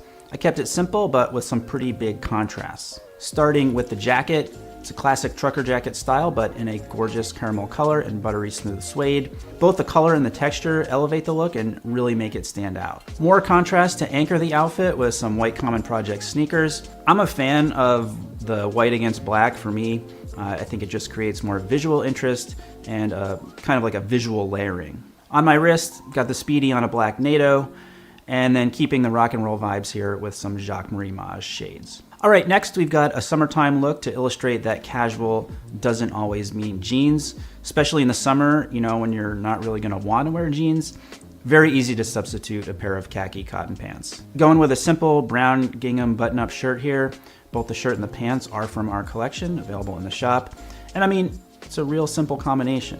What really takes it up a notch and completes it are the footwear and accessories. Got a suede tassel loafer. Again, suede always feels more mature to me. Suede belt to match. Panama hat makes the silhouette more complete, and the watch and sunglasses just finish everything off. Here we've got a jeans and sport coat look. Foundation is just really simple, tan crew neck sweater paired with some slim dark denim. On its own, casual, it's fine, but you can really elevate it and make it more grown up with the addition of a sport coat. I love this particular jacket with this look. It's a clean and simple color palette with the browns up top, the blue jeans, and white sneakers. If you come in closer to the jacket, you can see there's a nice texture to it. Makes it more interesting, and again, like suede, definitely appears more mature than a regular old solid color jacket. Watch is the Vacheron Traditionnel. Sunglasses are the Dylan by Jacques-Marie Mage. You can easily wear a nice pair of walnut derbies if you wanted to dress this up a bit, but to keep it more casual and sporty, I like the white sneakers. Another summer look here, substituting jeans for some cream colored cotton pants, which I'm pairing with a black polo shirt. Very simple combo, very high contrast. Polo shirt, classic casual piece, but this particular shirt from our collection feels more elevated and grown up for two specific reasons. It's got a stronger collar, so keeps it shaped better, easier to wear under a sport coat if you want to do that, and it's got a 5-button placket rather than the standard 3-button. I deliberately did not wear a belt with this to keep it looking very simple and clean. Got a white baseball cap with this, along with some white sneakers to create some balance top to bottom. Great sporty watch, the IWC Spitfire on my wrist, and finished off again with the Ray-Ban Clubmasters. So if there's one thing I really want you to take away from this video, it's the power of simplicity.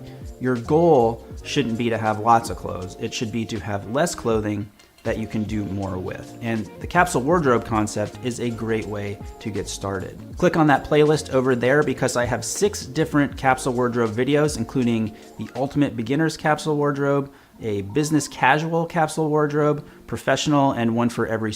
If you think being successful is going to make you more confident, you're wrong. And you've actually got it backwards. You need to be confident in order to be successful. Because think about it. Why would anyone believe in you if you don't believe in yourself? If you are tired of feeling like you are at the mercy of everything and everyone around you, from a shitty boss to a dead-end job and everything in between, let me help you change your situation. And if you apply the 9 strategies we're going to talk about, by the end of this video, you will be a different person.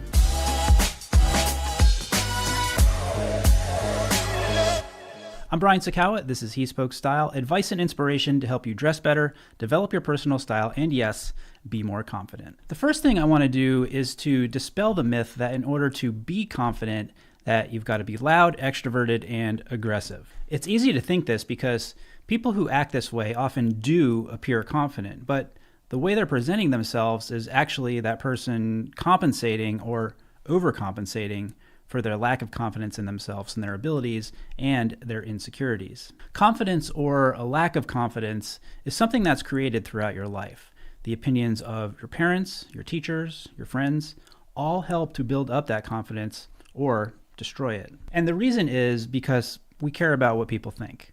But if you get to a point where that fear of how someone is going to perceive you takes over and controls everything you're doing and every choice you're making, then you've gotten to a point where you are not in control anymore and you're judging yourself based on what others think and not what you believe. So we need to get rid of that fear. We need to get rid of that inner criticism that is holding you back from living the kind of life that you want. And the first step to doing that is to take an honest look at yourself and to know yourself very well. Self-reflection is ground zero for improving your confidence. Knowing everything about what's inside you is going to help you start believing in yourself and your abilities. If you don't know what you want, how are you going to get it? Self-reflection can be difficult, and it's important that you're honest with yourself.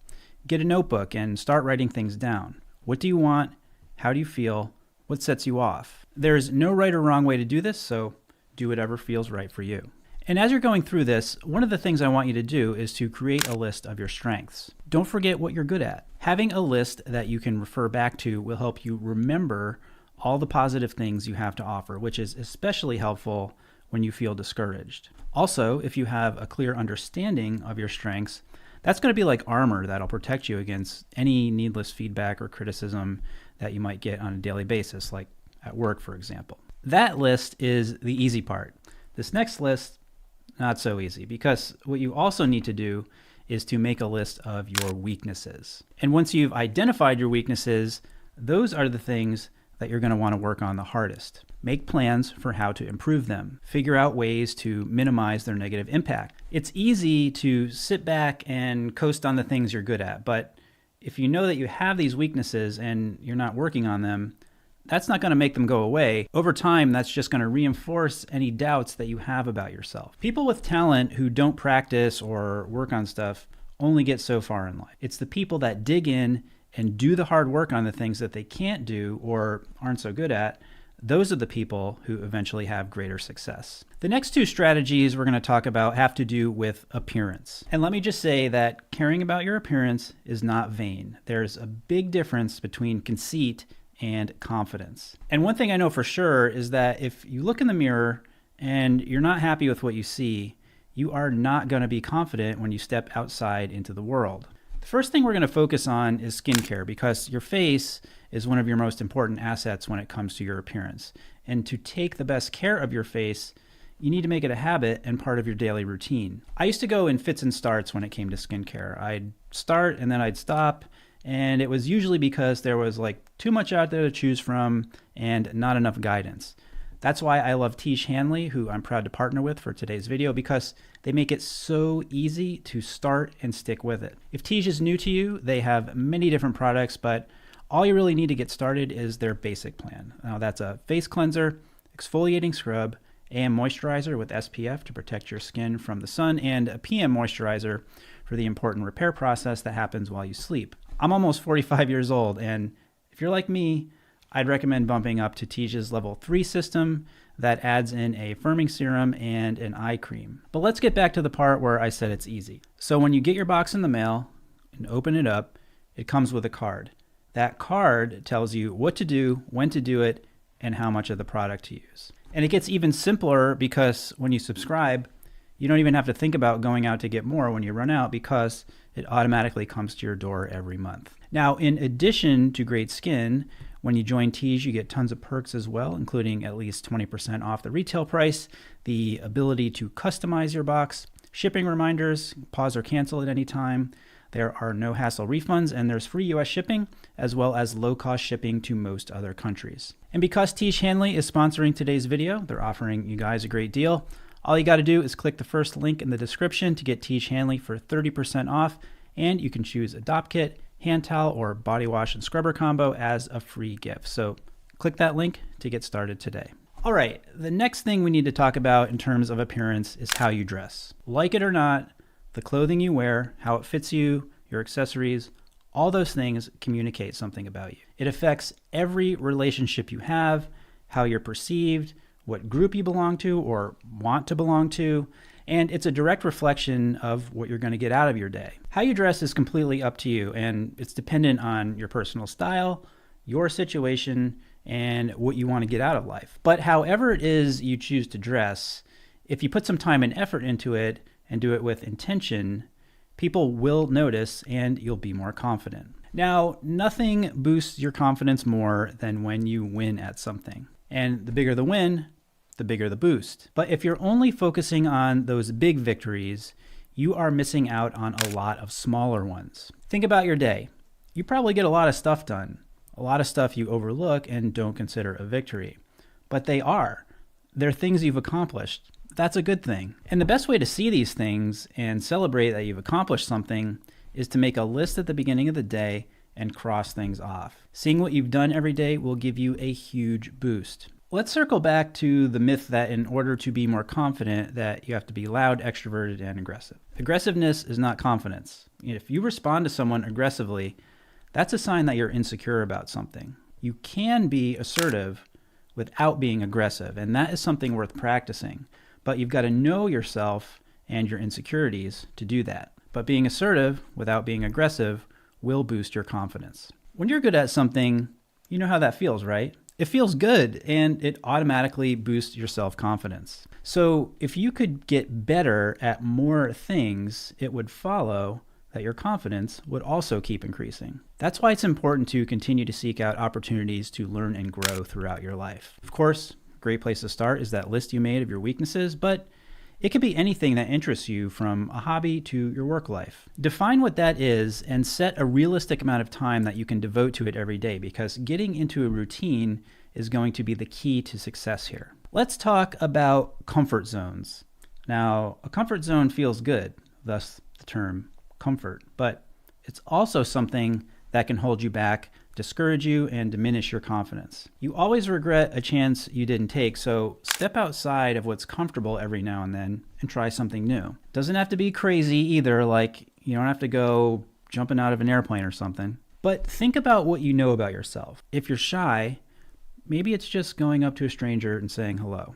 Whatever it is, if you face that fear, your confidence will improve. Thanks once again to Tiege Hanley for sponsoring this video. Just a reminder to click that first link in the description and you'll get 30% off Tiege Hanley.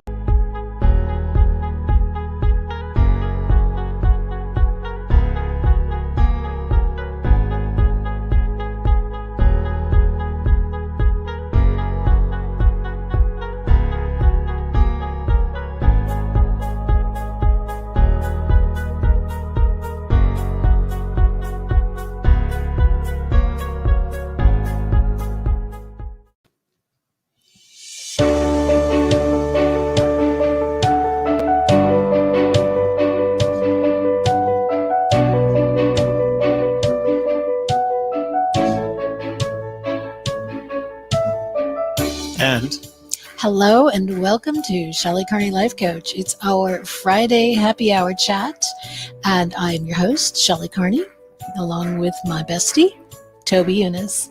Today we're going to talk about active listening.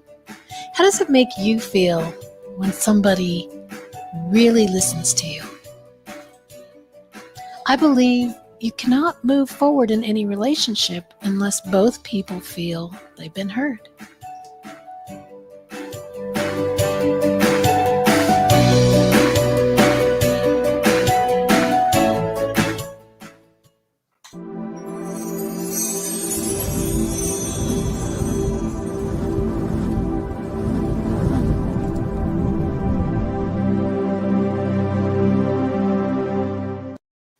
Toby and I want to provide value to our community, and we hope you enjoy the videos we create. We appreciate you being here to engage with us.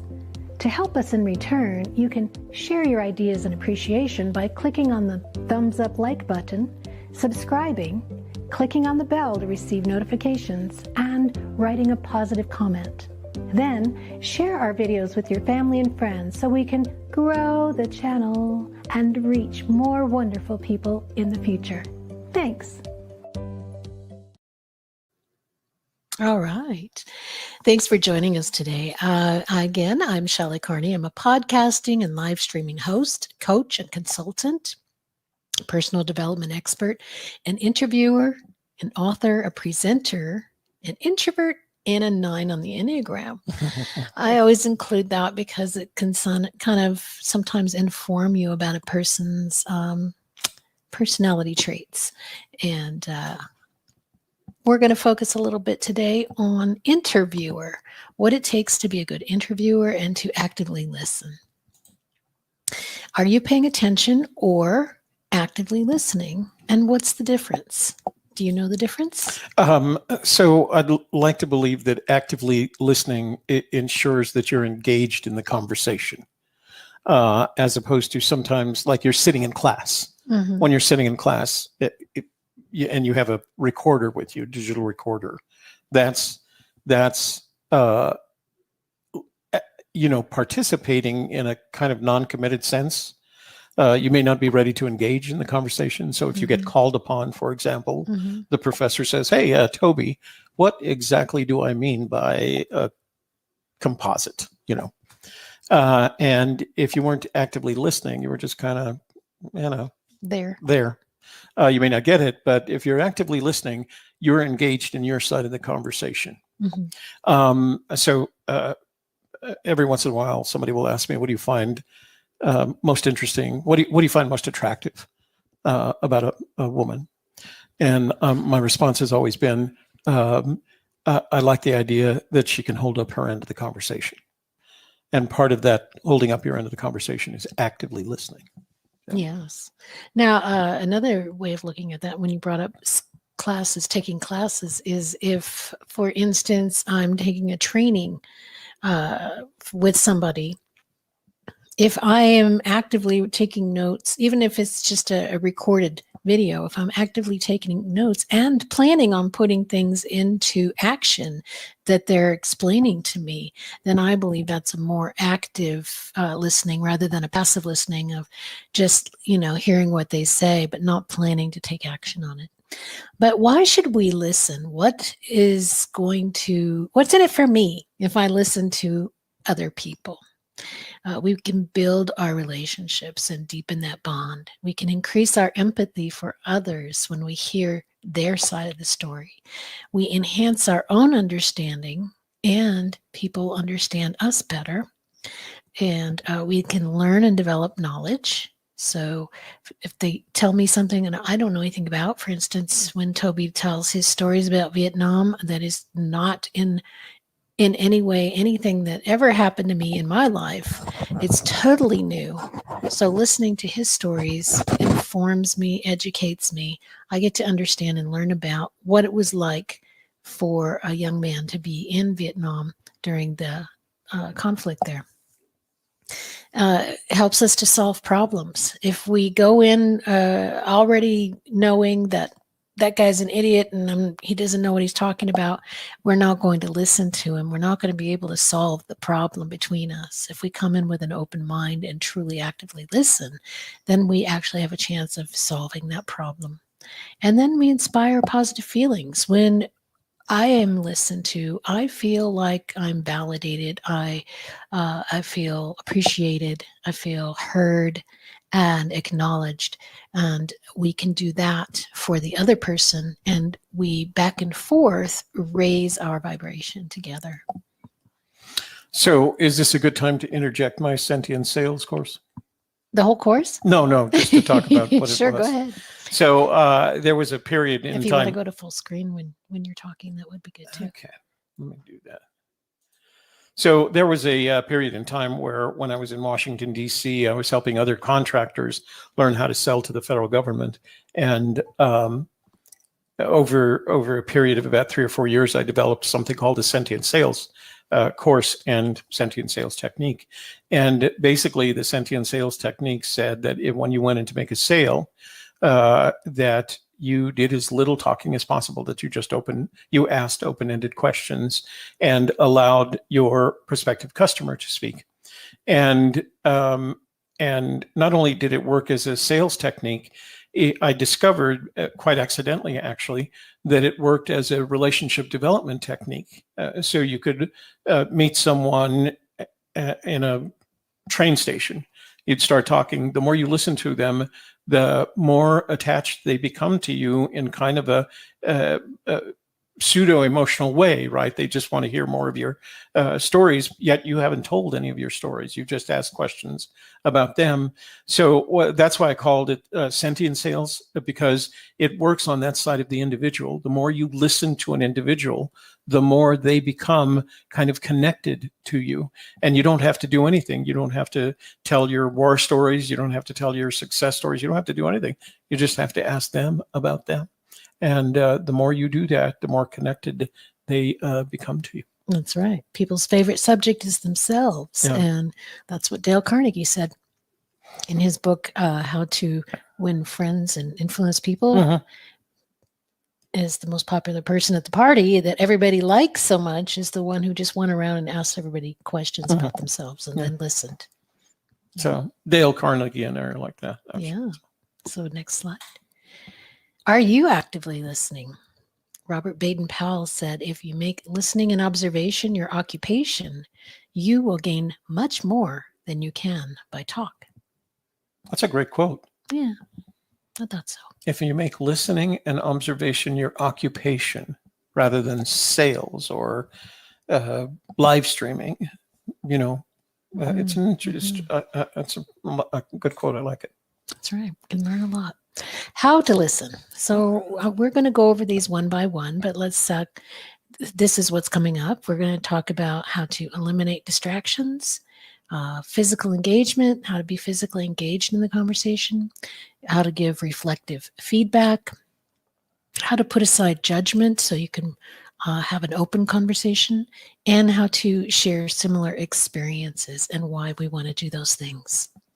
So this picture that you selected from Pexels, it's interesting because I've seen that young woman a lot. A lot, yeah. Yeah. So whoever that photographer is, Her that's like friend is a photographer. yeah, apparently. But the other thing I just noticed is they're wearing exactly the same coat, reflecting one another. It's I wonder true. if that was intentional.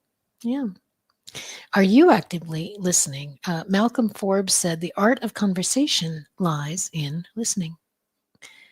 And if Malcolm Forbes says that, then you know it's pretty Good enough important. for me. Yeah. I'll take it. Yeah. It's pretty. These are people who are highly regarded in their respective industries. Mhm. So you have to accept the fact that they probably do a lot more listening and talking, as part of what made them successful. Exactly. Well, and a big part of leadership is being able to listen to the people around you and take that information and put it to use. First, eliminate distractions. So as you can see, this young woman sitting at a table waiting to have that conversation. She doesn't have a phone or device out, so she's put away all her devices, cleared her mind. She isn't trying to read the paper or study or look out the window, and she's cleared her mind. She's ready for a conversation. She has allowed the time necessary. When somebody wants to talk to you, make sure you ask them, how long of a conversation would you like to have, or how much time do you need?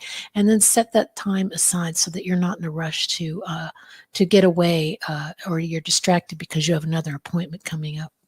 Find a quiet space so that you don't have a lot of noise interrupting your conversation, and get comfortable. Use the bathroom, make sure you're not super hungry or super thirsty.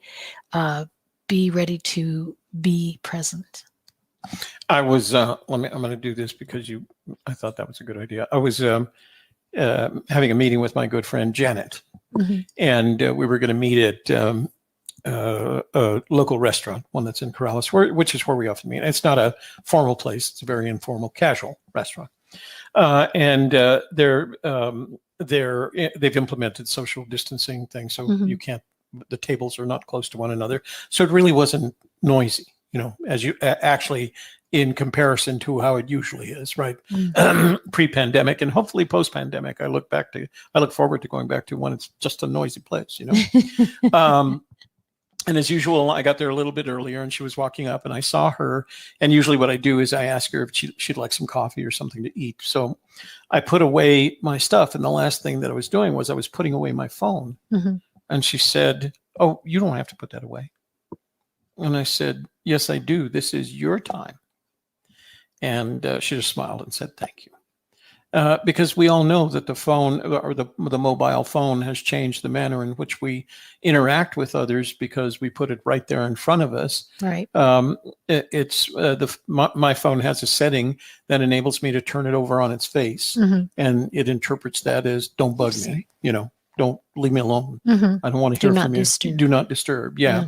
And I find that very handy, because the last thing I want to do, I think it was Frank Sinatra that when asked once, I can't remember the question, but what is it that you don't do on a date? And his response was, you don't look at your watch and you don't yawn. That was his thing. Right. I added to that, and you don't pick up your phone. Right. And if necessary, you put your phone in your pocket.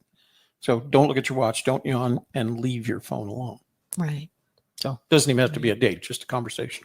And that's just showing respect and caring for the other person. Yeah. Are you actively listening? M. Scott Peck said, "You cannot truly listen to anyone and do anything else at the same time." So, good thing to remember. Especially sometimes for parents, we need to think about that because our kids pick up cues from what we're doing. And if we're trying to be on the computer or play with our phones or a tablet or doing something else, and they have something important to talk about, then it's time to put that to the side, at least for a few minutes, and just look at them and let them talk, because that's training them to do the same thing if you want to talk to them. If they grow up seeing you looking at a device or doing another job while they're trying to talk to you, then they'll get the idea that, oh, that's what humans do. That's what people do. That's what I should do. And then when they're a teenager and they won't listen to you because they're playing with their phone, you can remember that you helped to teach them that. Yeah, it's kind of your fault. Well, and you know, and I don't blame people because these things happen, but just keep it in mind. Slides. Yeah. Next is physical engagement. You want to face the speaker.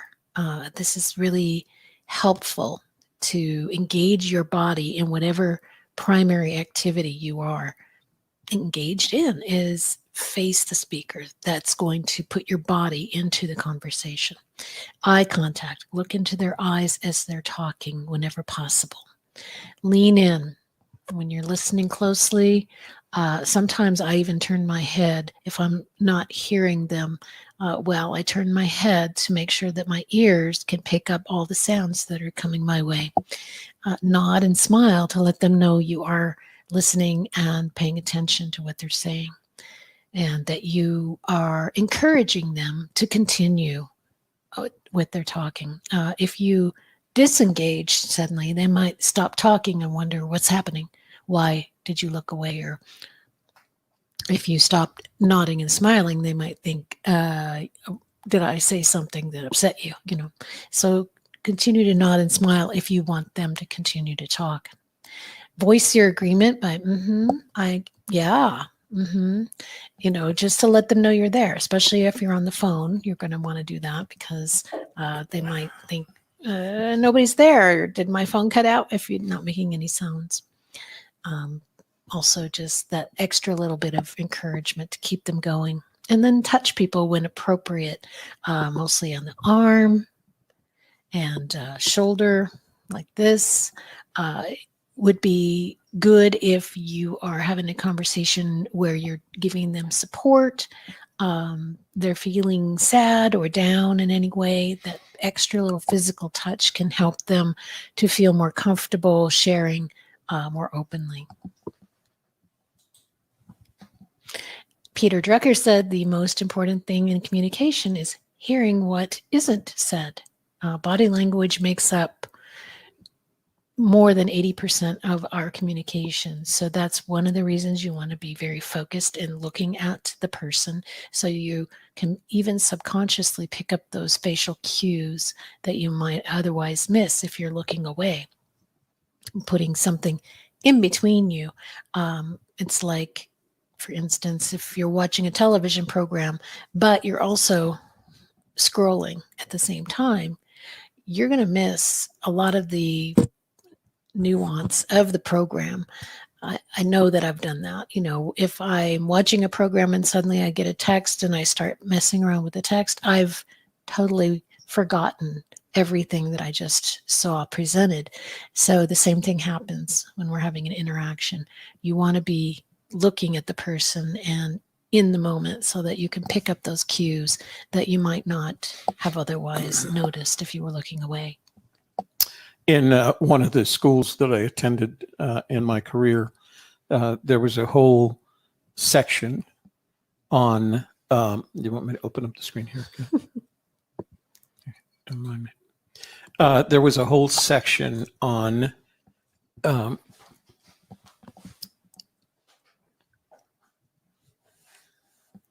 how to use a conversation with an individual as a complete exercise in intelligence gathering from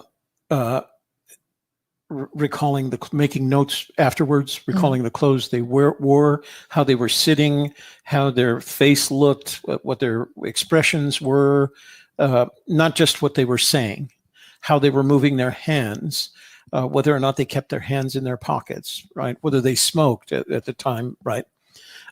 So it literally was an exercise in collecting intelligence on the individual. And I brought that into the sentient sales technique as a method. I didn't call it collecting intelligence, basically analyzing the individual, going beyond just what you're hearing and using what you're seeing or even smelling. You could always, when you walked into the office of someone who was a smoker, you could smell that, and you wanted to make sure you didn't say anything offensive, even though you weren't a smoker. So it was a complete analysis of the individual and an important part of this listening process because it's absorbing a lot of other things, but not just what you're hearing. So, and you have 5 senses, so you might as well use as many of them as you can. You mentioned touch, right? I don't expect that you're going to go up and taste them, but maybe they could offer you a Tootsie Roll Pop or something. I don't know. Reflective feedback is next. This is basically you're not listening to somebody so that you can formulate your reply or what you would do in that situation or give advice. You're listening to understand. You're listening to learn. You're listening to get their information.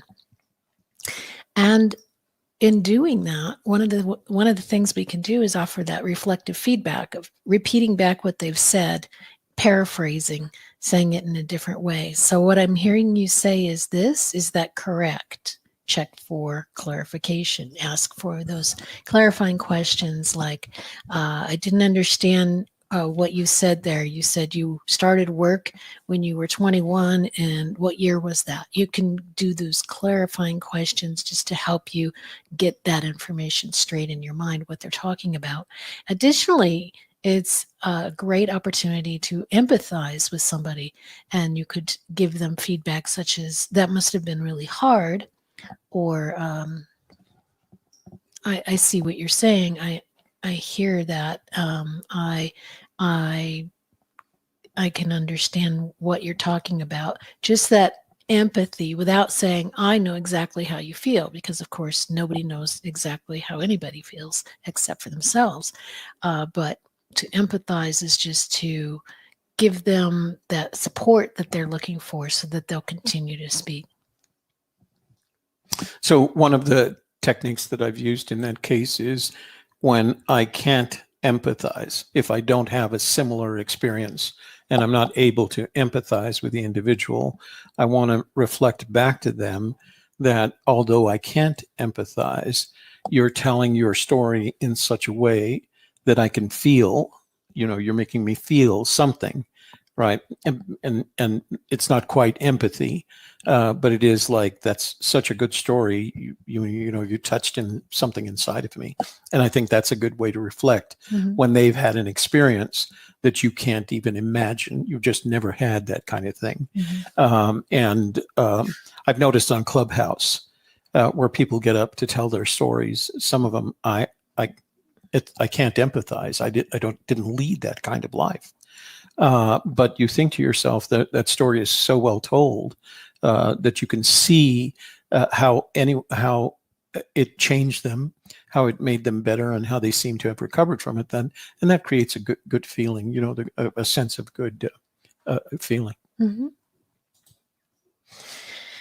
Ralph Nichols said, the most basic of all human needs is to understand and be understood.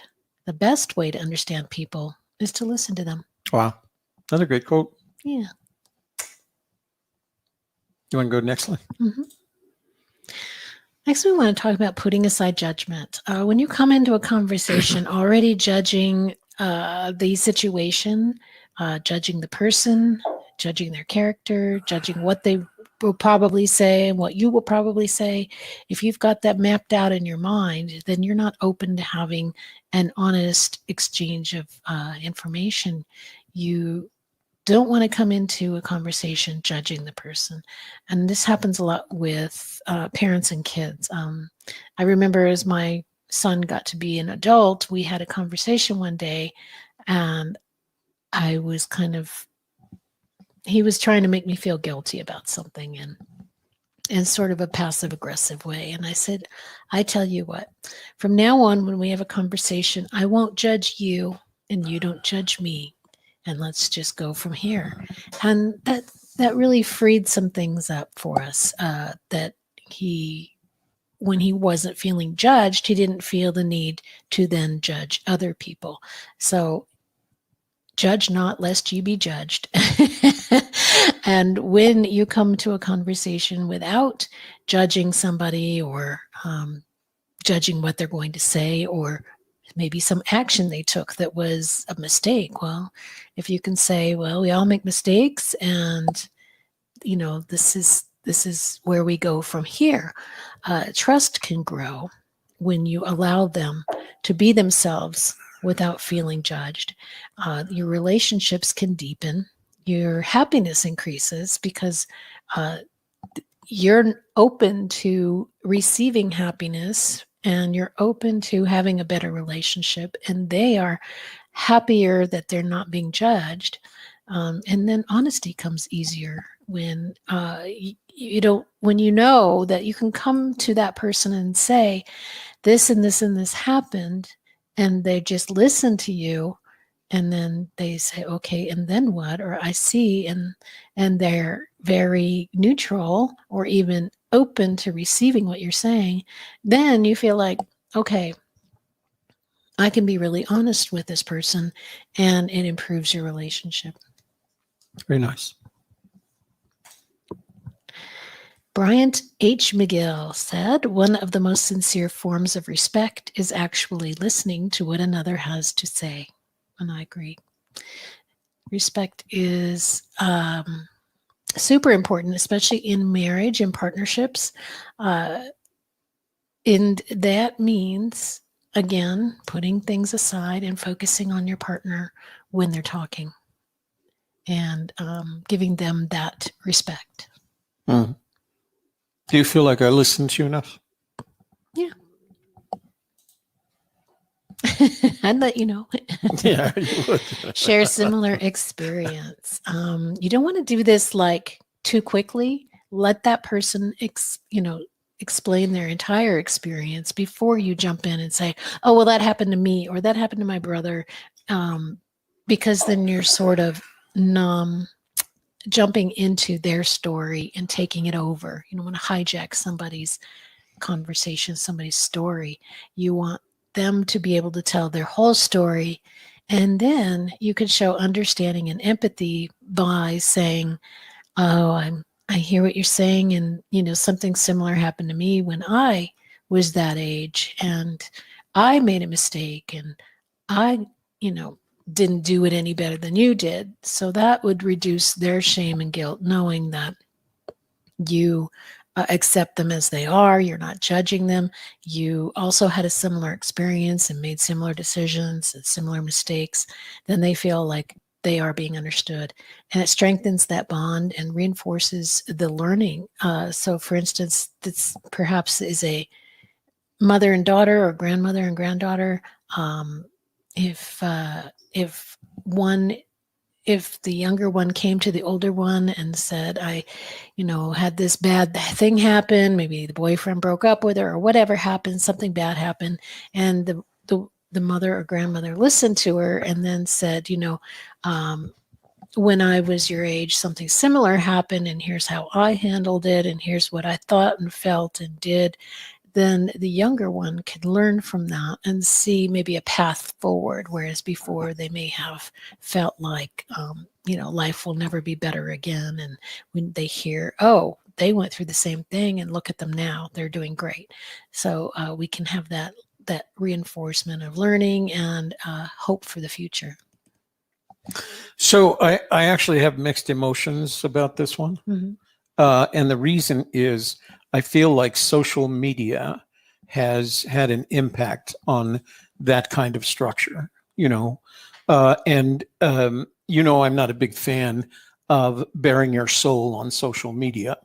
And I know people who do, and it upsets me that they do. Not upsets, I'm not gonna, you know, there's part of me that wants to say, don't talk about that on social media. But one of the reasons is, one of the things that I've noticed about social media is when we're not together like this, where if I'm telling you something, you start empathizing or at least being aware of what I'm talking about, you can respond to it without saying, respond to it in a way that enables you to say, you know what, I went through that same experience. And not saying, oh, well, here's what happened to me. Mm-hmm. And I think one up you. Right. I think that's what happens on social media. And because it's on social media, no one says, I went through a similar experience. Here's what I did. Right. Right. Hoping that they could reinforce that. And sometimes it doesn't do any good to do that. But, and it's a lot easier to do when you're face to face.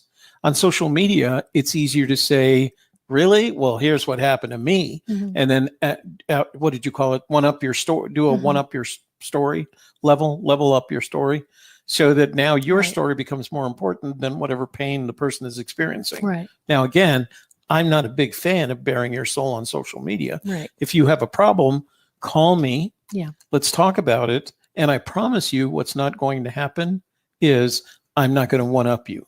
Yeah. I'm going to suggest that I had a similar experience, and here's what I did if you're open to that advice. Right. So social media has an impact on this. Yeah, I would save things like technical things, you know, like I was trying to learn how to do such and such, and I bought this piece of software and it's not working, and I need some help. That's great. That's great. Share that stuff on social media because people can honestly help you with things of that nature. But if it's something personal, like I'm going through a divorce or my kid's on drugs or things of that nature, then you're going to want to talk one-on-one with somebody that's a coach or a therapist or a best friend or a parent or a sibling or whatever. You're going to want to talk that through one-on-one. Putting things out on social media is good if you want advice. If you don't want advice, don't put it out there. Yeah, that's it basically. Yeah. So back 2 slides. Active listening marks you as a leader. As you saw, Malcolm Forbes and some of the other names that we discussed, Peter Drucker, and they focus a lot on listening because when you listen to the people around you, you can take all their ideas and all their stories, combine them into universal truths, and that can inform the way you live.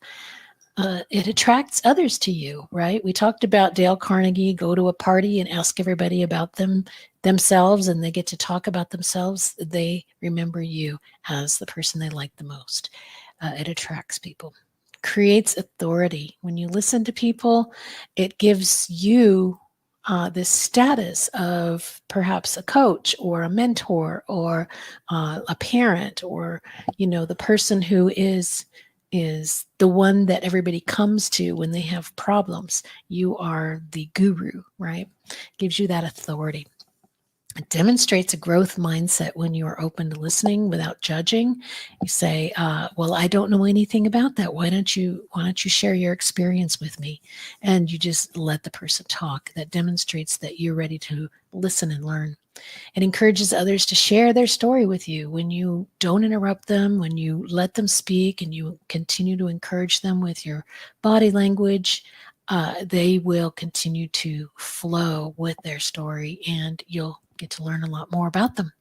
And it offers that opportunity to learn. Again, they may have some bits of information that you didn't know anything about, and it could spark something in your mind that helps you in the future to grow your business or have better relationships or whatever it is.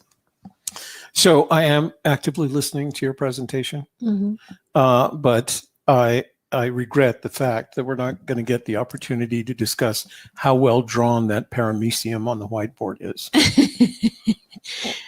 Well, as you can see, that teacher is listening to that student. So I have a free gift for you for watching today's video. It's all about conducting interviews. Since we're talking today about being an active listener and working on your listening skills, one of the great ways to practice listening is by interviewing others. So this is an excellent companion to this presentation. It's an ebook.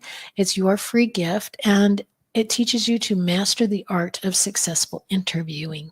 And that link for this ebook is in the description box of the video. Oh, great. Yeah. That was, I got to tell you that this is the result of the fact that Shelley and I did a presentation on interviewing top 10 interview tips on Tuesday. Mm-hmm. And between Tuesday and today, Shelley took that and transcribed it. It's not an exact transcription, but took the best out of that presentation and turned it into a download. So I strongly recommend that you download this. And I know at the end, she probably put a link to that presentation. I did not. Oh, okay. I put a different link. Oh, you did? Mm-hmm. Put a link for them to contact us. Oh, okay. So that they can learn more. No, that makes sense. So yeah, that link is in the description box below. Yeah. Active listeners are great podcast hosts. So if you want to be a great podcast host, you want to practice your listening skills and your interview skills. They're dynamic interviewers, meaning they hold up their end of the conversation so that it's not just the interview guest who's doing all the talking. They are giving that extra fulfilling material that keeps it flowing like a conversation. They're inspired writers because when you listen to others, you're able to write from different viewpoints. You can be much more creative in your writing. They're productive team members because they listen to what their role is and what their goals are, and they act on that information because they've listened well. And they're highly paid coaches because a coach is very much about listening and asking questions and getting more information and getting that person to talk so that they can pull out the answers themselves. And that conversation is the tool for doing that. So I'm going to leave this slide up rather than opening up because I have a comment to make on it. And that is, when I was in my career in Washington, one of the things that people would hire me to do is write white papers and case studies for them, because white papers and case studies were the marketing tools that some of these high-tech companies that were marketing to the government required. And everyone perceived them as really difficult to do. Like it would take them months to do it. And the reputation I had was that I could go from zero to having a completely published white paper in 30 days, which may sound like a lot, but when you're talking about the technical level white papers that the government expected. And my routine for that was to ask them to give me 10 people that worked on the project team. And make it a variety of people, from leaders to line workers to implementers, etc. And basically, I would interview them as if they were on my podcast. Not that there were podcasts back then, but it was that conversation. Because I'd record every one of them, I would have them transcribed, and it was my conversation with them, the interaction between them and me, and the transcript that was the basis for creating the white paper. And the white paper wasn't just a set of quotes from them; it was actually a storyline that came from the transcript, and I would add where I needed to, but. The important thing about that was you could not do that if you were not actively listening to the individual and what they were talking about, not only for the purpose, because I knew the 10 questions that I would want to ask each of these individuals, but I also knew that they were going to say something that was going to cause me to ask another question. And the reason I recorded them, and usually, if I could, I'd record them on a video camera. Mm-hmm. And this was back in the days where we used tape, videotape. Because what it enabled me to do was not worry about making notes. Mm-hmm. And the less time I can spend making notes and paying attention to them, the more valuable that is to me. So if they allowed me to record them, and literally, I don't ever recall somebody saying, no, I don't want, are we going to do this on camera? Yes, we're going to do this on camera. It's for my purposes, right? Mhm. It just makes my job easier. I'll say yes. But it was so that I could see them, not just hear them, and not interrupt myself making notes. I literally have, you know me in my notebooks. Mhm. That was a period in time where I did not fill notebooks with these conversations. I just watched and listened and asked questions, and it was an amazing experience. And it's something that became a skill, that you can take into whatever you're doing in the future. So, like us now. Yeah. That's right. So I invite you to connect with us and schedule a free consulting call to define your social media goals, assess your specific needs, clarify your best options. These are our links, which are also in the description box below the video, messagesandmethods.com, shellycarney.com, tunis.com. Those have all of our links. Those are just our pages with our links so that you can choose what you want to do or what method you want to use to reach out when you get there. If you want to email, or if you want to call or text or write to us, or whatever it is you prefer to do, reach out on social media, however you like to connect. And we hope that you'll do that. And as we mentioned earlier, you've got that ebook that Shelly's offering you. Make sure you go pull that down. And then once you've gone through the ebook, go back and follow the links that Shelly has set up for you in that ebook to get more information. So here's something nice for you. Brian says. Well, thank you, Brian, for being here. And please do share with your family and friends. So, okay.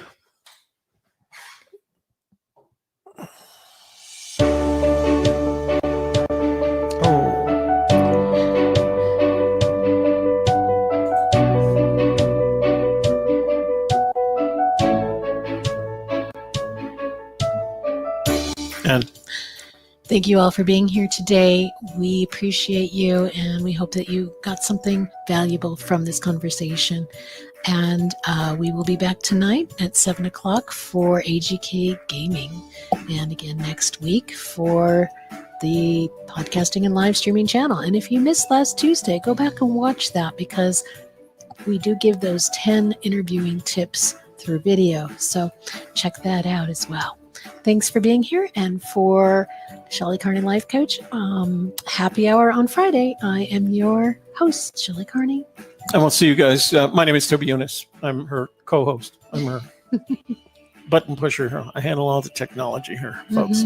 But we will see you tonight on AGK Gaming. We look forward to that. We'll have a lot of fun. We'll start with some Drawful and end up in Among Us. Yeah.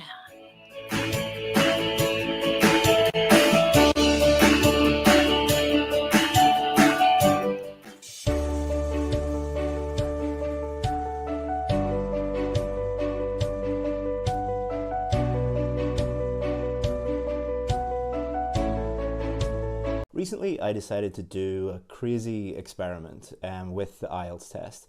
I went down to Dublin about 2 hours from where I live, and I did the real IELTS test because I wanted to test something that has been bothering me for many, many years.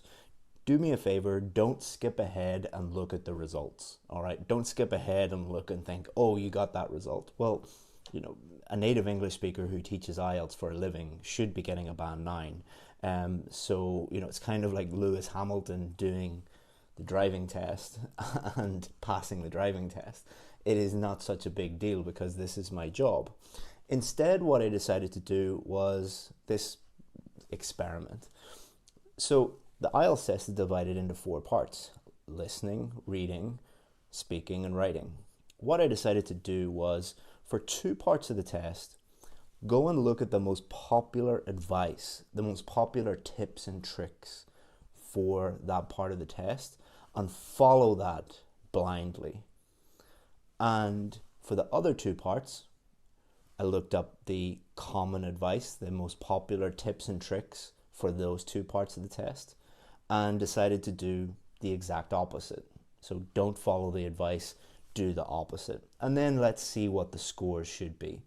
So let's check out what happened. So starting off with the listening test, the two most common tips that you see on popular blogs and YouTube videos are, number one, really focus on keywords. So when you're looking at the questions, focus in on the keywords. The keywords will reveal the correct answer to you. And the second tip is skip ahead. When you finish a section, go straight away and read the questions and try and find those keywords. So it's a very keyword driven way of doing the listening test. And this is the most popular advice out there. It's not the advice that we give at IELTS Advantage, but it's certainly the advice that millions of people use every test day. So for the listening part, I followed the gurus, just did exactly what they said. And I had to abandon that strategy after the first section, because I found it nearly impossible to focus on what I was doing. A huge part of listening is focusing and being able to focus on the question and focus on the listening at the same time. And you really have to do three things. You need to read, listen, and think, and decide the correct answer all at the same time.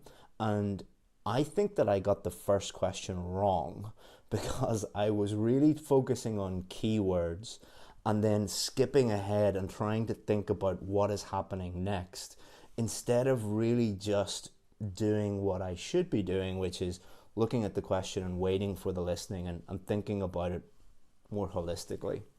So I think that I got the first question wrong, and it was an extremely simple question. It was a registration number, a number plate on a car. And I think I got that wrong, because what I was doing was really focusing on keywords and thinking about what was coming next. And what that did was it stopped me actually getting this really simple answer. Like, the first question in the listening test is the easiest one. And I think I got that wrong. And I paid a lot of money for this test and this experiment. And I was thinking to myself after section 1, I better abandon this strategy of focusing on the keywords and then skipping ahead, because my mind was going blank. I couldn't think straight and I couldn't focus on what I was doing. So here's the result.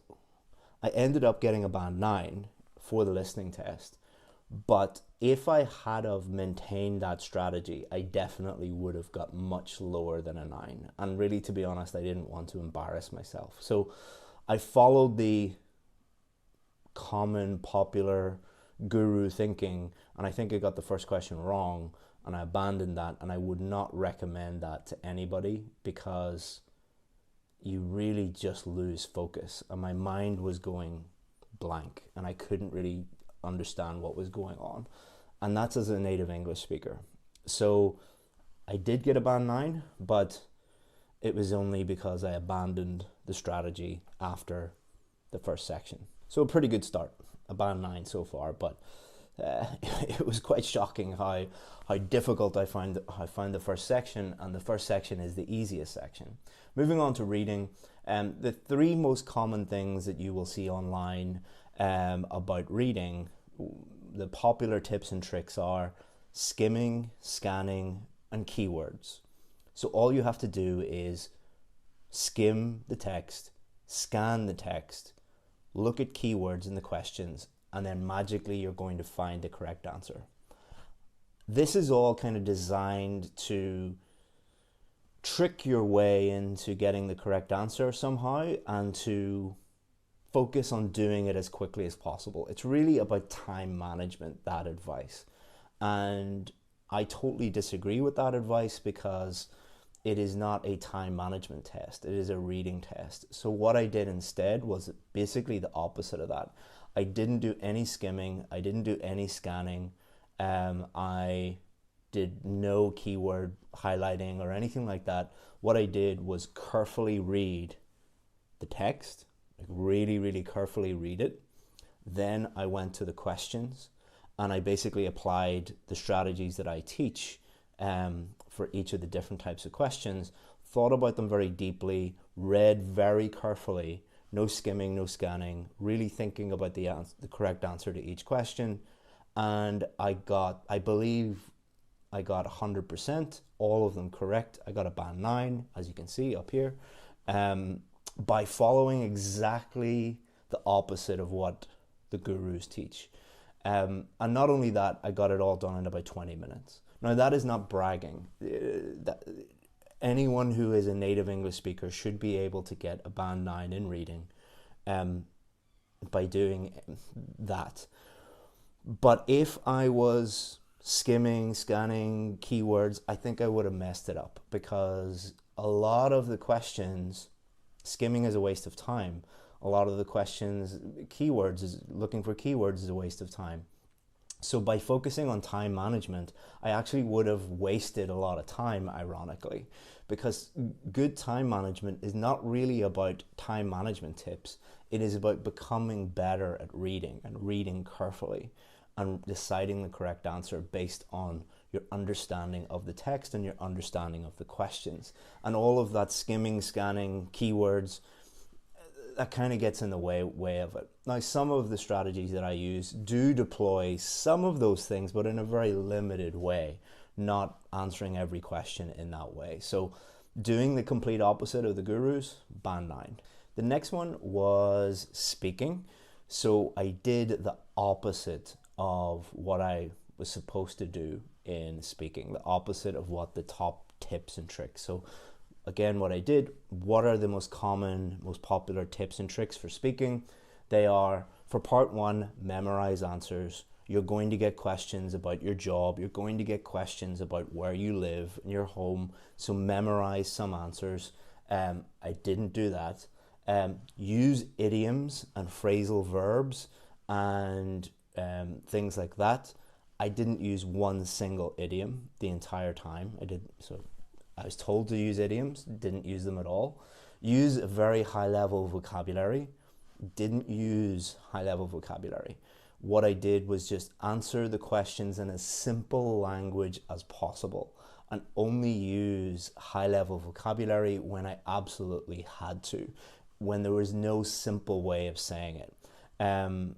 But, you know, where are you from? I'm from the place that I'm from. I didn't say I reside or I dwell in, I wasn't using really high level words when I could use simple words.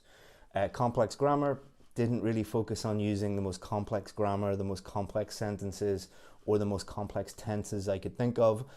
If they asked me about the past, I used the past tense. If they asked me what I thought about the future, I would say, I think they might be doing this in the future, or I said Elon Musk has big plans for this. I wasn't using really complex standardized grammar that you'll see online. Number 5, I was told in part 2, using these popular strategies, you must focus on the bullet points in part 2. You must address each of the bullet points. If you don't talk about the bullet points, you will not get a high score. I didn't even look at the bullet points. I just talked about the stuff at the top, the topic at the top. And I just talked naturally about that. And I don't know if I used the bullet points or not, but I didn't really consider them. And then the 6th popular piece of advice is part 3 is very formal, it's very academic, so you should use lots of academic words and talk about it in that kind of formal academic way. I talked about it in a really informal, non-academic, very friendly, conversational way. So I did exactly the opposite of the advice, and I got a band 9. So there's a lot of people out there that will tell you if you don't use idioms, you'll get a low score. That is completely false based on, my experience doing the real test. And at IELTS Advantage, we've got 12 ex-examiners who would agree with me on that. So who is right? Is your YouTube guru right, or is the actual examiner right? A lot of people will say if you miss a bullet point, you will get a low score. A lot of people say if you don't use high-level vocabulary and complex grammar, you will get a low score. This is completely untrue. And this was not because I'm a native English speaker and somehow my pronunciation was so magnificent or that I, got a really high score. It's not done on pronunciation alone. It's not done on fluency alone. It's not done on grammar alone. It's not done on vocabulary alone. In order to get a band 9, you need to be a band 9 for everything. And if you are lacking in 2 of those things, then you're going to get at least an 8.5. That didn't happen. Writing was the most interesting part. So I have seen other YouTubers, IELTS YouTubers, going and doing the real test and getting 6.5, getting 7, 7.5 in the writing, and then blaming the examiner and blaming the writing or blaming the test and all sorts of things. I don't think that's right. I think that's probably because their methods are not very effective. If you are a native English speaker and you're getting 6.57 in the IELTS test, then you're doing something seriously wrong. And that's what I did. What I did was I did a few things that are popular advice, and I believe that they're seriously wrong. So what did I do? I used high-level ideas. So very common advice, very popular advice about the writing test is make sure your ideas are very high level, whatever that means. They're impressive. They would really impress the examiner. Number 2, make sure that your vocabulary is very, very high level, as complex and as high level and as many C2 and C1 words as possible. Never repeat a word. Always vary your language as much as possible. That's very common advice. Number 3, make sure that your ideas are impressive, that they impress the examiner in some way, that the examiner will look at it and think, these are really impressive ideas. And number 4, make sure that your grammar is very complex, that you use many different structures, that you use things like conditionals and multiple different conditionals, and you use multiple different types of tense and complex structures and everything. This made writing the essay really difficult because a few problems came up. Number 1, it took me a long time to try and think of high-level ideas, and I wasted a lot of time. Before I knew it, 8 minutes had gone by, and I was still thinking, what is a really high-level idea? Then when I started writing, what I noticed was there were certain keywords that I didn't know how to vary.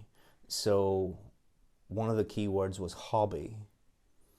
Now, there's only a few ways that but it was some people like high-tech hobbies, some people like low-tech hobbies. So the whole thing was about hobbies. So all I was doing while I was writing, instead of thinking, how do I write a clear essay? What I was doing was thinking, how do I change hobbies?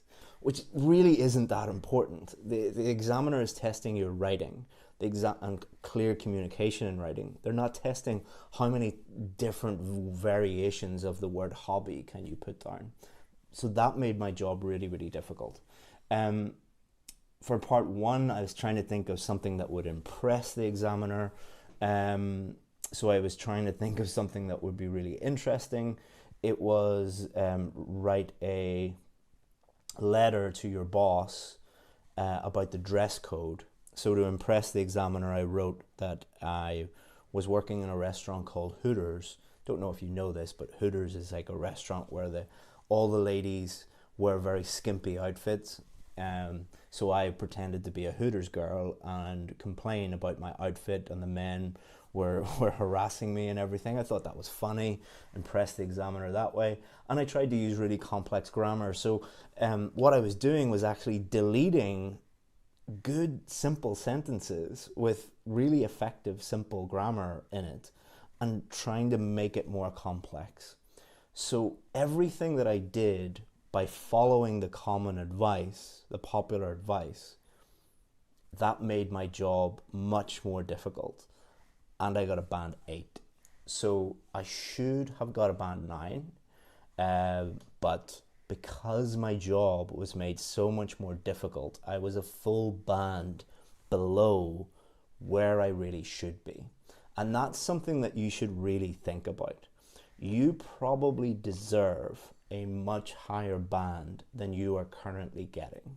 But if you are doing even one of those things, you're not bad at writing. You're just making your life more difficult by following popular advice on YouTube and on blogs that doesn't really help you get a high score. Because what you should be doing is, instead of thinking of high-level ideas, try and think of simple ideas. Simple ideas are easy to write about, easy to think about, easy to explain, easy to think of examples for. High-level vocabulary actually lowers your vocabulary score because you're trying to think of ways of varying your vocabulary and making it more complex and making your job more difficult, and probably your writing less clear. Impressive ideas, it's just an extra thing that you need to think about. You're running out of time. You don't have time to check your work because you were spending all that time trying to think of impressive ideas. And you're probably making grammar mistakes because you're making your grammar more complex. So have a think about that. By following the advice and listening, I nearly messed up my listening test. By doing the opposite, I got a band 9 in reading in 20 minutes. By doing the opposite in speaking, I got a band 9. By doing what the gurus tell you to do, or most of the gurus, not all of them, there's some good coaches and trainers online, not criticizing all of them. I know you guys think that I'm overly critical, but the reason why I'm overly critical is I spent €200 plus €100 getting my writing rechecked. So that's €300 in test fees. I spent €160 on a hotel. I spent €50 on food, breakfast and dinner, because I had to go down and stay there. Spent another €20 on petrol. I took half a day off work. That cost me probably about €500. So I'm close to €1,000 in just doing this test. And I know that you guys spend an equivalent amount of money, and it makes it even worse for you guys, because if you don't get the scores that you need, that means that you can't go and work in that country of your dreams and achieve and earn the money that you deserve. It's easy for me. All I had to do was drive up the road and I'm back into my big house, working in my nice job, getting paid what I deserve. Most people doing the test, when they follow this advice, don't have that choice. What they are told is, you failed the test. Your scores are lower than you hoped for. We're not going to tell you why. And what people normally do, what their normal reaction to that is, I'm dumb, I'm stupid, I need to go and do more tips and tricks, make things more complex, more impressive ideas, learn more idioms. And then they go and fail again. Okay, I need to find another guru and learn even more tips and tricks and hacks and shortcuts, and then they fail again. This is why I get so passionate about this, because we get emails every single day from students saying, I failed because they followed this advice, this common advice. If this common advice can make a native English speaker fail the test by getting a band 8 in writing, and doing the exact opposite leads to a band 9, that might make you think. And if you think, oh, my expertise as an IELTS teacher and as a native English speaker and as, you know, an educated person from Ireland, that means that, you know, of course you would have got a band 9.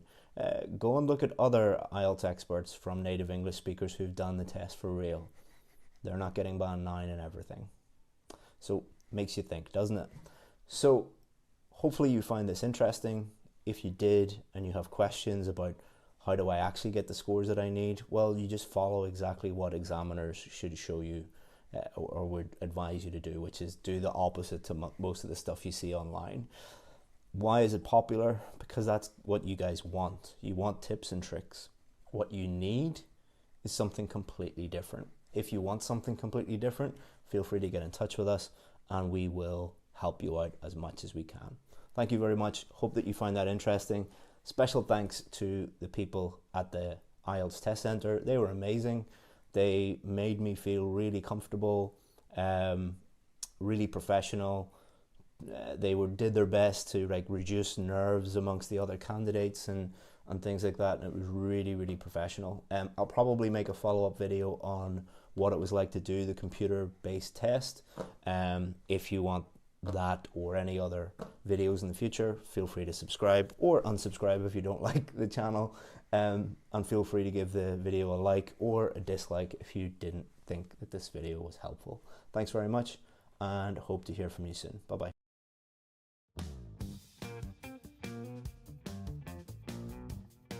Hey, it's Mark Podolsky of The Land Geek, with your favorite niche real estate website, thelandgeek.com.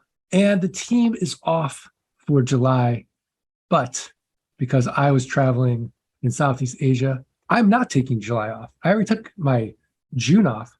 So it is a total pleasure for me to interview one-on-one. I don't know if anyone else is going to jump on. They might, with Michelle Bridger, whom started her journey in land investing. And these are always my favorite podcasts, is we get to hear a case study about someone who's just a little farther ahead in their land business than you, and how they have proceeded and what their journey was like.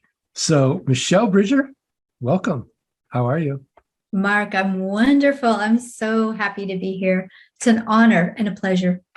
The honor and pleasure is all mine, as it will be for the listeners. But let's just rewind the tape, Michelle, and let us know, what were you doing before land investing, and how did you find me, and then how did you start your journey?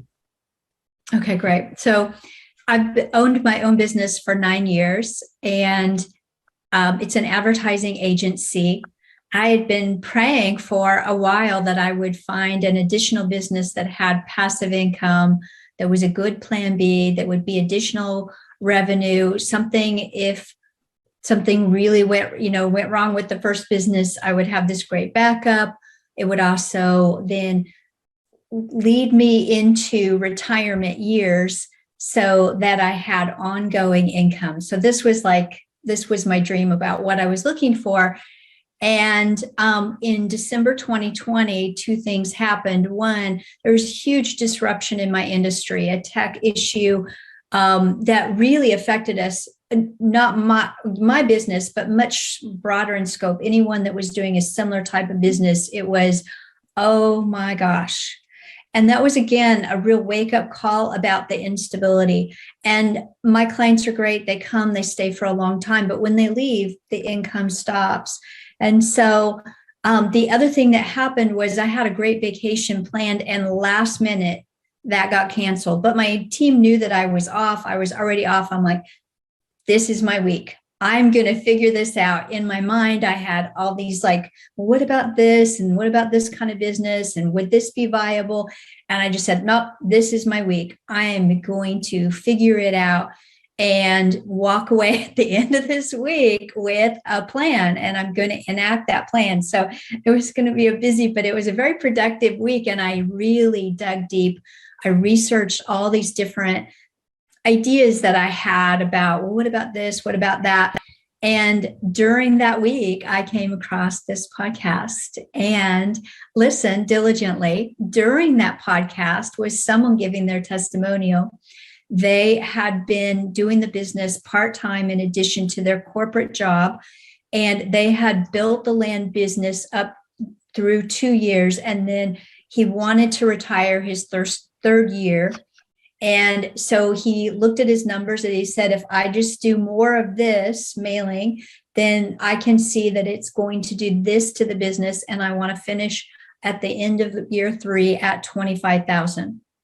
And I got it. I saw that, he knew his numbers, that it was a numbers-based business. I get it. My other business is data run.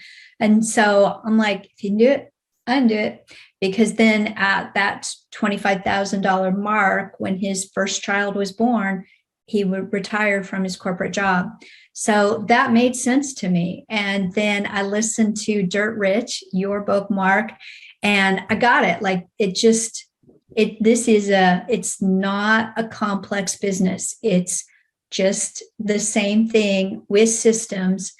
And it made sense to me. And then I had a sales call with your team and thoroughly looked at the business and prayed like crazy. And I was all in. December 31st, I was all in, and started January 13th in flight school. And I've been all in all the time. Now it's been part-time in addition to the long hours that I put in with my other business. Then I've been doing this business, but I'm super happy with the results. Okay, so when you started flight school, you've got this full-time business you're running. Yes. How did you feel? I mean, how was your energy level? Because a lot of people ask us like, hey, I've got this going on. I've got a big life. Will I have actually enough time to do this business alongside with either my high stress corporate job or my full-time business? How was that for you? So I knew that I was very motivated to make it work. I decided to do flight school rather than the do-it-yourself toolkit just on my own time, because I knew that I needed the accountability and I needed the hand-holding to be able to walk me through the process. Or I would still be saying, oh, I really still want to do that land business. Now, that motivation caused me to just make time. And so I'm an early riser anyway, 5 a.m. every morning on the nose. But that time now, I set aside like, okay, so I set aside an hour. I'm going to make sure that my team has what they need, or I'm doing the most important thing during that hour. And then I work in the middle of the day. I'm doing X at the end of the day. I'm spending a couple hours on it. So it was long hours, no doubt, but I am happy with the results, and I made it work because I'm still making it work because I still run both businesses. I'm still making it work just simply because I want to. I'm passionate about building the land business and have made the time for it. Now, what were your results in flight school? In flight school itself, I kind of think I wasn't ready for that question, Mark. Like in terms of, I was buying property. I was selling property. So by February, we'd already been, I don't know, maybe 3 weeks, but we're required to buy a property. So I bought a property and I sold that one. I also, during those 16 weeks, I also was buying and selling other properties. So as to how much, I don't remember how many I bought and sold, but I was actively buying and I was actively selling. I had property on terms. I don't think I sold any for cash during that time, but I was on the move. I was doing it. You're executing. And so why did you join the one-on-one coaching program? What convinced you, do you think?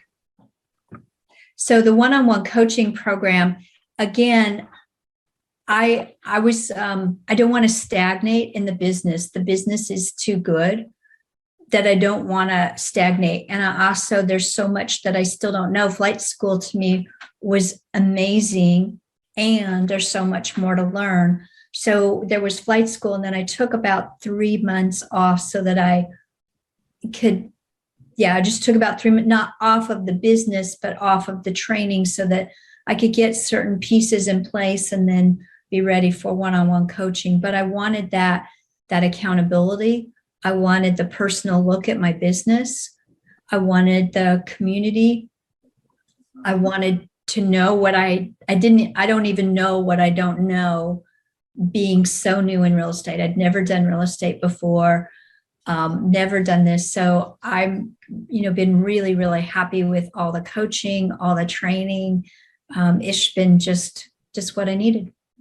So what do you love most about the business? And what was the first thing you wanted to outsource? You're like, oh, I can't wait to get this off my plate. Okay, good question. So, I already know to delegate. So before I ever started flight school, I had hired virtual assistants.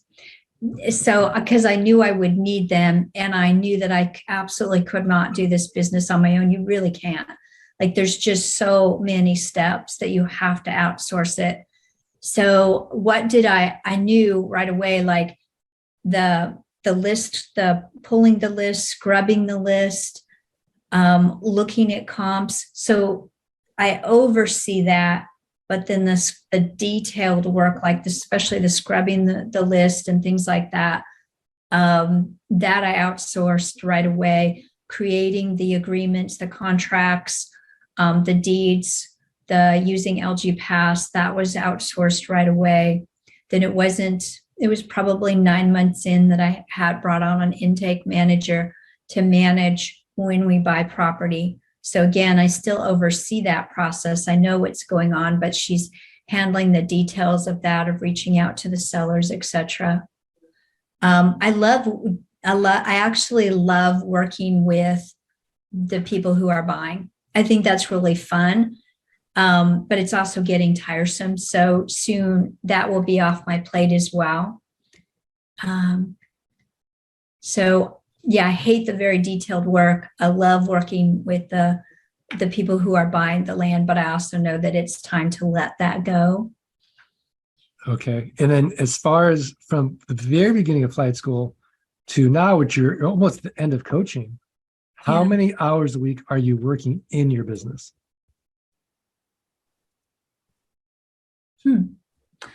I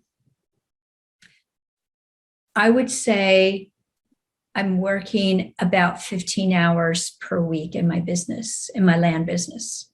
So about 2 to 3 hours a day? Yes.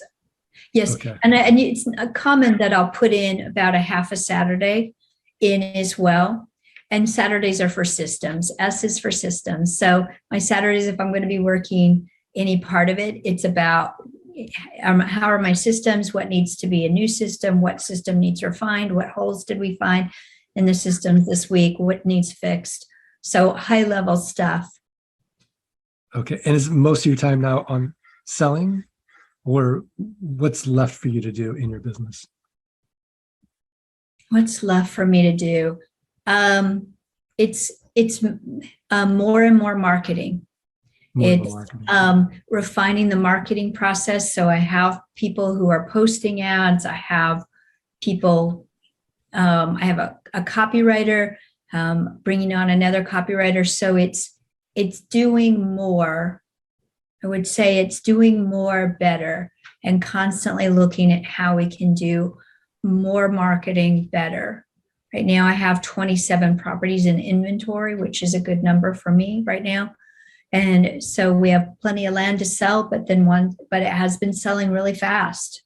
And so gotta, keep bringing in more. We sold a property today. So it's just buy land, sell land, buy land, sell land. Very simple and very systematizable.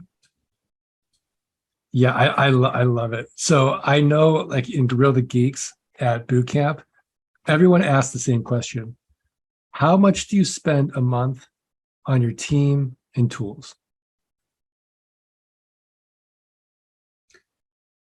That's a number that I should know, Mark. So you gotta warn me on these tough questions. Would it be 1,000 a month? 1,500 a month? It would be. Let me give me just a second to think about that. I would say it's 1,700 per month would be a guess.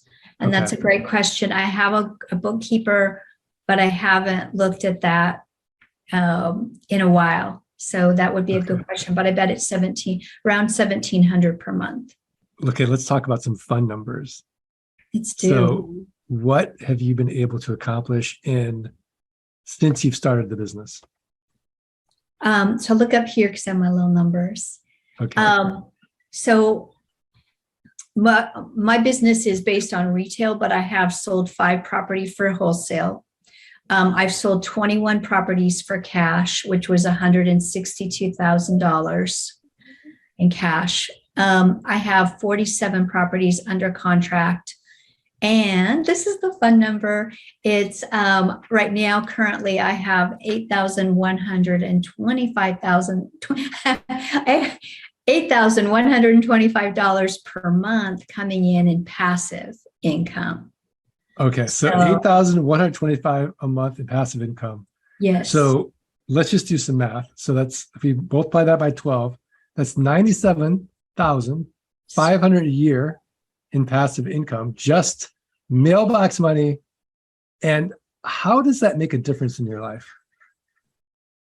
It's just so cool when you see money, you did the work once and now it keeps coming in.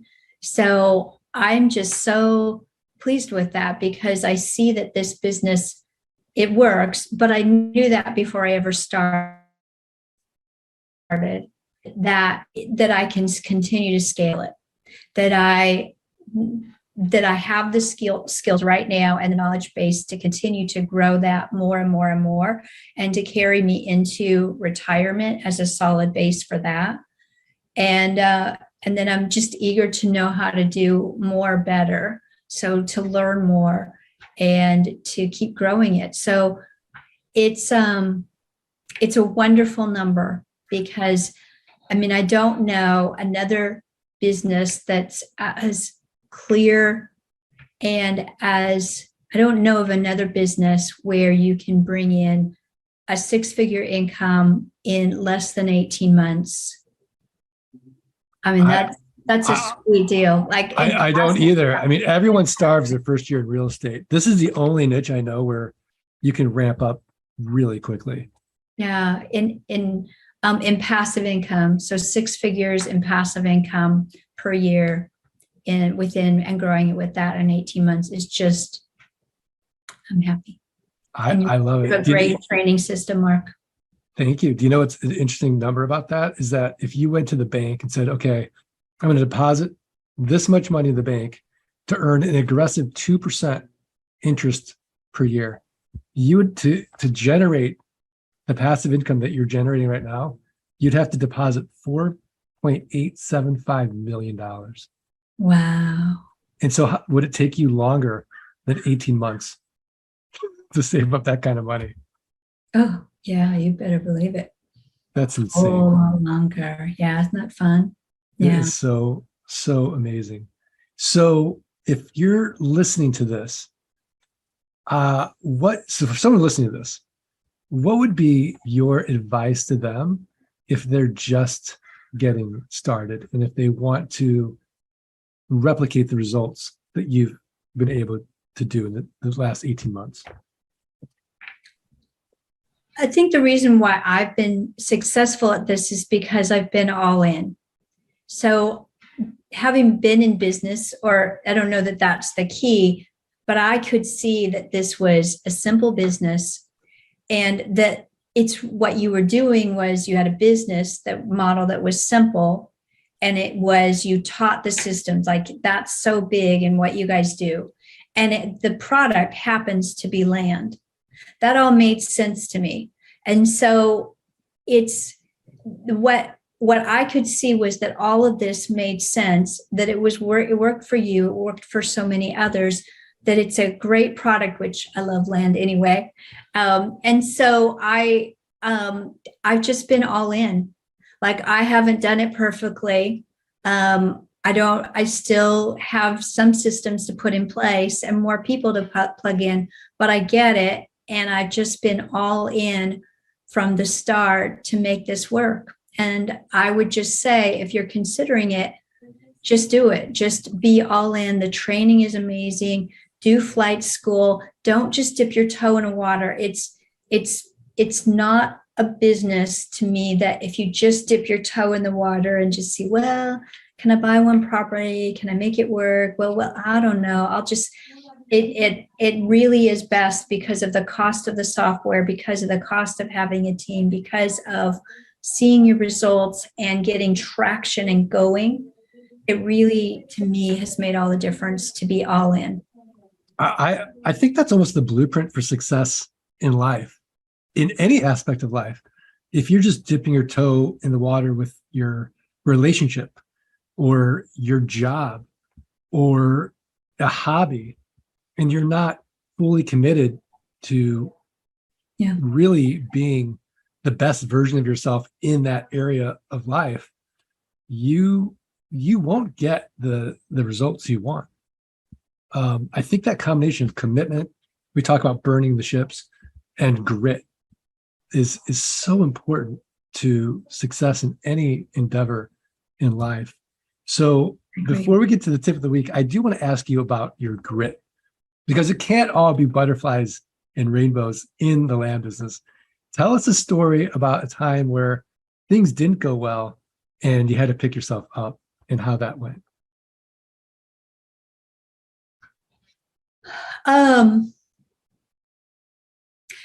Grit. So in hiring, I don't know if this is a great story, Mark, but I would say that I've just grit, just do it. But I spent time to create a job description for someone who was going to be the marketing manager. She sounded really good. I thought that I had the systems in place to train her and explain it to her. But she, apparently either she wasn't a fit and she didn't get the systems, but she felt like she didn't have enough training. And so she just quit on me. And I was like, she had sounded really good. So I don't know whether it was truly, my systems could have been better. They really could have. I expected her to know more coming in than I should have. My system should have been better. But I was so busy, and I was really sorry to lose her. And I cried, and then I moved on. It was a Friday afternoon. I met with her. She said goodbye. And she had only been with me for 10 days, but her communication was poor, but my systems were poor. And so it just simply wasn't a match, but it just was like, oh, darn. And but after a good cry, I picked myself back up, and Monday I was back at it again. And now I have two great people in my marketing team, and they're well trained. They're just singing along. I'm super happy with them.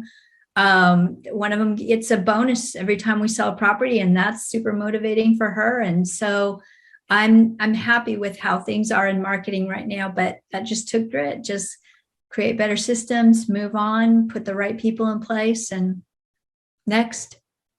Wow, it's so inspiring. Okay, last question before tip of the week, because I forgot to ask this. What's your favorite deal that you've done? Favorite deal. It's just how fast land can move. So property was just closing. I had bought it for $2,700. It was 5 acres for $2,700.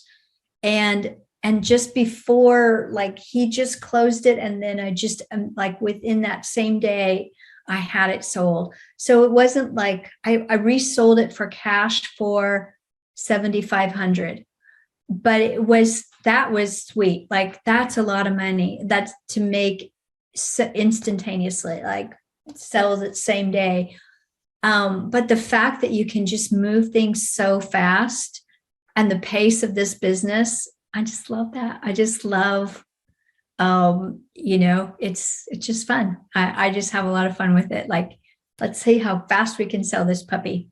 So it's fun. Yeah. And we don't talk about the joy of it enough, because, so many people want to solve a money problem and their time problem. And in that process, they're only looking out at the horizon of accomplishing their goal. But there's so much joy in between during that journey.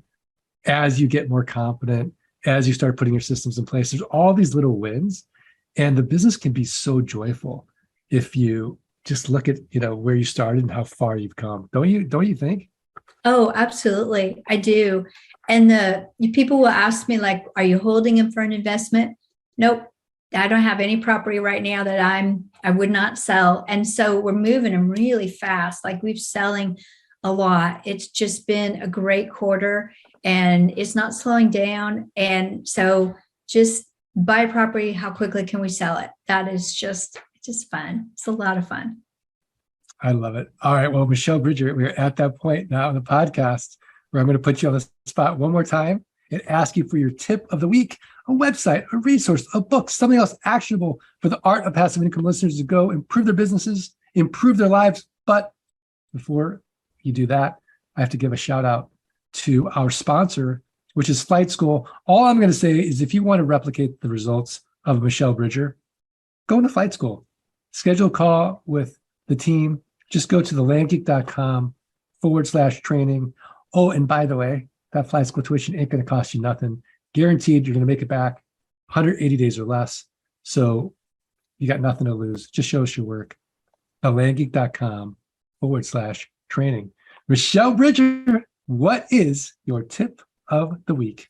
So my resource is a book called Tapping into Wealth. This is by Margaret M. Lynch. It teaches a technique called emotional freedom technique. It's also called tapping. So many people teach this technique, but this is a great book. I recommend the technique and I recommend this book, Tapping into Wealth. So it's how emotional freedom techniques can help you clear the path to making more money. So it's a simple, scientifically validated process that clears inner blocks and limiting beliefs that keep you stuck. So give it a try.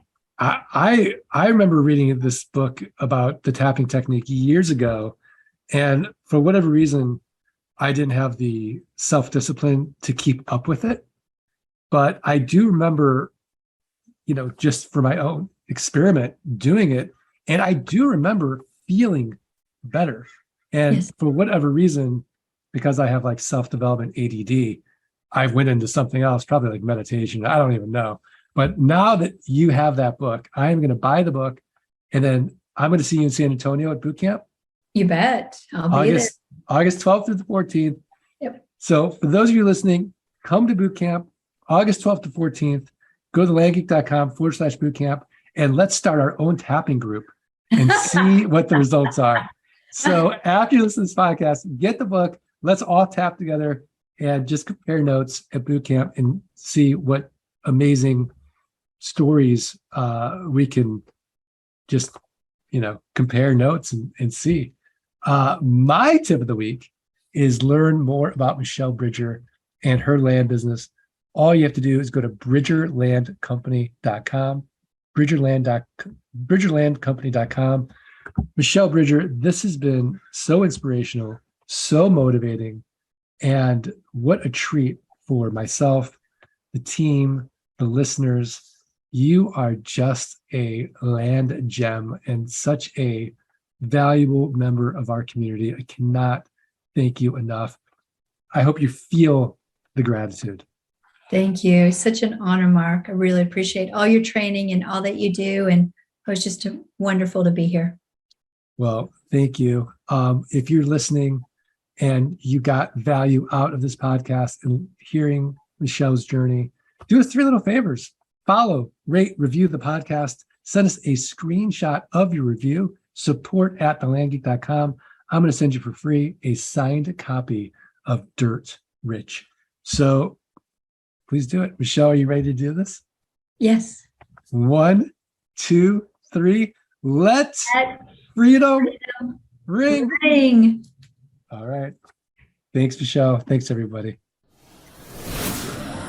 Thanks for listening to the Art of Passive Income podcast. Are you ready to learn how you can start building a passive income without renters, rehabs, renovations, or rodents? Schedule a free consultation at thelandgeek.com/training. Let freedom ring.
What do you mean, don't shout?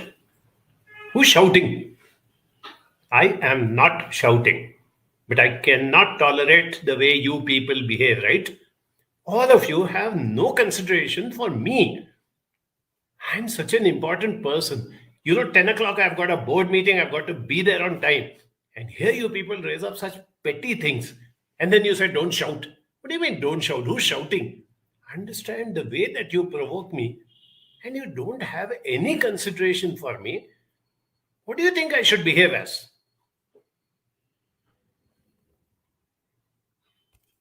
What is this, yeah? All the time telling me don't cry, don't cry. Obviously, I cry, right? Look at the way you behave. Look at this. Even I have to go for work. I'm getting delayed. Oh my God, this unreasonable behavior. It's too much. I'm not able to deal with it. I don't know what to do about it.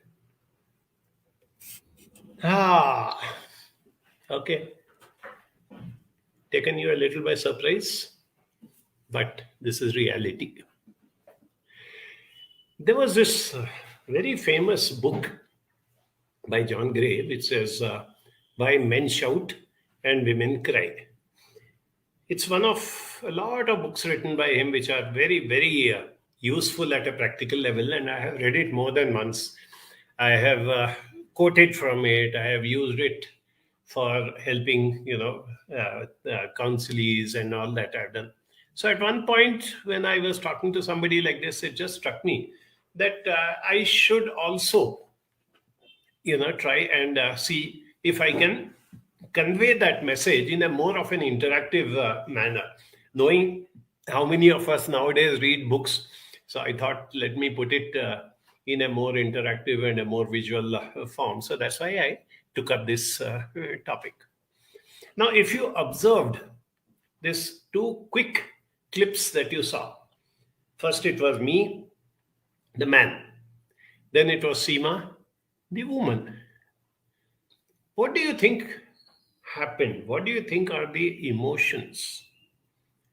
Dissatisfaction, irritation, being let down, feeling unwanted.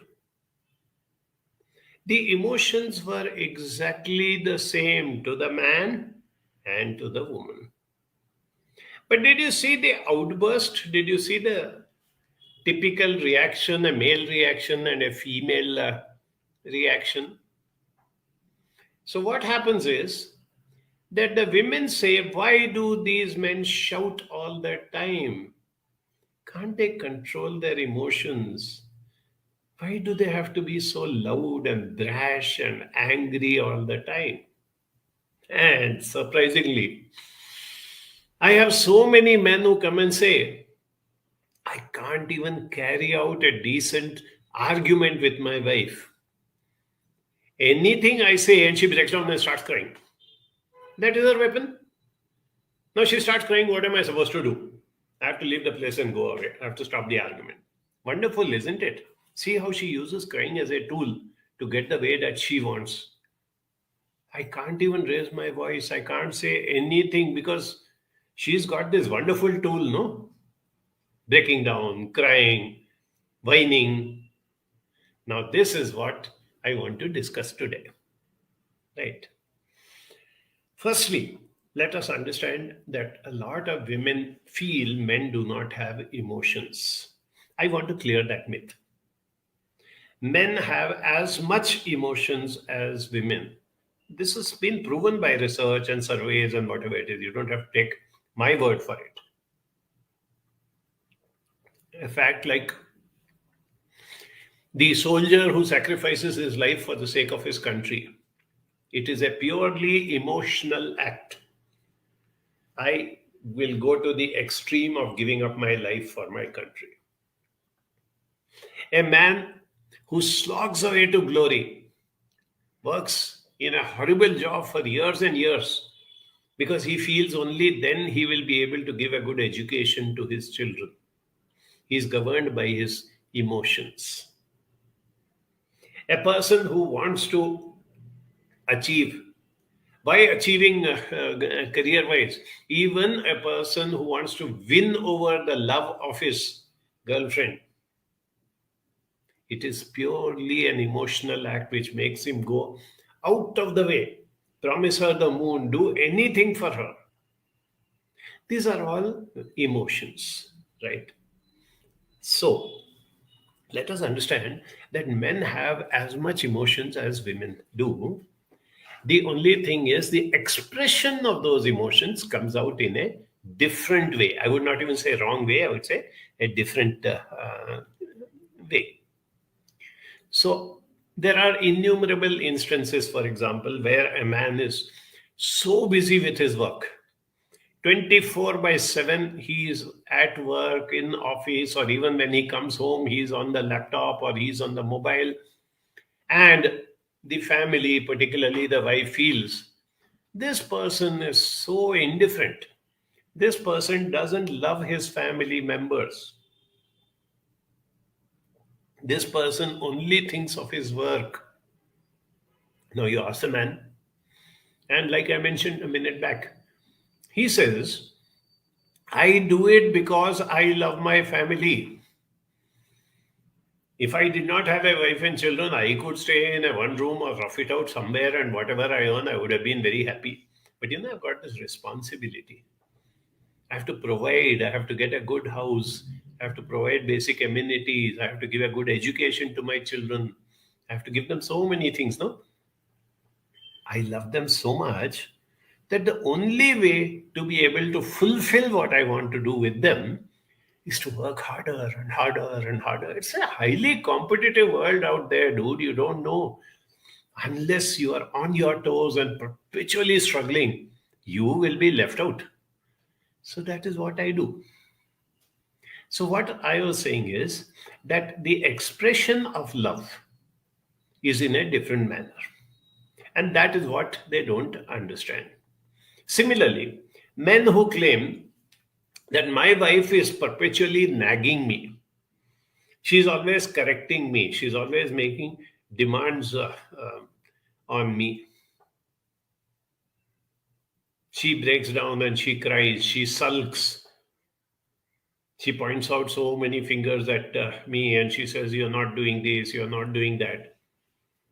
Doesn't she understand what I am going through? But now if you look at it from the feminine perspective, why is she doing it? Because she loves him. If she did not care, she would have said, okay, he's the provider. He goes to office, he works, he earns money and he gets the money and I enjoy myself. I will spend my time with my parents, my friends, my children. She could have given up, isn't it? Why is it that she doesn't give up? Because that is her way of expressing love. You are my life partner. I love you. I want to have a good, harmonious life with you. And that is why I am constantly behind you, telling you. Even a simple thing like, a wife telling the husband, don't smoke or don't eat rich food. Or, doctor was saying that your sugar levels are high, so don't eat sugar. To the man, it may appear as though she's perpetually nagging me and she's behind my back and she hates me so much that she doesn't let me live in peace. I come back home and all the time, this is what she is behind me. But to the woman, it is her way of expressing her love.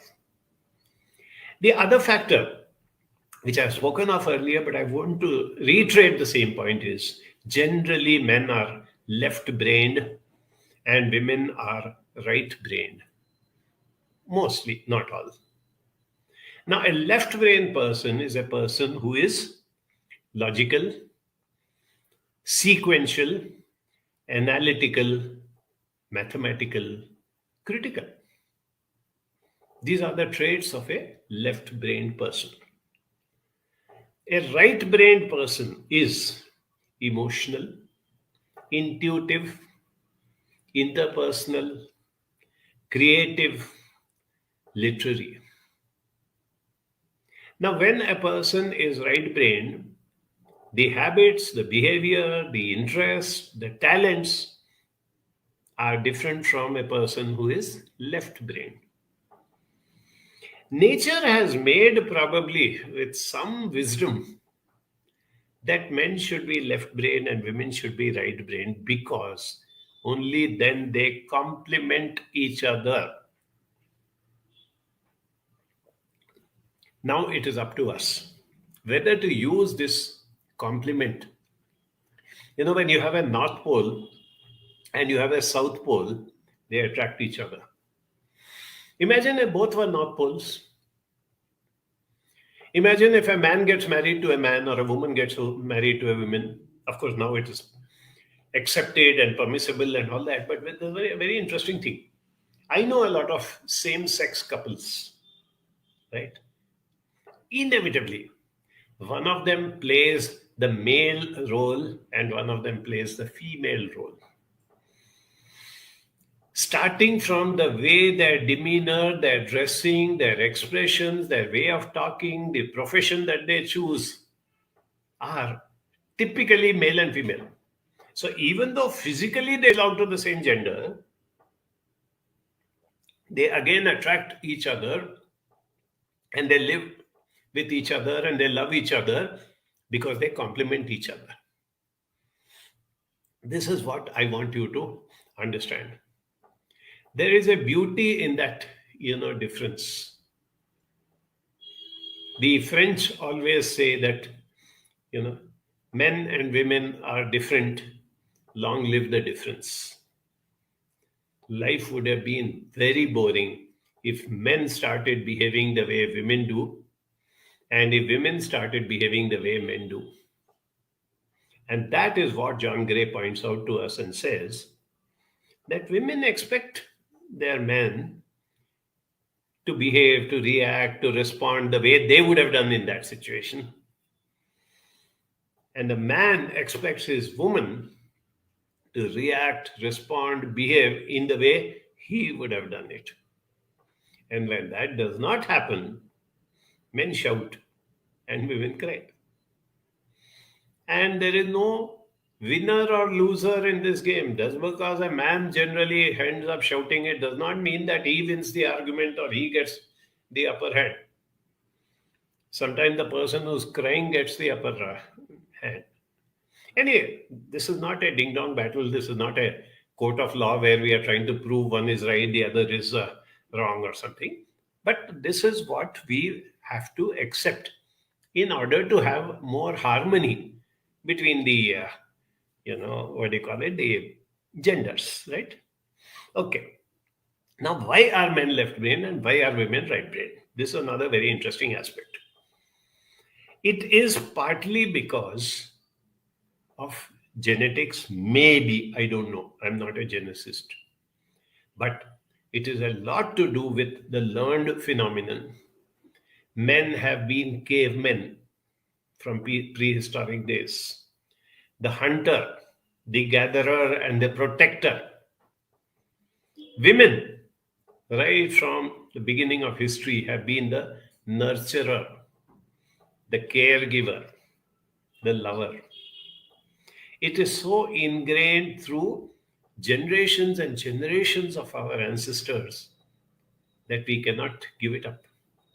Even in a world today, in the 21st century, in metropolitan cities, women are playing as great a role as men professionally. You'll have women CEOs, you'll have women engineers, you'll have women surgeons, you'll have women playing all sorts of roles which traditionally were restricted to men just a couple of generations back. But has that changed the demeanor?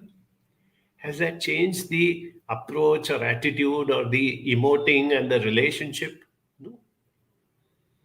A woman who is a highly qualified person, holding a very, very strong career position and whatever it is, when it comes down to family, when it comes down to personal level, she still behaves the same way as her grandmother or great-grandmother did. And the same thing with the man. Let's say here is this man, who has a partner who is not only doing as well as him, maybe doing better. Maybe she is the main breadwinner. She's the one in the limelight. He acknowledges that. But because he's relegated to playing this role. There are men, for example, who are nowadays I come across who are doing a lot of the cooking or taking care of children, which traditionally men never did. So you have this man who says, okay, you are busy, I'll take care of the baby. Or you are tied down with something else, I'll cook the food. So they are taking on feminine roles, right? But their demeanor, their expression, their behavior is not changing. When it comes to behavior which involves emotions, they still behave the way. Now, this is not going to change in the near future. If it has not changed in thousands of years, please don't have hope that it will change overnight or within this generation or even within the next generation. What we can do is, as far as the next generation is concerned, teach them a little more. Teach them to understand. I have a small little incident ingrained in my mind that I must have been 5 or 6 years old. I was running and playing. I fell down. And I saw small red spots on my knee. Some thing had grazed my knee and little blood was coming out. The moment I saw that, I thought I'm dying. And I let out a big shriek and I started bawling, crying. My father came running out and said, what happened? What happened? I pointed my knees.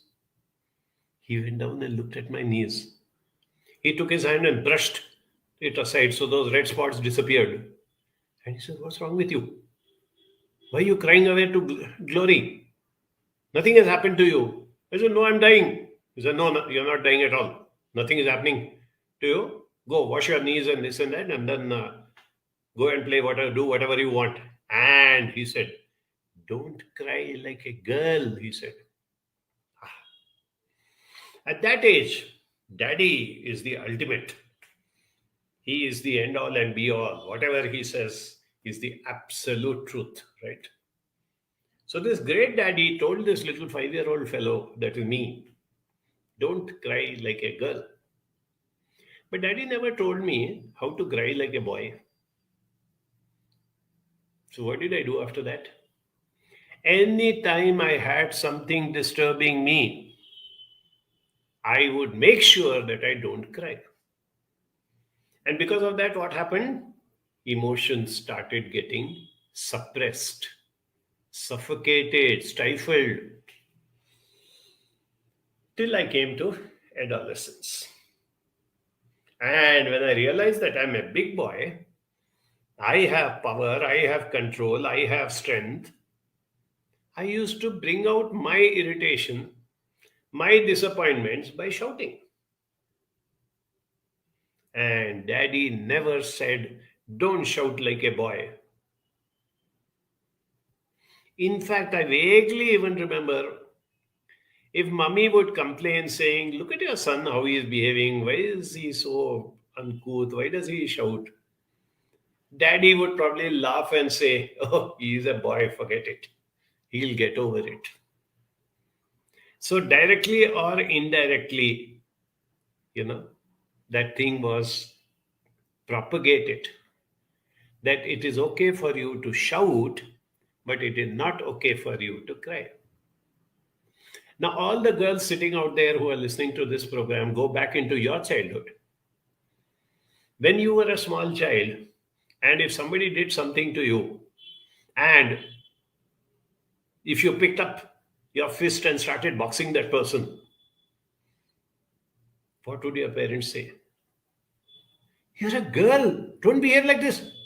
What's wrong with you? Even if you shouted, they would have said the same thing to you. That is how that indoctrination came in. But when you cried, what happened? Oh, my poor baby. Come here, sit in my lap. Don't worry, Mama is here. No, we'll take care of you. So time and again, it was reinforced to the boys that you shout And it was reinforced to the girls that you cry. Now, when you are 20 or 40 or 60, can you change so easily your entire basic demeanor? No, you can't. In fact, as I was mentioning to you about a girl, protecting herself or hitting or whatever it is, boys and men are made to believe that they are physically stronger than women. In many cases, it is true. A woman is built in a slightly smaller frame and a little more delicate demeanor and all that, but it is not always the case. I think yesterday or day before, what's that girl's name? Nikat, from a small town in Nizamabad, is now on the way to becoming the world boxing champion. So do you still think that girls are weaker than boys? If any roadside Romeo wants to tease her and she gives one box and that fellow will go flying 10 feet into the air. Okay, now you may say, no, she is one exceptional girl. But if you read her interviews, there's something very significant. She said that my parents, though my father was also a sportsman, and though he encouraged his daughter for sports, but he said not boxing.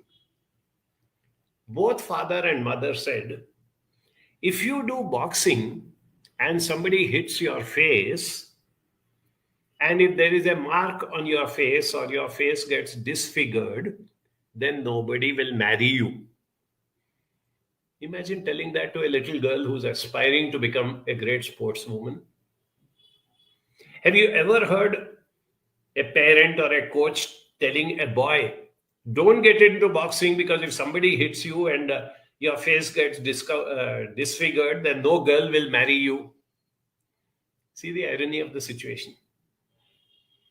I'm very proud of the fact that here is an Indian girl who, went against what was indoctrinated into her and has achieved something. Now, she's a good role model. Before her, Mary Kom was also a great role model. So many of them. But like I said, they are exceptions because the others succumb. And once you succumb and once you're made to believe that you're not physically strong and you cannot protect yourself and you should not protect yourself, the only way that it comes out is in the form of frustration, crying, whatever it is. It goes right up to the, extent where the girl grows up, becomes a mother. And now she is supposed to be all the time that great sacrificial mother. Whatever else she may do, she has to give first priority to children. One excellent example is this great lady called Indra Nooyi. She was the CEO and even the chairman of PepsiCo. PepsiCo is one of the maybe top 50 organizations in the whole world. Indra Nooyi, a girl born and brought up in India and in Chennai, migrated to USA. Her parents didn't go. She went over there and went up the corporate ladder. And eventually, as I said, she became the CEO of PepsiCo. At the same time, she married and she had 2 daughters. While she was going up the ladder in the corporate world, she was also bringing up 2 little girls who eventually became 2 teenagers. How did she balance? How she balanced is one thing, but the pressures that she was under, not only from others, but even from her own self. Am I justifying my role as a mother? She has a very understanding and a very supportive husband. Despite that, she was always made to feel doubt and question that whatever I am doing, am I justifying my role as a mother or not? In fact, her mother gave her a very interesting piece of advice. She said, you go to office, do your work, come back home, and when you park your car in the garage, leave your crown in the garage. What is that crown? The crown is CEO, chairman, whatever she was. She said, leave that crown in the garage and then come inside as a wife and mother. Have you ever come across an upwardly mobile or a successful man being given that advice by his elders? Leave your crown in the garage and come back to being a husband and a father. This is where we need to work on. We need to work with children. There's a lot that can be done. The children who have not yet come to that stage where the gender differences become very obvious. The 4-year-olds, the 6-year-olds, the 10-year-olds, both boys and girls, can we help them to understand that while you belong to one gender, and you should be proud of your gender, you should be proud that you are a boy or you are a girl, nothing wrong with that. At the same time, you need to understand the other genders. And that includes more so particularly the boys. I remember, I think it was the first Independence Day message that Prime Minister Narendra Modi gave from Red Fort. And he raised a very interesting point. He said, we are so protective, so possessive about our daughters. We keep asking our daughters, "Tum kahan gayi thi? Kiske saath gayi thi? Where were you? Why did you come late?" But he said, we never ask our sons, "Tum kahan gaye the? Kiske saath gaye the? Kyun gaye the? Kyun late aaya?" When we are encouraging the boys to start feeling that way, what do you expect will happen when they grow up? We have been doing this one generation after another. At least now, can we put a break to it? You cannot change grown-up men, you cannot change grown-up women. Men will continue to shout. Women will continue to cry and say, "Kya karun? Maa hu na." Typical Bollywood dialogue. So there's not much we can do about it. But there's a lot that we can do with regard to the next generation. This men crying and women, men shouting and women crying, as I said, is not genetic. It is an inbuilt thing which comes out of indoctrination. It is based on the upbringing. It is based on the lessons and examples that are taught. It is based on the role modeling that we do with our children. Children growing up, particularly boys, watch their father shouting and their mother crying. And nobody seems to be bothered. Nobody points out and says, this is wrong. Why can't mommy shout and daddy cry? So what happens? He grows up thinking this is what life is all about. This is one strong message which I would like each one of you to please spread this little message after today to whichever adults who are concerned about the next generation. Please start changing that outlook, the demeanor, the attitude of both boys and girls. Don't tell a girl that you cannot do boxing because somebody will hit you and your face will get disfigured and then nobody will marry you. You're pulling down the self-esteem of the child. Don't tell a boy that, yeah, boys will be boys, it's okay, he will get all right. Let him shout, let him get into brawls or whatever. That's not fair. So please take this message with you. And I need that 1 minute break as always. Seema has got something very interesting to share with you today. I'll be back in a minute.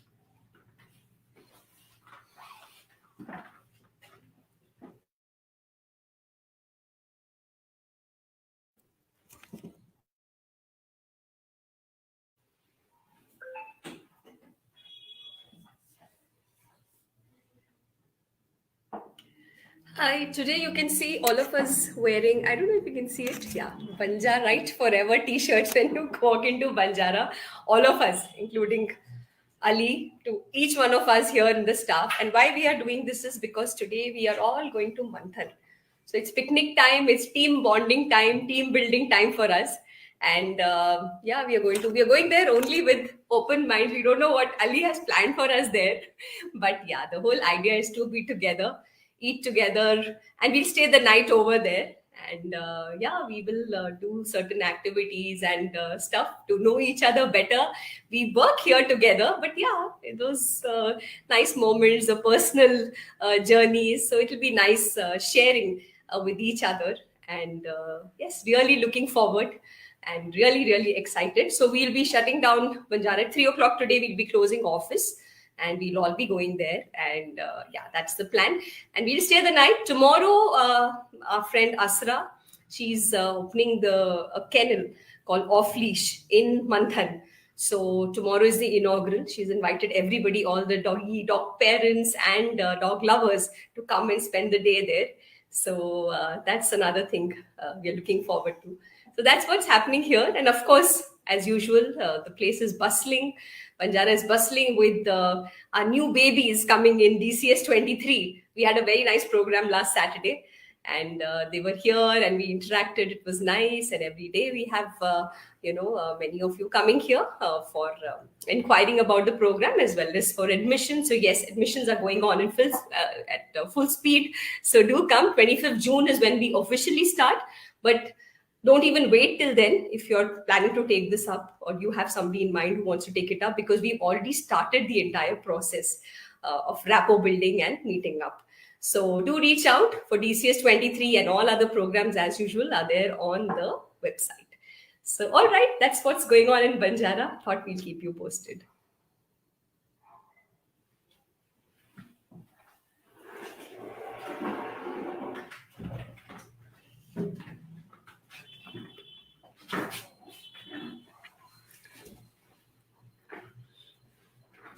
Manish just showed you a poster of an interesting program that I'm doing. Can't really call it a program because it involves 5 minutes of your time every day for the next 3 weeks. But if you're interested in something like that, do get in touch with Anis or any of our people in the office. It's a very simple thing of how to enrich your life through the thought and the experience of death. Don't get scared. I'm not going to ask you to do something like PUBG or something that you jump over the roof or something like that. It's just at the thought process. And as I said, 5 minutes of your day. These are the little unusual things that we keep doing all the time, just to keep ourselves occupied and to do. So we've got this break in between the DCS 22, which ended, and DCS 23, which is going to start next month. So I thought, let me use that time. Okay, so now Anis is going to show me which are the comments and questions that have come up. So Vidya says, why is it so tough to make the men express his emotions? It is not at all tough, Vidya. Men express their emotions immediately. You say something and he gets provoked and he starts shouting. That is expression of emotions. What we need to do is not to make the men express emotions, but to express it in a different manner. There's a lot on that. I don't want to take the time of all the viewers today, but in a very simple form, I will tell you, do not get into arguments. If he's shouting, you don't start shouting. Be assertive, accept his behavior for the moment, keep quiet. He will calm down. He cannot be angry all the time. He cannot be shouting all the time. When he is back to a good mood, that is the time you bring up this question of, next time when you're angry, next time when you're upset, next time when you're irritated, can you tell me in a different manner? You will get results and I will respond much better to you. Start with that. Sheila says, tough to understand what men are thinking. Sheila, take a survey of men. 9 out of 10 will tell you it is tough to understand what women are thinking. I can never understand. And even if they understand other women, they generally don't understand their own wife.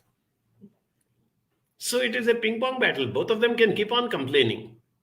Now, my question is, when you say tough to understand what men are thinking, it is tough. It is not impossible. So, what efforts have you made to understand what men are thinking? Have you spoken to men of different ages? I mentioned to you, you go younger and younger. If you are a grown-up adult and your partner and your peers are people of your age, go lower down. Maybe talk to a man who's 25, 20, 15, 10. You will get an idea about what the male person thinks when he's 10, when he's 15, when he's 20, when he's 25.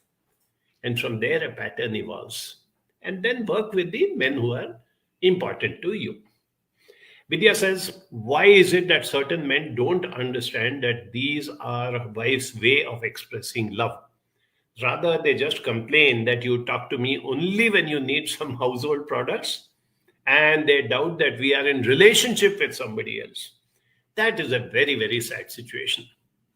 Be it a man or be it a woman, if you doubt without any concrete evidence, yes, there are people who get into relationships and that has to be dealt with by the spouse.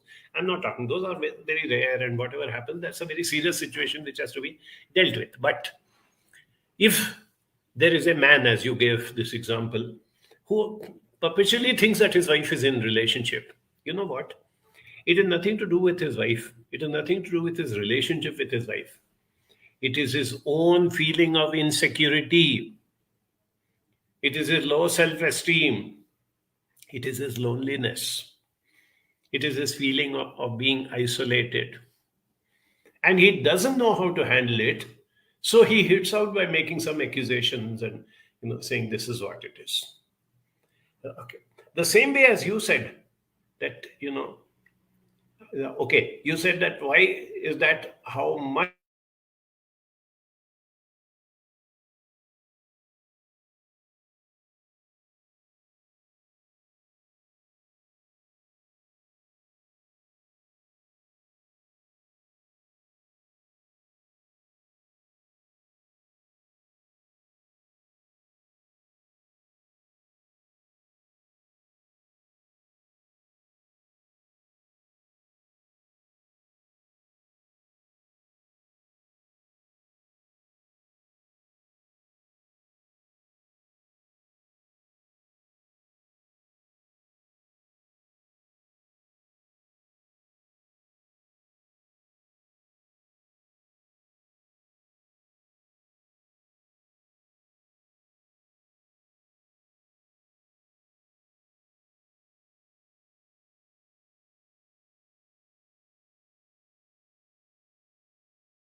Yes, we are back again. So sorry for the rukawat. Technology sometimes also behaves like human beings, throws tantrums. At least it doesn't shout or cry, but it makes life miserable for us. I was answering Vidya's question. Why is that however much a man shouts, it is expected that the woman should keep quiet? Now, when you say expected, who brought in that expectation? Please go back and reflect. It was your mother, your grandmother, your teachers. So many people told you that you are a girl and you should not shout. If they themselves have indoctrinated this into you in your innocent and vulnerable years, obviously it becomes part of your personality. And that was never done to your husband or your brother or any other male member of the family or in the class, right? Now that is what I want us to understand that we are doing. And that's the reason why I said before we closed for the break that please work with the smaller men before the men become men, when they're still boys, when they still listen to you, when they look up to you, then they have this great regard and respect for women and for mothers and for elder sisters and all that. That is the time to help them to understand. If we start now, maybe 5, 10, 15, 20 years from now, we will be creating a generation of equality. Saraf Saab says, women's bearing capacity is inherently more than that of men. That's why men are in a hard condition to digest something done by women, whether she be his wife, daughter, friend. Yes, same thing I will tell to all of you, including Mr. Saraf, that when you say bearing capacity, where has this bearing capacity come from? Why is it that a soldier's capacity to bear physical pain, even when he is shot, and he's got a bullet in his leg, he still moves forward and he still continues to fight? If you or I were to have a bullet in our leg, we'll just collapse. Now, this bearing capacity of the soldier is not genetic. It is not inborn. He was trained in that manner. He was indoctrinated into that manner. He was motivated into that. Both body and mind was told that you are a soldier, you have to defend the nation, you have to do this and that. And that is what made him a hero when he has to face adversity. The same thing applies. Women shout and cry, Sheila says, while men only shout largely. It is a fact. That's the reason why I brought up this topic. But it is how you shout and how you cry which is important.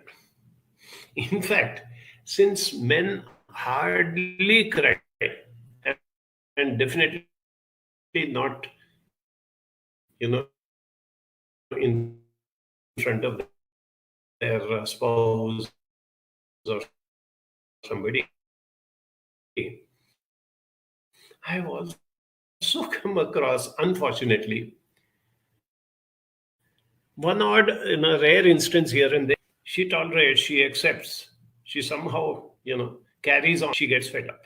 And she says, more, I am going to take things in my control. And the moment she announces that, this man breaks down, starts crying. And the woman is so overwhelmed that she feels that nothing can be sweeter than this, that my man is crying and asking for forgiveness. And everything gets deleted and she goes back to be what she was. Please be aware of that.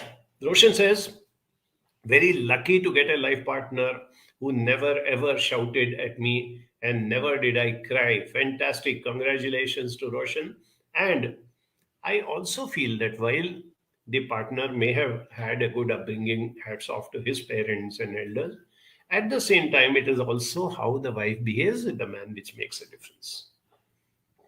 What is needed in these circumstances is assertiveness. neither being aggressive nor being possessive. Giving away easily and becoming submissive. Assertiveness wins the day against people who unnecessarily lose their temper and who shout. Surekha says, how can we help our counselees help them behave in ways that their love and care reaches the partner? Here, one thing is very important, Surekha. You have to deal with in two different ways when it comes to a male and when it comes to a female. By the time this counselee has come to you, the person has grown up in a lot of indoctrination, behaviors and attitudes, and is also experiencing certain things, right? So we have to deal with the men differently and the women differently. With the men, if it can be made to understand that I understand your anger, I understand that you are very frustrated and you are pushed to a corner and that is why you shout or that is why you get so angry, but do you get results? If you do not get results, would you like to try out a different way instead of shouting at your partner or creating that ruckus? Would you like to try? With a female, you have to tell her that whatever the person is doing to you, do not get provoked either way. Don't break down and cry and show your vulnerability, and do not start countering and shouting and arguing. Be assertive. We have to teach women assertiveness. And that assertiveness, believe me, is directly connected to self-esteem. Innumerable Indian women suffer from low self-esteem because of the way they have been brought up. I am not capable. I am a girl, my own dreams. And I have to listen first to my father, then to my husband, and then to my son. We have to break that. Any girl who has good self-esteem and who is assertive can easily handle a father, a husband, a brother, a son to get angry and shout. Change can be brought in. Conclusion is seeking help or counseling. Don't wait till it comes to that exhaustion stage, and where you get so frustrated that you may actually do something which is very impulsive. Do it while you feel that things are a little better. This is another thing which I have experienced with so many people. Let's say you have this man who keeps shouting all the time, and the wife is very submissive. You know what she thinks? No, if I am nice to him, then he will stop shouting. If I don't argue, if I don't, present my viewpoint, and if I accept his anger and do as he tells me to do, even though I don't want to do that, slowly he will realize what a good partner I am, and he will start being nice to me. Sorry, it doesn't happen that way. You have to take it as early as possible. And this includes what Surekha has asked.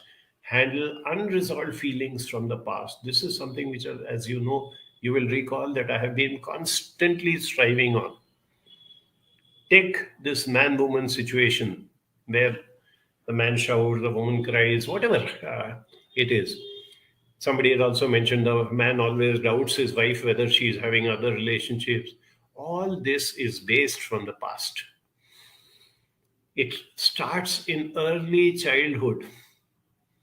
And a lot of things from our childhood need to be resolved. Even if it is not currently an issue of shouting or crying or whatever it is, but a lot needs to be resolved. Our education system does nothing to help us learn life skills, to build up our emotional intelligence. But it's never too late. Even now it works. And this is something very, very heartening when Sheila says, being politely assertive has been working for me. I think we should give an applause to Sheila for not only believing in it, but practicing it. She's used a very nice phrase, politely assertive. Yes, I know you're angry.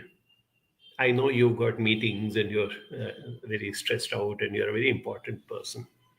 At the same time, I think we need to resolve this. I don't feel that I am going to give in at this stage. I need to do this. In whatever manner, whatever words, whatever expressions, but politely assertive can really go a very long way to help people. So these are some of the very, very important things. As I said, number one, we need to keep feeling frustrated because the woman cries all the time, or the woman is feeling frustrated because the man shouts all the time. It is not impossible, but it is tough to handle it, to deal with it, to try to slowly bring about a change to the extent that it is possible. Don't expect miracles. Don't expect overnight change from the person. But I can assure you that 10%, 20%, 30% more harmonious relationship goes a long way in making you feel contented. And it sets the ball rolling for better and better and better relationship. At the same time, look at the younger generation and see what we can do. Let us not be so selfish that we work only for our needs. We owe it to the next generation that we have to leave a good world behind them. There's so much talk going on about global warming, about wars and whatever we have been doing, the way we are destroying the world in so many ways. I am equally concerned about the way we are destroying the younger generation at an emotional level. I have told this a number of times, and I repeat again that emotional intelligence can be built up at any time. And what are the first two pillars of emotional intelligence? Self-awareness. Yes, right now I am getting angry, I'm getting irritated, I'm feeling very disappointed, cheated. Awareness. The second pillar is managing the emotions. Now that I know that I am provoked, I am angry, I am feeling very restless. How do I manage? Which is the best way to manage my emotion? Roshan says, keep giving love and one is bound to get back love. No shouting and crying will happen. You're very lucky if you keep giving love and you do get back love. It doesn't happen all the time. I'm sure all of you have heard that little proverb that, you pick up a street dog and you nurture it, feed it, take care of it.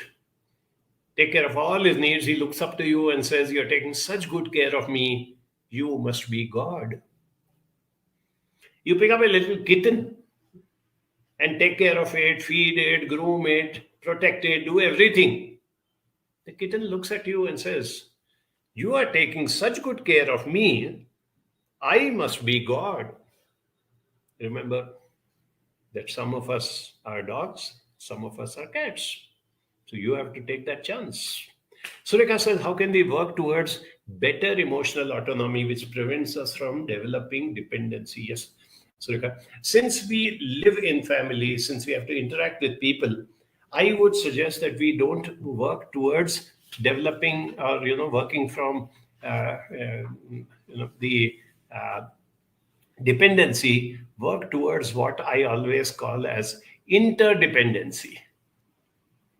It's the same way as there may be a family where the man goes out to work and earns the salary and the livelihood, and the woman takes care of the house and the kitchen and the children. They are not dependent on each other. They are interdependent. They are complementing each other, and men and women complement each other in 100 different ways. So learn to enjoy that aspect of it. That is what is needed. It can be done. It requires some time and effort. And it can be done if you decide on the next Saturday's topic, that is, don't grow old. I'll be seeing you next Saturday, where we will be talking about how, while the numbers pile up, you ensure that you remain young till the last day of your life. So have a nice, wonderful week. I shall see you next Saturday. Bye-bye.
Staying Alive UK.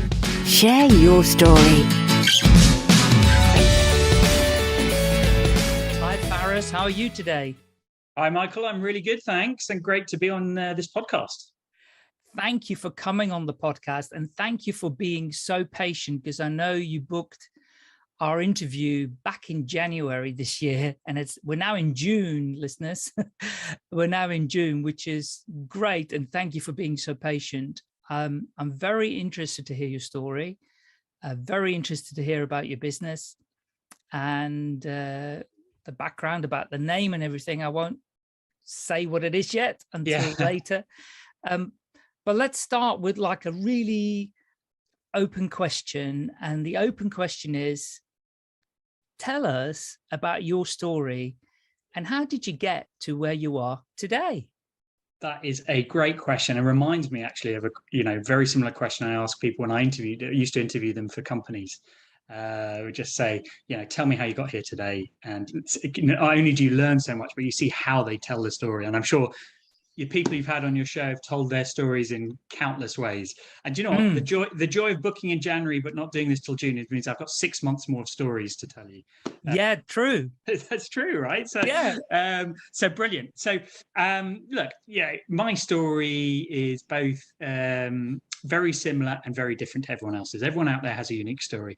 I think my story, if we go right back to the beginning, but I'll give a really précis. Grew up in South London. To my parents who are Palestinian immigrants to the UK. And so there was a strong Arabic culture, strong Palestinian culture. And I've got ties back to Palestine. We'll touch upon those in my story. And went to school in South London. Let's pick it up after school. I studied the sciences. I studied a bit of maths.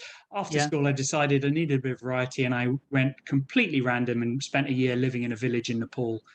Where I did development work and taught English. And that was really, really a formative year for me at the age of 17 to have such a different culture. And I could tell you a lot of stories from that time. But then it was back to university. I did a maths and economics degree. And I guess partly inspired by the experience of having worked in Nepal, but also it was the dot-com burst. There weren't a lot of graduate jobs. So I came up with a radical idea of going and becoming a teacher in Latin America. And I moved to El Salvador, where I taught at the British School of El Salvador, maths and economics for several years, and then came back to the UK and continued teaching and became a bit disillusioned with it. It wasn't quite the same in a British school where all I was doing was taking knives off kids and dealing with a lot of difficulties. It was more there were more challenges then. And I began to think about pivoting my career and moving into the corporate world. And I could only do that through graduate schemes. So actually, I reinvented myself and joined a graduate scheme, which was to be for an energy company. So I ended up joining a big energy company here in the UK. In the meantime, I had time to kill because graduate schemes don't start. They only start once a year. So Yes. I took myself off to Palestine for a year, where I taught in a university and worked in a university in the West Bank. Wow. But then I was in the corporate world. I learned all about the energy, everything to do about how we create energy, electricity, gas, to how we sell it to people. And I learned everything about business in a space of 4 years because I was in the strategy team of this energy. Right. And after 4 years there, I got approached to join consulting, which would take up the next 12 years of my life working for big consulting firms. Michael, the likes, some of your listeners will have heard of EY, Carney, a few others. And I reached a point where I enjoyed the work, but was a little bit disillusioned where I was. And it gave me enough impetus to start my own company, which is around Right. consulting. And that was 2.5 years ago, Michael. Not that long ago, then. Not that long ago, but No, fascinating. Okay, so just there's a lot that comes up into my head, and there's a few questions I've got for you. This thing you did at 17 in Nepal. Yeah. Yeah. Where did that come from? What inspired you to go and do that at the age of 17? You weren't even an adult officially. I wasn't officially an adult. What inspired me is it was largely, the biggest driving factor was a friend's sister who had done a similar scheme a few years before, and she had raved about it, and not just the experience, but all she had got out of it. And it really got me thinking. Funny enough, that friend, he did the same scheme. And so the two of us were very close, and we grew really emboldened by this idea that we would get so much out of it, having spent, the two of us spent 10 years in the same school, and we felt we'd had a great education, but it had all been very spoon-fed. And Yes. we were, as you say, I don't think I had the self-awareness to realize that I wasn't really an adult. But I was conscious that I'd only had a very sliver of exposure to the world. So this seemed like a perfect way to do it in a fairly safe environment because it was run by an organization. And look, my friend was doing it. So it made a bit of an easier sell to my parents, who were initially quite resistant to the idea. And to be honest, I didn't fully appreciate what the year would involve. No. But I am immensely grateful that I did it. And it's still to this day probably the best year of my life. And what did it involve? Well, on a practical level, what it involved was 2 months of training. They taught us how to be teachers, how to teach English as a foreign language. Right. And they also taught us how to do development work. So still to this day, I know how to build a pit latrine for a family of 10 that will last 10 years. So that's, and we also learned skills like how to make stoves out of mud, how to build vegetable gardens, because they were sending us into quite rural villages to not only educate in English, but also to raise the standards of living and development. Right. So after 2 months training, we were then sent in pairs to our villages, where we would spend the next sort of 9 months working with building, working with the community, building relationships, and doing those twin tracks of work. Sporadically coming back to Kathmandu, the capital, but that was effectively our remit and where we spent most of our time. Incredible. Because is it quite high up in the mountains, Nepal? So Nepal's a fascinating country. It's got 8 of the 10 highest peaks in the world. But it's also got a basin, a terai, right, which is under sea level. So it goes from minus 200 meters to Everest, which is so it's actually got like jungle, it's got mountains, but predominantly it is mountainous, and we were living at about 3,000 meters. So put that in context, that's well above anything in the UK. I could see Everest every day. I mean, just how amazing is that, to every morning of my life for a year to see Mount Everest and to live at that altitude. And did this kind of adventure bug, because I mean, you've got to have a desire for some adventure. Did that come from your parents at all? Were they adventurous? I think they were, well, they definitely were adventurous. I mean, you know, they both emigrated from Palestine, Yes. you know, but several times over their lives. You know, so my dad's first adventure was in his teens when he moved to study in the States. You know, he won a scholarship. So very, you know, in a young age, he had a spirit of adventure for different reasons. But certainly I looked at the amazing things that both my parents had achieved. And it gave me confidence that years later to also try stuff for myself. Yeah, it explains it a little bit. I mean, obviously there's your own, you know, desire to do things, but if you've seen stuff being done by your family members, it might not be your mum and dad, might be an uncle or an aunt or a brother or sister, but it does give you that little bit of courage to kind of go, well, they managed it, so why can't I manage it, type of thing. And okay, and obviously that kind of sense of adventure carried you on to your other, let's call them missions, that you did as well. Yeah, so definitely. After you did, yeah. I mean, definitely. Once you've had one adventure, it certainly primes you for the next. Yeah. And it makes you less afraid. But you know what? Comfort is these things, rightly so, wrap around you. So if I look at it depends how you define an adventure, but if I look at that kind of big Nepal type adventure, I'm obviously doing less of those nowadays. But yeah, hey, starting my own business is an adventure. Learning any new skill for anyone out there is an adventure. Even moving house is an adventure. You know, you can make an adventure out of anything. It doesn't have to be grandiose. So would you say you're somebody who likes change? I'm like every other human being. I probably resist change initially, but I think I adapt to it quicker than others. And in fact, it's a large part of what I do as a work to help organizations get through change quicker and make it more. So I couldn't do that for organizations if I didn't keep applying change to myself. So I'll give you a good example, Michael. A few years ago, I used to own my own property. I used to own my own flat, and I sold it. And it was a long, arduous process to sell my flat. And when I did finally sell it, I came up with this plan. I was going to stay in London, but I thought, do you know what? I'm a renter now.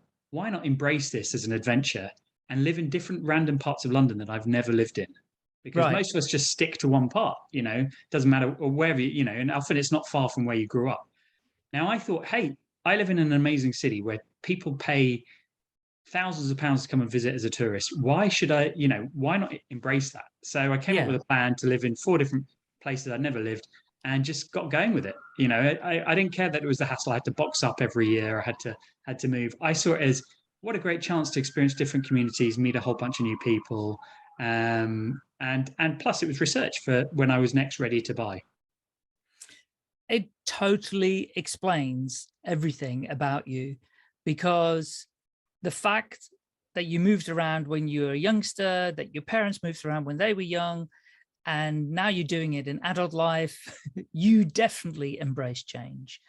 So much so that you seek it out by saying, I'm going to move in different locations. That's seeking out change, because it's a hassle moving house, right? Yeah.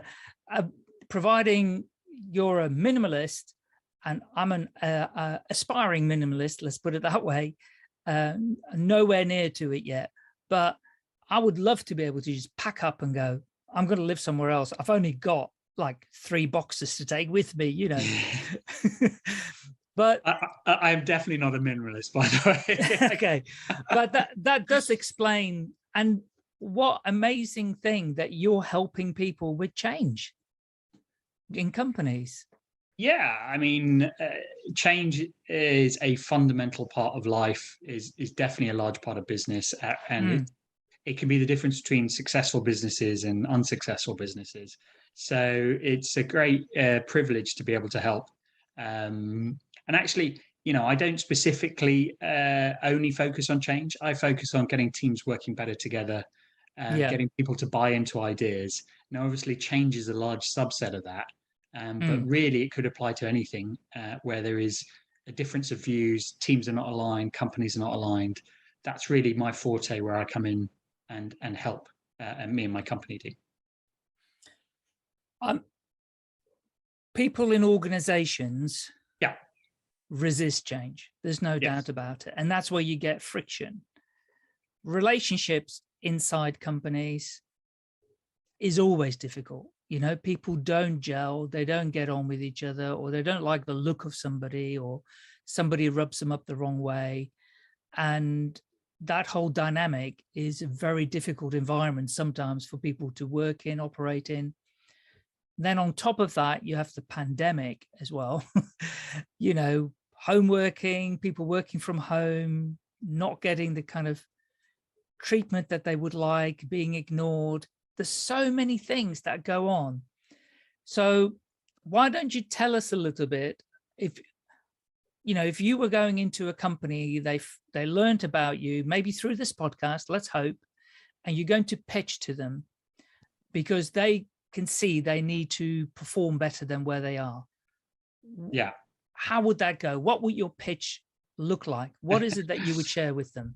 Well, first of all, the fact that they've reached out to me and invited me is a massive bonus, because that shows a level of self-awareness that they do have some challenges and they could do with some help. Yeah. And that should not be underestimated, you know, because a lot of companies do not have that, and a lot of senior people don't have that awareness. And basically, what I'd say is, my pitch would be, what's your problem? What's holding you back? Where do you want to be? And why do you think you're not achieving that? Now, invariably, it'll be one of the things you've listed: people disagreeing, people being too busy, people not understanding. And say, okay, well, are you communicating to them in the way they like to be communicated? Are you, instead of assuming that, look, I'm just going to say this and everyone, they either like it or lump it, right? They listen to it and they buy into it. Or are you going, actually, maybe they didn't understand what I said. Maybe I need to say it in a different way. Yeah. Because if you haven't tried that, if you haven't adopted that latter approach, you're far less likely to be successful than if you had. Okay, because we all breeze through life usually operating in the same way, and this is why I like change. But actually, that's not always the most effective way, because we'll always meet people who resist. Like you said, resistance to change is very common, and it reminds me very much of my very first day in consulting when I joined this consulting firm, and a very senior person gave me a slide, gave me a document that had written on it 28 ways people say no without saying no. Yeah. All right. And it's a great slide. I still use it today. And it's all the things you'll hear in any conversation, like, oh, that sounds great, but that won't work here. Or, oh, well, we've already tried that once, so no, we're not going to try it. Or, you know, oh, yeah, that's just too expensive. So really... Oh, I have another one for you.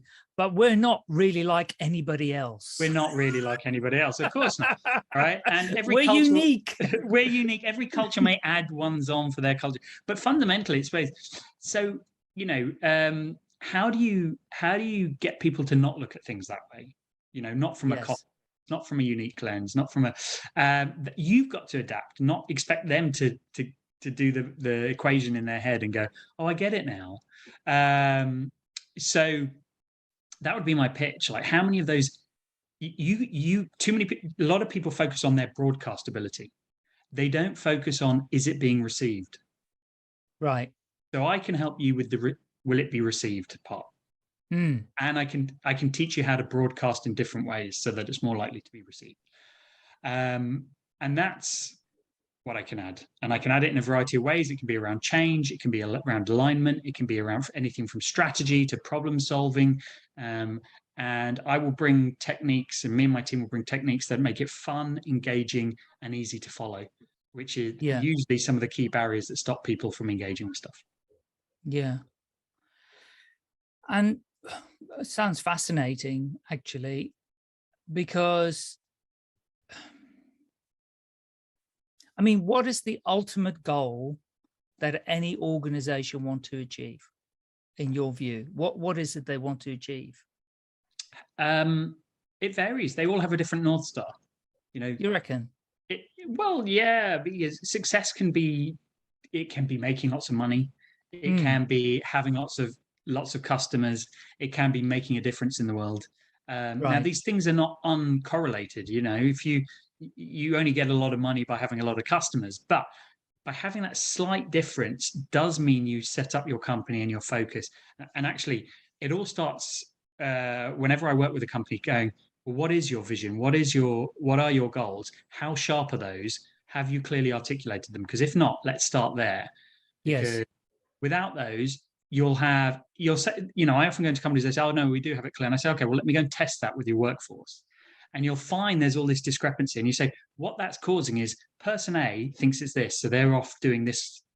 And person B thinks it's something different and they're off doing this. And although it might seem like a 1% difference, over time, they will diverge. So no wonder person B will say, oh no, this is more important. And person A will say, this is more important. So when you present, well, we need to do this, you'll get disagreements. So you need that. You need to start off very clear. So I wouldn't say that every company has a common, has the same sort of ambition. Obviously, Right. there's commonality and overlap in what they want to achieve. Yeah. Okay.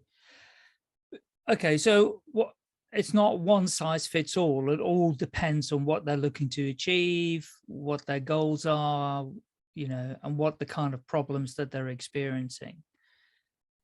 Yeah.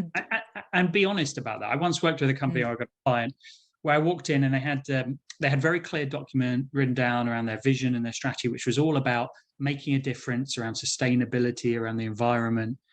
And I said, great, well, let's have a look at what the work you're actually doing. You know, so I went back and looked at the 3 years worth of work they were doing, both internal projects and external projects. And I couldn't find anything that mapped to what they said they wanted to achieve. So I presented this to their board and I said, look, either your vision is wrong or you've been doing all the wrong projects for the last 3 years. Right. Which is it? You know, and Yeah. I said, I don't mind which it is, but it's better to be clear. And after we sort of talked for half an hour, I said, the only thing I can see in common is that you want to make more, you want to make money. Hmm. And one of the directors said, yeah, that is what we want to do. Right. And Hmm. someone else said, yeah.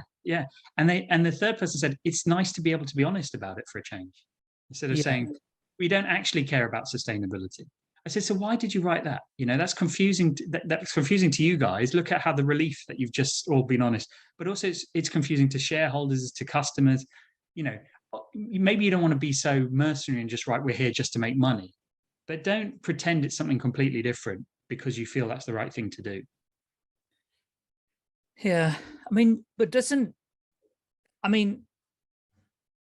we live in a capitalist society. Yeah. And I know there are lots of charities, but even charities need to create money, right? So the reason I kind of asked the question about, you know, what's the one single thing that everybody wants? Yeah. I do believe people's center point is like, well, first thing is we need to make money. If we don't make money, we can't pay ourselves, we can't pay our employees or the shareholders. If the shareholders involved, we can't pay off our loans, you know, and that always seems to be the focus. And, you know, customers and employees seem to always get secondary. And personally, I feel that money has to happen. But if you look after your customers and your employees, surprise, surprise, it may automatically come then. You know, so how do you get people to focus on, you know, rather than kind of go, yeah, we just want to make money. Well, look after your employees who then will look after your customers. And then the result will be more money, more income. So I think what you've articulated there for me is the difference between a vision and a strategy. So a vision is, where do you want to end up? You know, Yeah. and say you are a charity. Let's take the charity example. We want to end up helping this group of individuals, as many of them as possible. So then I'll say, okay, well, the strategy is how are you going to get there? Now, the strategies can change over time, but your vision shouldn't change. That's what you want to achieve. You want to help these people.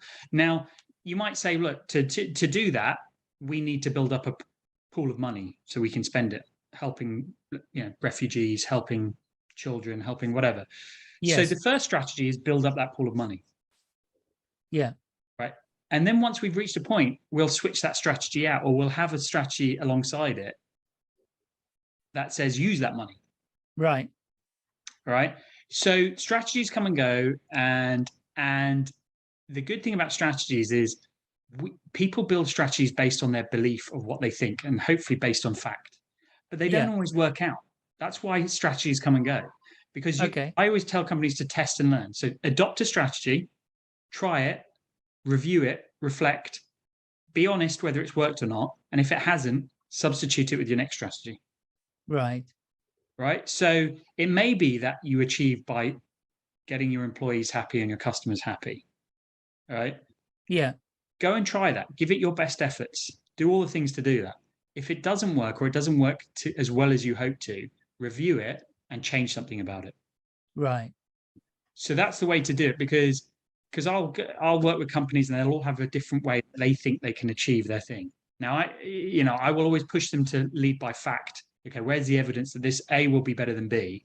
But ultimately, it'll be like, right, if you think A, let's try A, but let's set ourselves at 6 months. Let's review it honestly, and then we either double down on that strategy or we move on to a different one. Yeah, that makes a lot of sense. Yeah, 100. Yeah, I get that.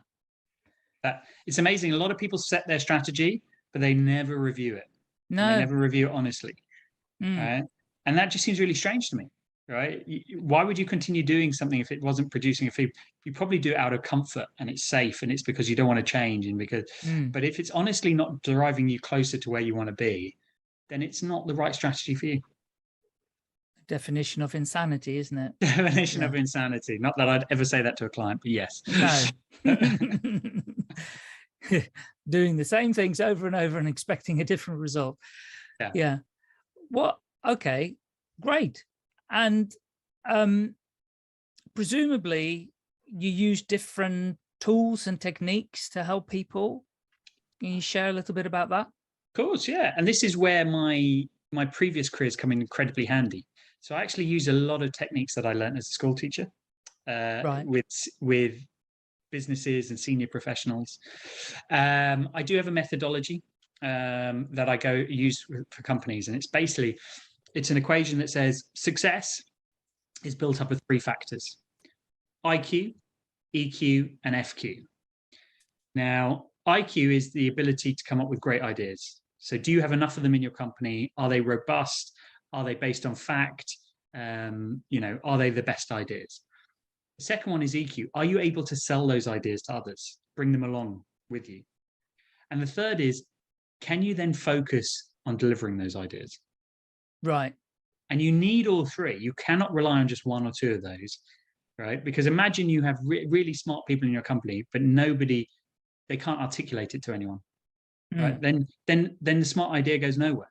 Or say you've got really smart ideas, you've got everyone bought in, but the company's trying to do 100 things and they just don't have the bandwidth to do that. Yeah. And it's not going to go in. So this is the kind of overarching. Now, within that, I use some techniques, as I said, to either improve the IQ, either improve the EQ, or improve the FQ. And those can be a range of techniques and activities, from actually facilitating myself, the groups, or teaching how to apply it around their company. So does that kind of make sense at a broad level? I mean, I can obviously give some examples. EQ, and FQ. And how do you measure that then? Do you go in and measure that in some way through surveys or questionnaires, or how will you know where the people are with their IQ, EQ, FQ? So I will often engage the clients and ask their opinion together thing, because here's the thing, right? In reality, companies could probably do with improvements across all 3 dimensions. So it's about where you're going to focus your efforts, where's the biggest bang. So it's a combination of where do they believe, but also my observations. So I'll give you, for example, a time when I sort of applied my review. So I once worked with a company, and this was actually going back, this was before I set up my own company, and I was seconded in as a commercial director. And my remit was to try and find an extra 100 million pounds worth of sales for the Wow. up, which was quite a challenge considering the company had only made about 70 million the year before. So it was more than doubling. Wow. And my boss, the MD, gave me 2 weeks to come up with an initial plan. And after a week, she pulled me into a room and said, look, I need to know the answer now.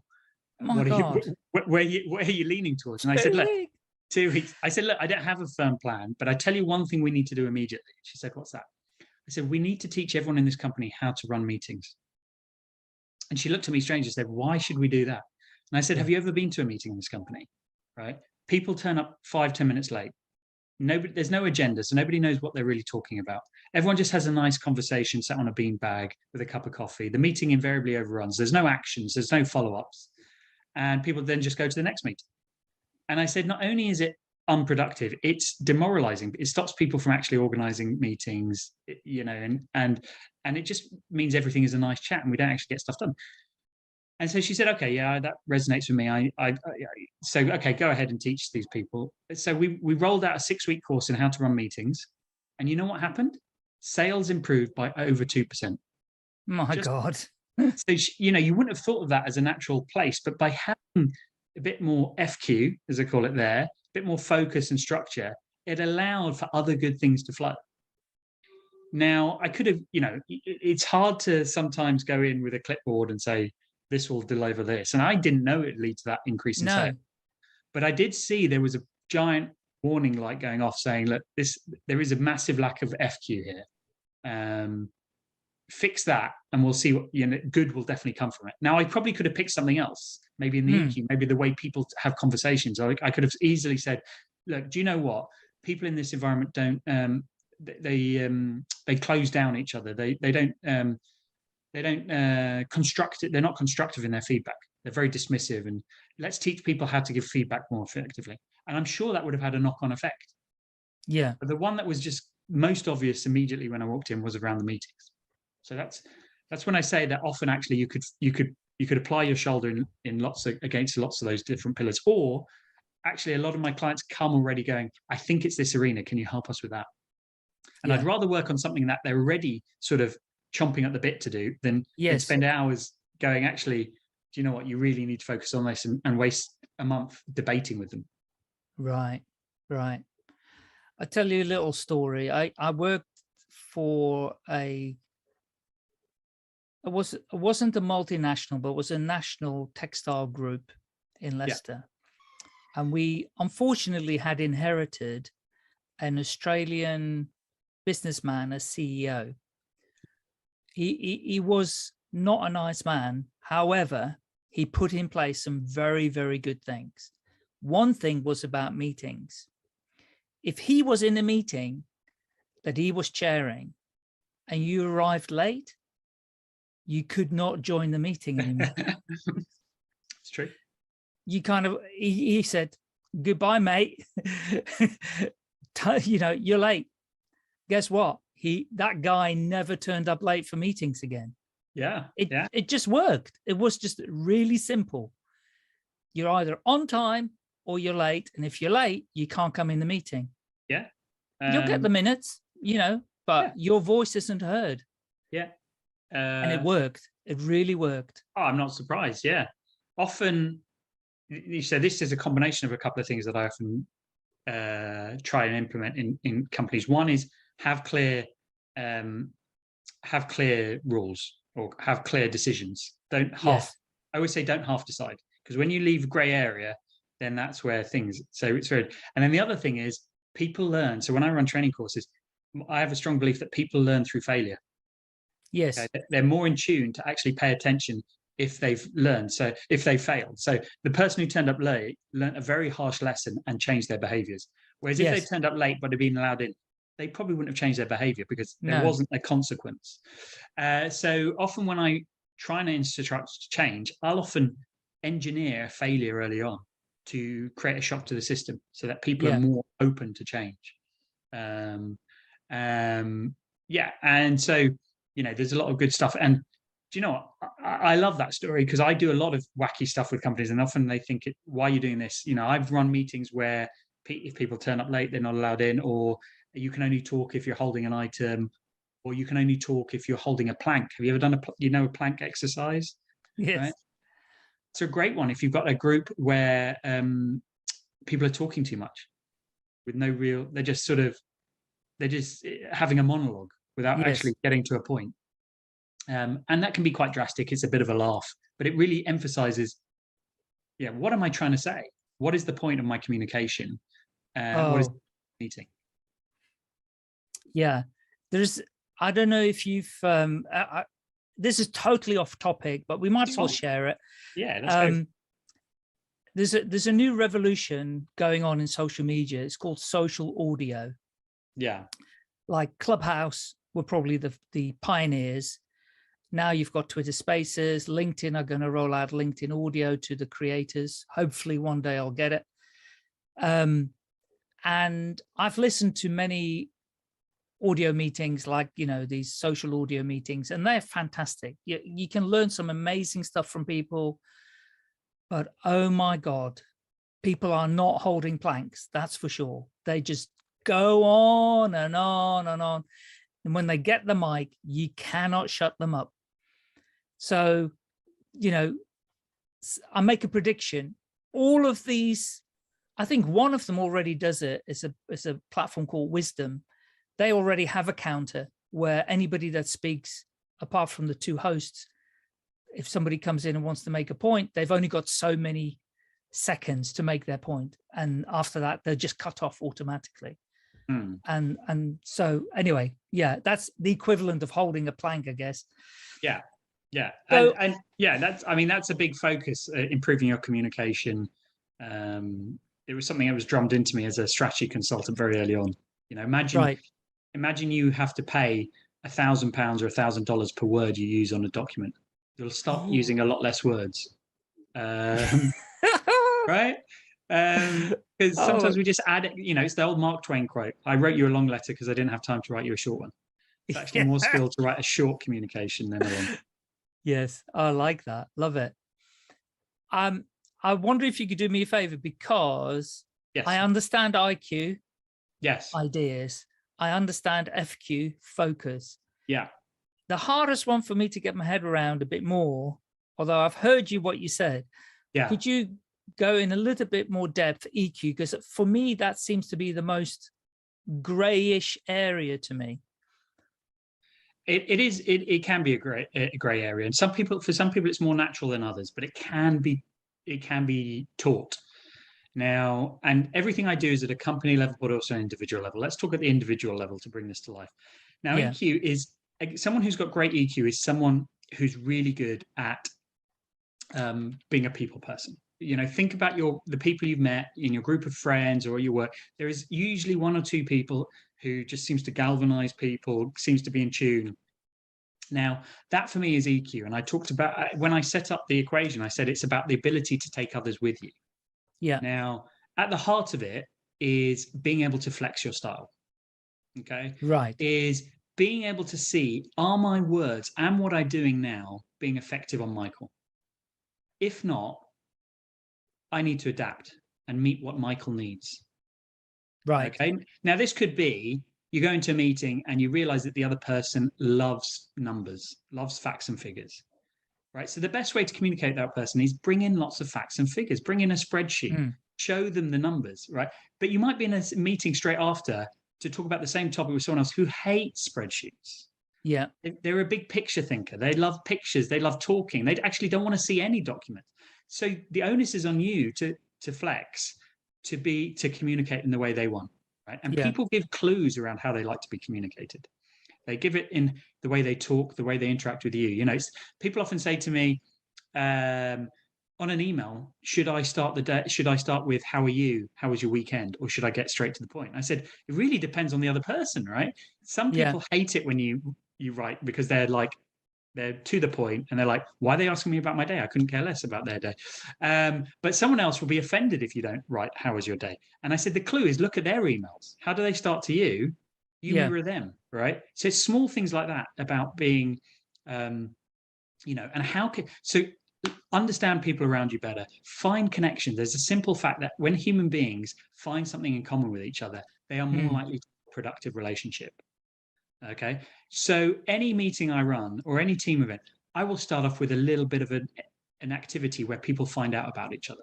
And it doesn't have to take long and it doesn't have to be onerous. But it's amazing how powerful. I'll tell you a story about a client I'm working with where they were a bunch of individuals. They weren't a team because they were all alpha individuals who were hired to do specific roles that they were very good at. Yeah. But it just so happens that their performance went down as a team because during the pandemic, because they were no longer co-located, so they could no longer ask each other questions, which they didn't realize was actually part of teamwork. Right. So what I needed to do was get them to be a team.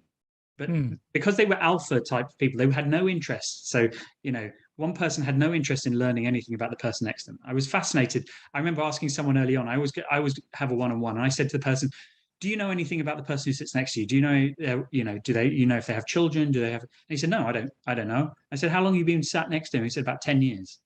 I said, wow, you don't care. That's incredible. It's incredible. So not only did he not know, he didn't care. So I had to find a way for them to care without realizing. So I'd use these sort of icebreakers and energizers at the start of the game and made them competitive. So they thought it was all about the competition, but actually it was about learning about each other. Yeah. So within 6 months, they actually started to know about each other. They started to ask about each other's families. They started to know how the other person liked, whether they liked mornings or nights, whether they liked emails or phone calls. And you know what happened? Their performance began to improve as a team. They began making more money than they'd ever made. Now, this wasn't a coincidence, right? This is because we were increasing the levels of EQ in the team. Yeah. But I had to do it on the sly, whereas other teams, they want to actually know and they're invested, and that's easier. But that's what it is, right? So improve the EQ and you will go much further together than being alone. Thank you very much. That really is a wonderful explanation of how, and I love that story. I mean, I find it incredible. I mean, you might be interested in actually listening to a podcast I did with a guy in America called Ron Stickler. Yeah. And he's written a book. He's in his 70s and he's lost his voice. So talk about being determined to be on podcast. He uses a voice recorder thing that speaks for him on podcasts. Wow. It was a challenge to produce it, but we did it, and he does many of them regularly. And he's written a book called Prosperity, Personality, Recognition. And he has just 4 categories. I know there's all these different tests available, but I'd never heard about this one in particular. And he's got, let me think now, he's got like drivers, analytical, analysts, craftsmen, and persuaders. And immediately, I've read his book, I've been learning about this, but also when you talked about this guy who didn't know anything about his neighbor that he sat next to for 10 years, and he didn't care, which is the other thing. To me, he was a driver, because that's exactly the personality of a driver. He's just driven to do certain things his way for himself.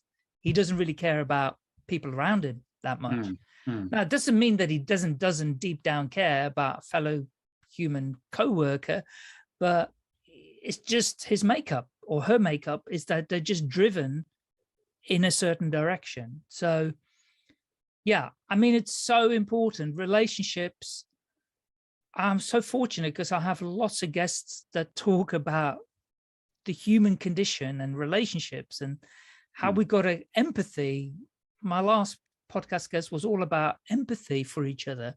You know, we just don't have that anymore. The division that's occurring in the world as well.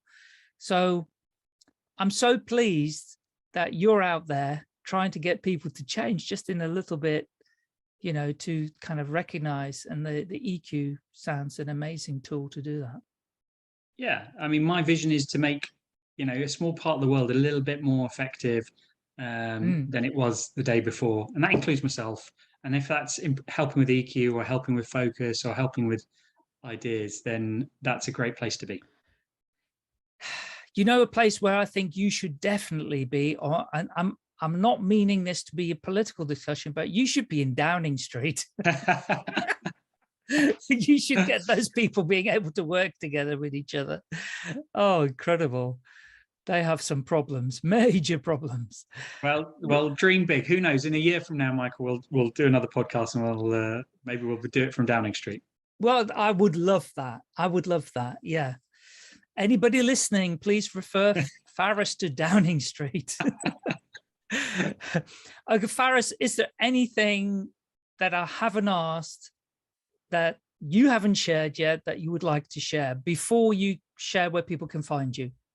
Hey, Michael, I am fully confident we could speak for another 2 hours and cover many more exciting topics. It's been a real pleasure. Yeah, I always say, let's just carry on the conversation. Me and you, me and your listeners, you and your listeners. Then the more people that are talking, the better, as far as I'm concerned. I'll tell you what we'll do is I have an idea for you. When I get LinkedIn audio, social audio. Yeah. Right, you're on LinkedIn, aren't you? I am. Yeah. Let's and for the listeners, keep in touch with us. If you're up for it, we'll do a live social audio thing inside LinkedIn. We'll get some people to come and listen, and we can have a little bit of a discussion with people and find out what some of their issues are, because these are all business people. I'm sure they have lots of these kind of challenges, and we could just give them a little snippet of the kind of things they could do for themselves. Thank you. Where can people find you? How can they get in touch with you? Well, they can find me on LinkedIn if they look up Faris Oranki. I spend a lot of time there, so you can interact with me. Or you can come and find all about me and my company at my company, which is called Sheerghetto. And the website is www.sheerghetto.com. And Sheerghetto is SHIAGETO.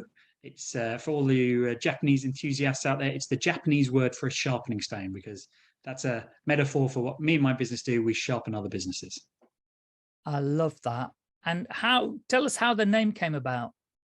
It came about because I was looking for a company name, and lots of the English ideas I came up with had already gone in terms of websites and were registered. And so I decided to switch languages, and I tried names in Arabic and Spanish. And I remember testing them on some friends, and particularly the Arabic ones. I got some honest feedback that the name sounded a bit terroristy in their own words, which is the kind of harsh, but the feedback you want from your friends before you go. And then one day I was making a salad with a knife that was dull, and I reached for my Sheerghetto. I didn't know it was called a Sheerghetto at the time, to sharpen my knife. And suddenly I had this light bulb moment. I said, hang on a minute, this is a metaphor for my company. Let's research what the Japanese word for a sharpening stone is. Wow. And eureka. But why were you looking for a Japanese word? Just because you wanted a different language? No, I was using I had a Japanese set of knives and a Japanese stone. And I knew the Japanese took it very seriously. And actually, I spent 4 hours researching, because the Japanese have 6 different names for sharpening stones, depending on their granularity and what they're used for. So this is how passionate the Japanese are. So I thought I would embrace that passion and pick the finest stone, which is the Sheerghetto. Sheerghetto. I love that. That's brilliant. Okay, well, I'll make sure to share all of those details in the show notes so people can find you all across social and your website as well. And thank you so much for coming on the podcast. I loved it. Thank you for having me, Michael. Take care. I'll be in touch. All the best. Bye for now. If you've enjoyed this podcast, please rate, subscribe, and share at will. I'm always looking for more listeners and guests, so do get in touch, please. You can find me pretty easily by searching for Staying Alive UK. Thank you. Staying Alive UK. Share your story.